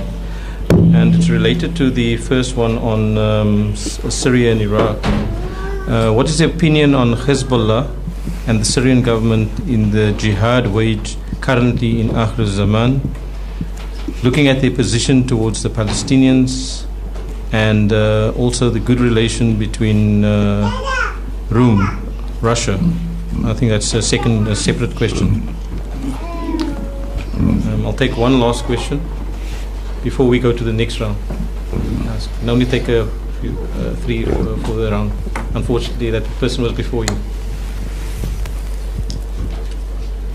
Shukran, Brother Fakhri. This will be my last question. Sheikh, I just want you to give us your opinion on madrasas or madaris here in this country.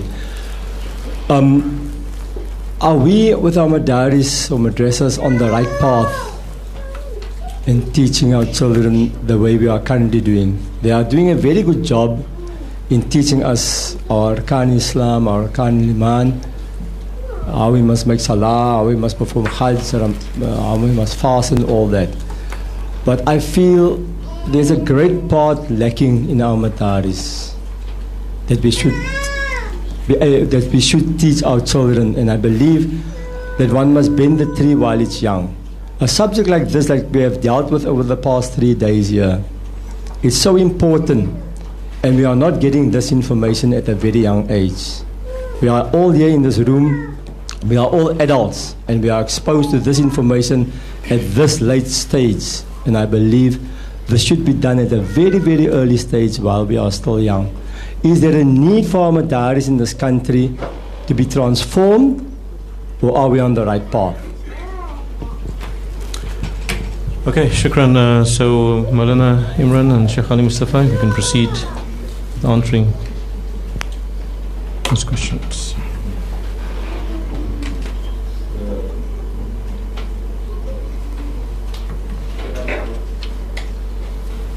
last question. You want me to repeat? Anyway, I'll take the last question.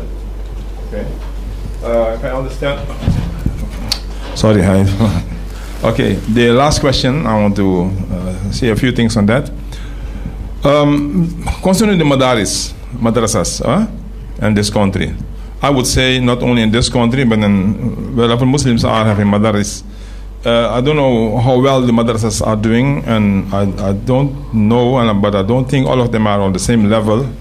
You got madrasas for small ones learning just to read Quran, but you've got madrasas for bigger boys, you think, who are studying fiqh and everything relating to Muslim life, Quran, Qira'at, and they read hadith and so on. Of course, you got the higher stage where they try to become maybe small alim and things like that. I think I'm saying correct. Okay. The problem what I see in the madaris is those who are running the madaris. There's the madrasas. Let me use English plural for those who don't know Arabic. The madrasas, the Islamic religious schools.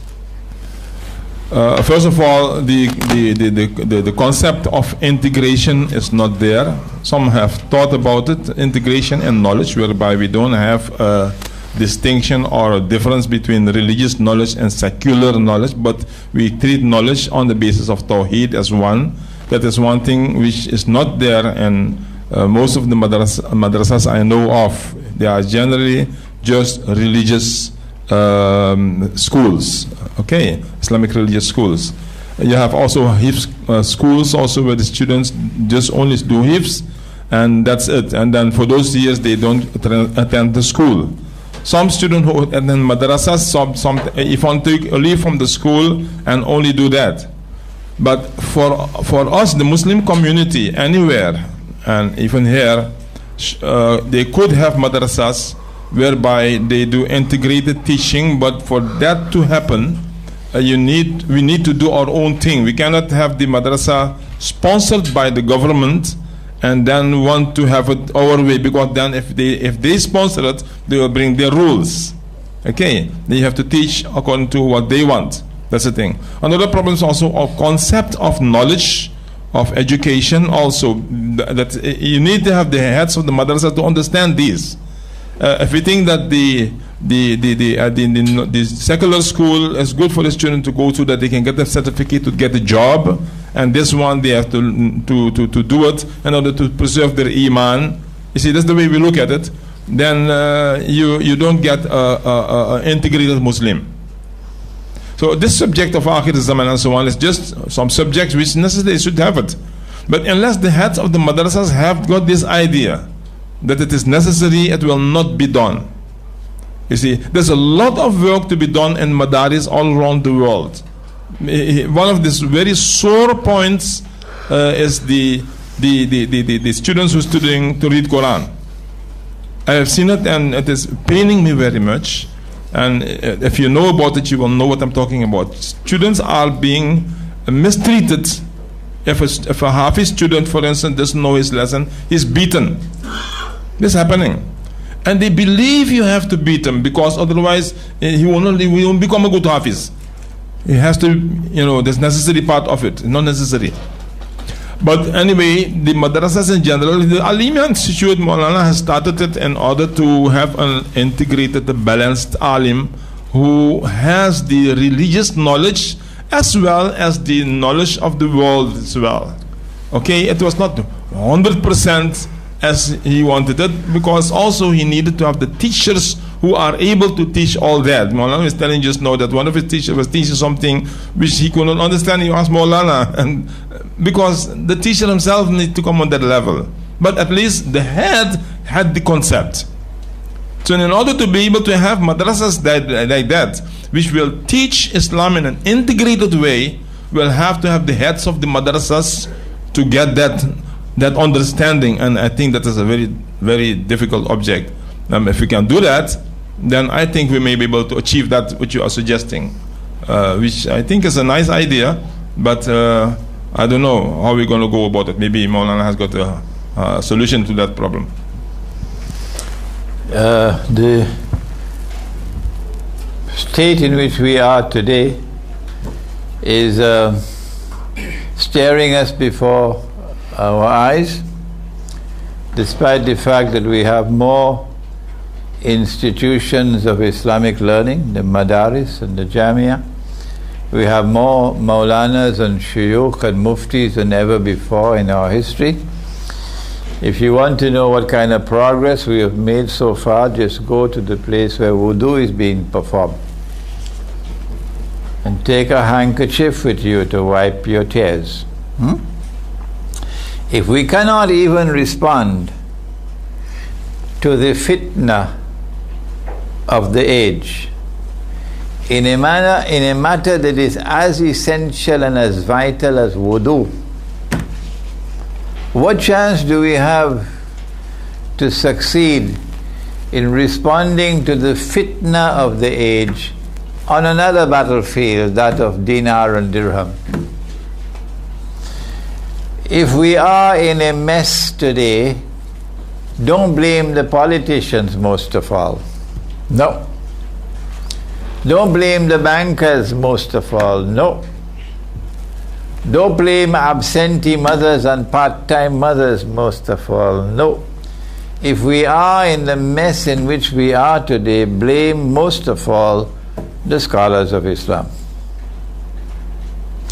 When we seek to correct the issue, how do we produce scholars of Islam who have the capacity to recognize the reality of the age and to respond to it appropriately? And there's never been an age like this in all human history.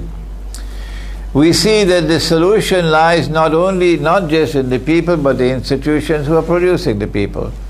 Sheikh Ali Mustafa is correct. We both got this from Maulana Fadlur Rahman Ansari. You need a new model of institutions of Islamic learning. You need, in your new model, to equip the student with the capacity to penetrate the modern age, which means penetrating modern knowledge, for example. And there is an explosion of knowledge. An explosion, a stupendous explosion of knowledge, extending the frontiers of knowledge in every single discipline of knowledge. That's the way it is today. So you need to extend your curriculum to study all this explosion in the world of knowledge. It would be surprising to you that Sheikh Ali Mustafa and I, as students of an institution of Islamic learning, we had to study the Islamic philosophy of history. Where did you ever hear of this? Huh? What kind of man is this Maulana Fadlur Rahman Ansari? The Islamic philosophy of history? Yeah, it's because I was taught the Islamic philosophy of history that I can grapple with ilmu Akhir Zamaan today. That's why.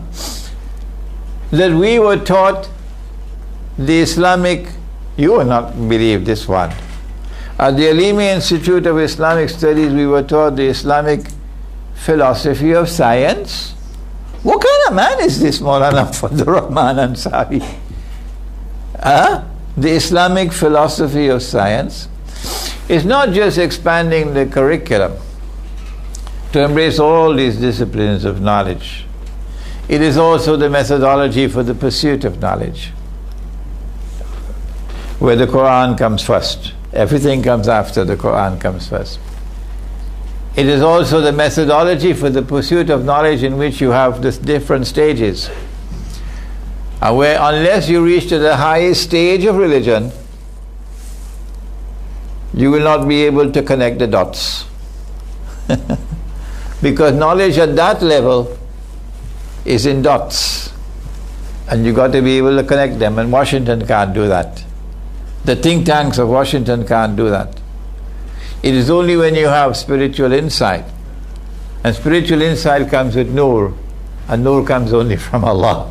Huh? All of this is part of the equipment that you need to be able to penetrate the reality of the world today and to respond to it appropriately. So, yes, our institutions of Islamic learning have to be reconstructed. Can we do it? Maulana Ansari tried. For 10 glorious, beautiful years, from 1964 to 1974. That's it. And we were lucky to be there at that time. You, South Africa, you're lucky. You have Sheikh Ali Mustafa here in Cape Town, and you have Dr. Mohsin Ibrahim in Durban. You have two of them. But once Maulana Fadlur Rahman Ansari rahimahullah died, that was it. They could not maintain the institute. So now it has become a shadow. It's still there, but a shadow of what he wanted. Briefly now, because time is running out, the one eye of Dajjal on the US dollar bill, it's a sign.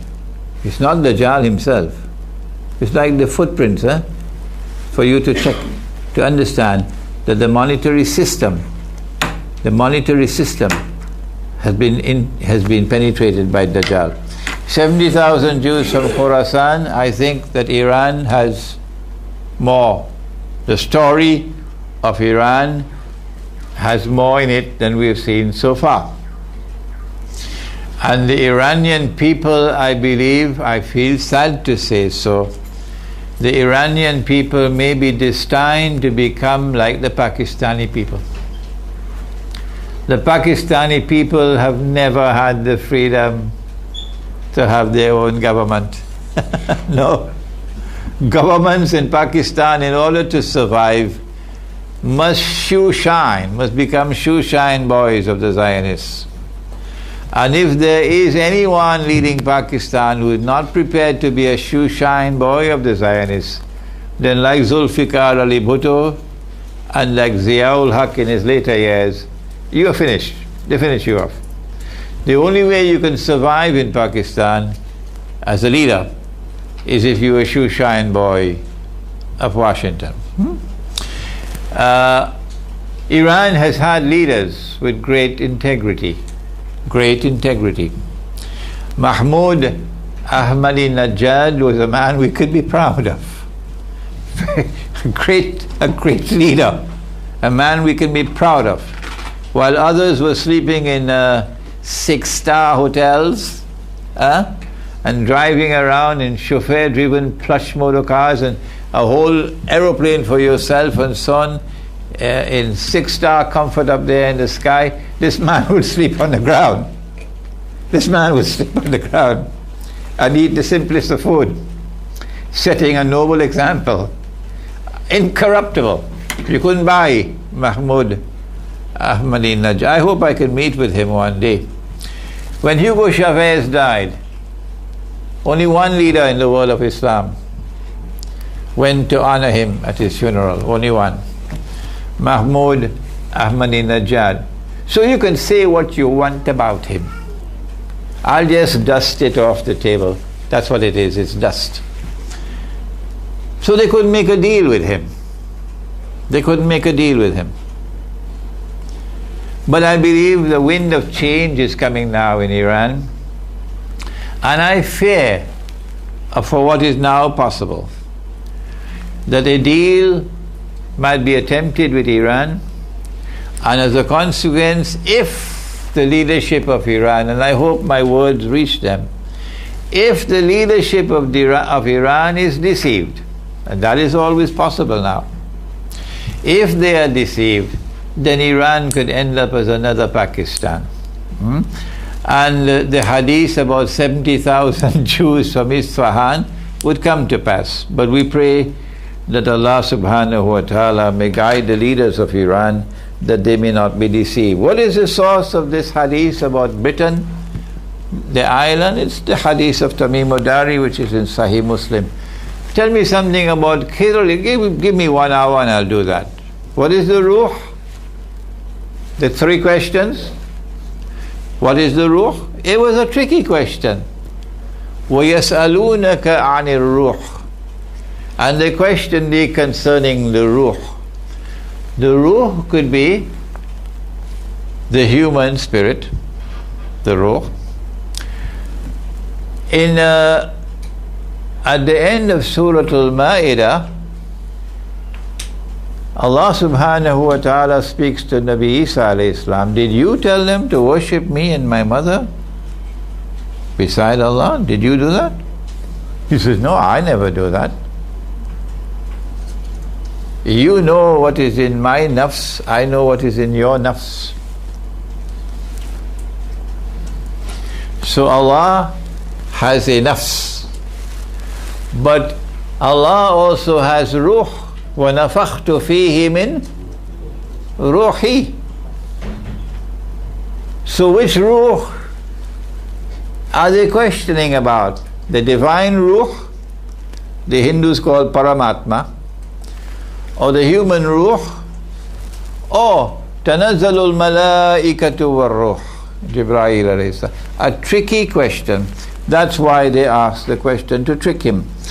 The relationship with Hezbollah and the Syrian government and their jihad, whoever stands up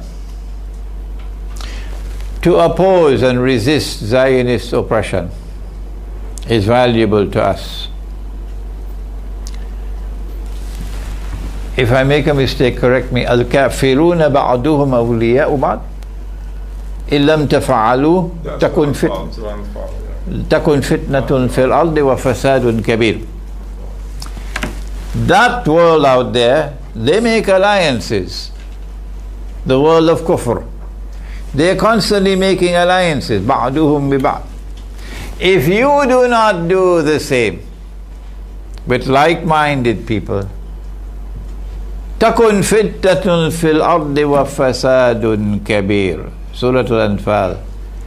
If you do not seek to make alliances with like-minded forces, there is going to be great fitna in the world and fasad. And so wherever in the world we find people, we got one from France, yeah? Wherever in the world we find people who are standing up to Zionist oppression, you would not know it, but the fellow from France would know about Diodoni and would know about Alain Soral and others. In Russia, Alexander Dugin, who I met in Moscow.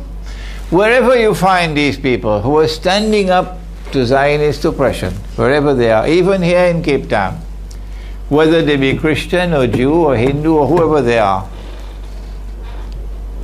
if we do not seek to make alliances with them, says the Quran, there will be great fitna in the world and fasad. Hezbollah is standing up to Israel. Yes, Hezbollah is Shia. The Syrian government is standing up to Israel. Yes. Why do you think they want them to remove the Syrian government? The Syrian government has made an alliance with Russia, and Russia is standing up to the Zionists. Russia is standing up to the Gog and Magog alliance. Where is the evidence? Just look at homosexuality.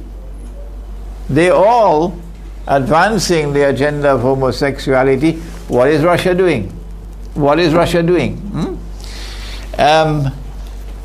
Relations with Rome, it is Iran amongst all the Muslim countries.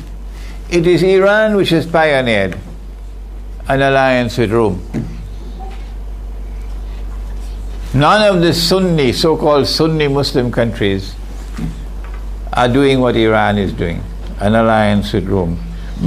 I hope and pray that these seminars and retreats that we have been organizing and the internet might be a means through which we can educate our people, and that a generation will come after us of scholars. And we are establishing now an institute of Islamic eschatology. We have in our midst here today one who is sitting with us, who is doing the yeoman's job of establishing that institute of Islamic eschatology, building the buildings. He brought the photographs with me, he showed me what they've done and so on. We have accommodation already for 8 students, built already. We need another 2 buildings to be built, so then we have accommodation for 24. And I've said, once we have accommodation for 24, you're going to first the seminar on Islamic eschatology for 1 week. You don't pay, you come, you get accommodation, free of charge. We're not going to cook for you. No. So tell your mama to teach you to cook. You're going to be doing your own cooking. Okay? If you have the means to buy the groceries and so on, you buy your own groceries. We have a shop there.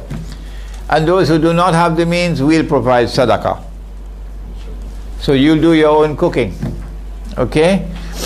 We have the plan of the masjid. The classes will be in the masjid. But every morning, after Salatul Fajr, you'll go back to your hut, you'll drink a cup of coffee. You know, the Prophet said 3 things have been made dear to me in the world of yours. Number 1, salat. Number 2, perfume, fragrance. And number 3, women and nisa. Well, I added a 4th. Coffee. So you drink your cup of coffee, then you recite the Quran, your portion of the Quran for the day. And once you recited that portion of the Quran for the day outside, we have a garden plot where you're going to be doing some farming of food crops. We'll have animals, dairy farming, and there'll be someone there to teach you. And you go out there and you work for 1 hour. Everybody. After that 1 hour, you go back, you take a shower, you take your breakfast, and by 9:30 you're in the masjid. And then I will teach from 9:30 to 11:30. After that, don't come to me, don't bother me, leave me for the rest of the day. You have other teachers to teach you. So this Institute of Islamic Eschatology, hopefully within the next few months, within the next 1 year, inshallah, we hope to start functioning. It's not going to offer you a course of studies for 2 years or 5 years. You don't need 5 years to study Islamic eschatology. Not all. Maximum that you need maybe is about 3 months. But we'll package it. We'll have a 1 week course. We have a 1 month course. We have a 3 months course. Once you have a visa, you can stay. We're not in the business of getting visas for you. People who come from Europe, wherever in the world they go, they get 3 months. Others might get 1 month or so. But once you have a visa, you're free to stay with us. No charge for accommodation. You cook your own food. No charge for classes. No, free of charge. And at the end, when you study and you go back, you must teach others what you've learned here. Sheikh Ali, if you want to just conclude on this. Assalamualaikum. I just want to add, or rather comment on the question on the ruh. Actually, in the English translation or commentaries, you might not find it. I don't think you'll find it, as far as I've seen, because they don't go into this, what I want to say here.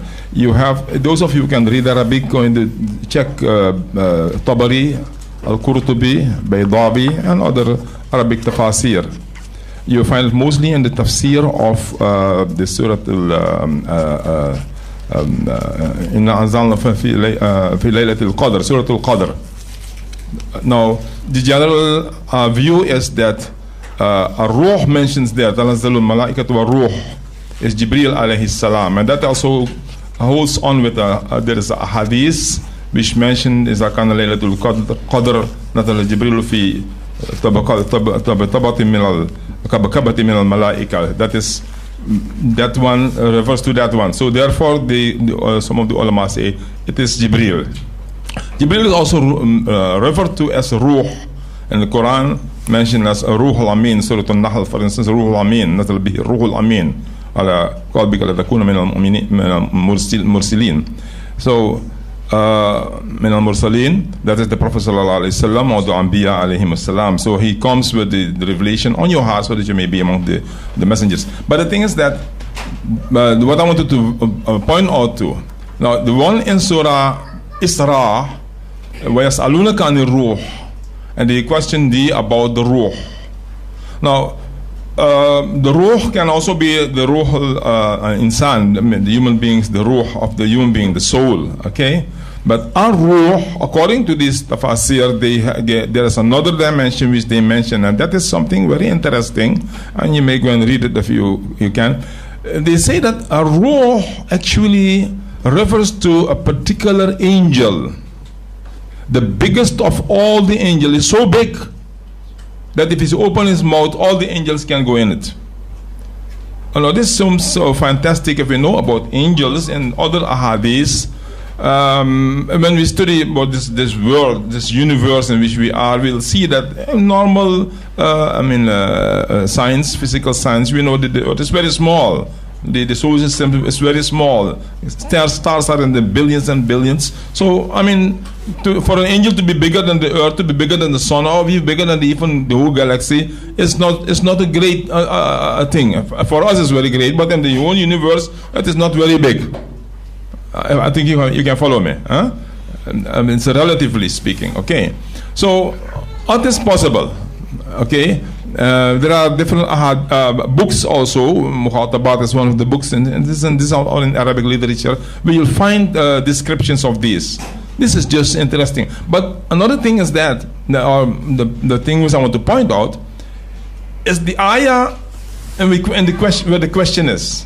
Now Allah subhanahu wa ta'ala knows, of course, best. He knows all about it. He knows if there is a big angel like this, of course Allah knows. Why Allah does not mention, He could have explained about the ruh. But the answer is, قُلِ الرُّوحُ مِنْ أَمْرِ رَبِّي وَمَا أُوتِيتُ مِنَ الْعِلْمِ إِلَّا قَلِيلًا. Bas. Allah doesn't say more than that. He says, say, the ruh is from the command of my Lord, and you haven't been given more or knowledge of it except very little. Now, one word more concerning the command, Amr Rabbi. Now, Mawlana Ansari and his, what you call the Ilm al-Kalam, Islamic philosophy, he mentions about the Alim al-Khalq wa Alim al-Ruh. Okay? The Quran also speaks about that. Okay? Walau al-Khalq wal-Amr. The Khalq and Amr belongs to him, to Allah subhanahu wa ta'ala. So there is the realm of creation and the realm of command.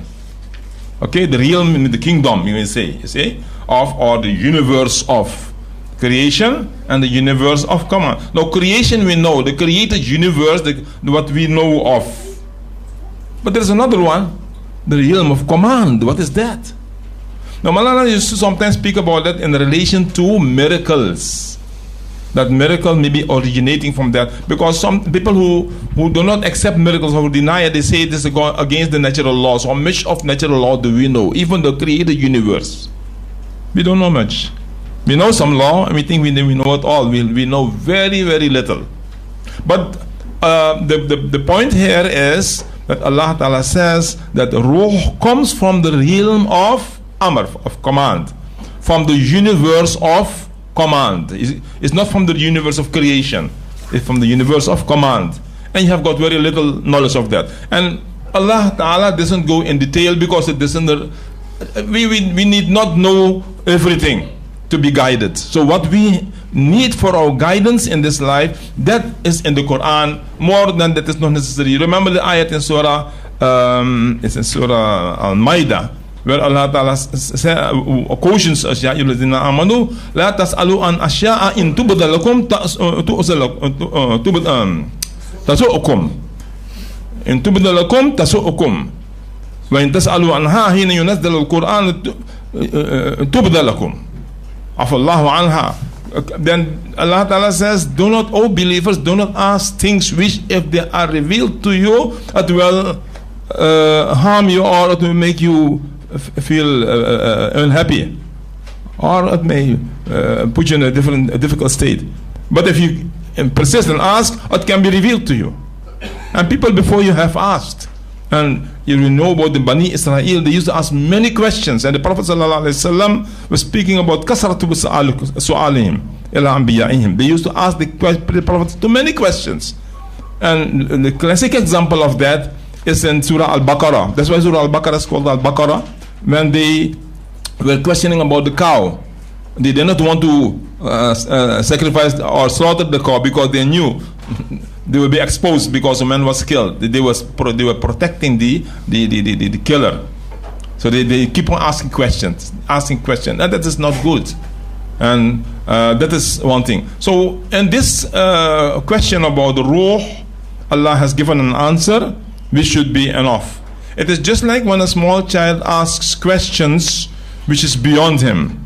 Sometimes a mother is pregnant and they ask, why is your mommy's belly so big? Now what are you going to tell the child? You see, what are you going to tell the child? Sometimes you don't know what to say, you see. But you may say, well, mommy is getting a baby. You may say that, which is truthful. But people all the time, they used to don't say that. They will tell the child some cock and bull story. I used to believe till I was more than nearly 10. I used to believe really that the child comes by the what you call the stalk. The stalk being the child. You know, we used to believe it, but nowadays they believe that you tell the child everything, and that is also wrong. You see, so you give an answer which is correct without going into detail because you are not ripe enough to know more. So maybe that's what Allah is doing with us here. Because it's not necessary to know all about the ruh because it is bigger than us. So Allah says, "Kul ruh min amri Rabbi, ama utitum min al-ilmi illa qalila." MashaAllah, MashaAllah. Mr. MC, we'd like you to exercise a value judgment. I want you to ask the 64th. No. Sorry, sir. You cannot take the what's his name, Maulana. I have been part of this group for long. I know Maulana is unfortunately tired now, and we cannot allow any further questions because I think Maulana has indicated that he's tired, and we have to respect that. So please respect that. If you want to ask questions afterwards, you could, but for the session, I think we have to unfortunately call it close.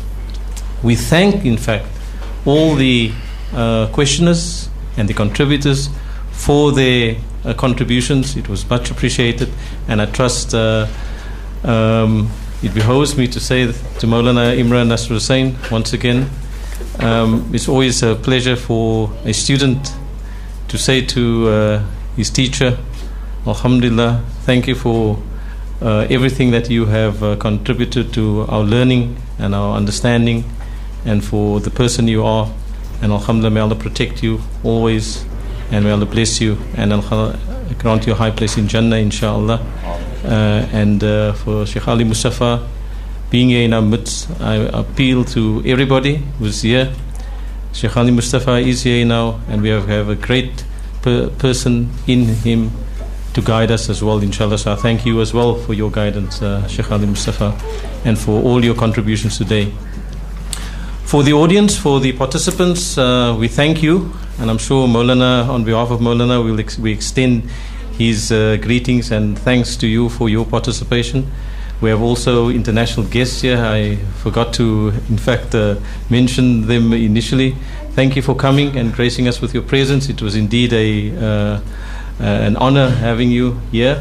And you will be extending your stay because there's other programs during this week. So we thank you for your presence, and we pray that Allah protect you.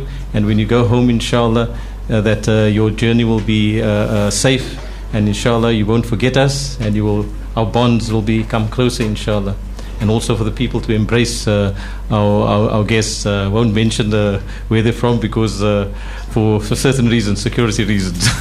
But inshallah, alhamdulillah, I have benefited tremendously It's just before we close, there's a few announcements that I have to make as usual. That's unfortunate. So the program continues, of course, on Tuesday at Park Road Masjid. Sorry, is there anything? Oh. Park Road Masjid at 7 o'clock, and that will be just confirm here on Tuesday at 7 o'clock at Darul Qarar Masjid in Park Road, Weinberg. The topic is the introduction to the religious thought of Maulana Dr. Fazlur Rahman Ansari.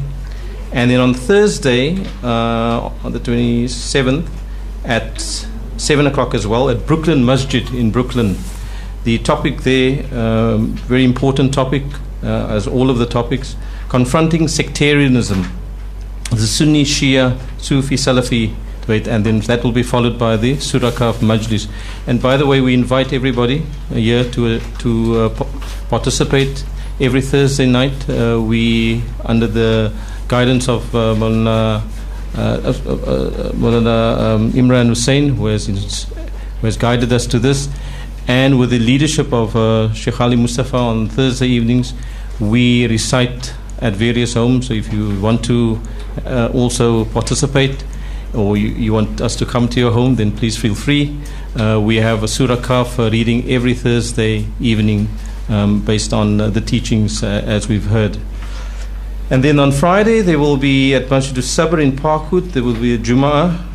And then Saturday the 1st at 3 o'clock, we will be, Maulana Imran Nasr Hussain will be at Timbuktu Books, where we will be launching the Quranic Foundations, the 2-volume text that you've seen in front of Maulana Dr. Fazlur Rahman Ansari. So yes, so that is it. I don't know if there's any. Oh yes, of course, there's a few. If you want any of these recordings in front, I'm sure you people have filled in that form. For those who haven't filled in the form, if you want any recordings, you can just speak to Ibrahim in front. Don't forget to visit our website. Many of these photographs will be on www.imranhussain.org. Also, very importantly, free market. This is a very important contribution that we as the Islamic Network have made. And if you want to speak to Muhammad Abrams Amir in terms of the, I'm speaking about the mint in particular. If you want to have your dirhams, please speak to Muhammad Abrams. Coming back, the free market to Ibrahim Ismail in front, to Hassanain Abdullah and Haji Abdullah Vakhi. So I don't know, in contact details, you can find the contact details on the website. If anyone wants to register, there's a registration form on the website. So with that, I want to ask Sheikh Ali Mustafa, will you please do us a favor? ربنا تقبل منا إنك أنت السميع العليم وتب علينا إنك أنت التواب الرحيم. اللهم ربنا اغفر لنا ذنوبنا واستر عيوبنا وتجاوز عن سيئات أعمالنا وتقبل توبتنا واغسل توبتنا. اللهم خذ بأيدينا واهدنا إلى سواء السبيل واهدنا إلى صراطك المستقيم صراط الذين أنعمت عليهم من النبيين والصديقين والشهداء والصالحين. وصلى الله على خير خلقه محمد وآله وصحبه أجمعين برحمتك يا أرحم الراحمين. Sorry, just one last for those who still want biryani. This biryani at the back, 30 rand. Okay, inshallah. Okay.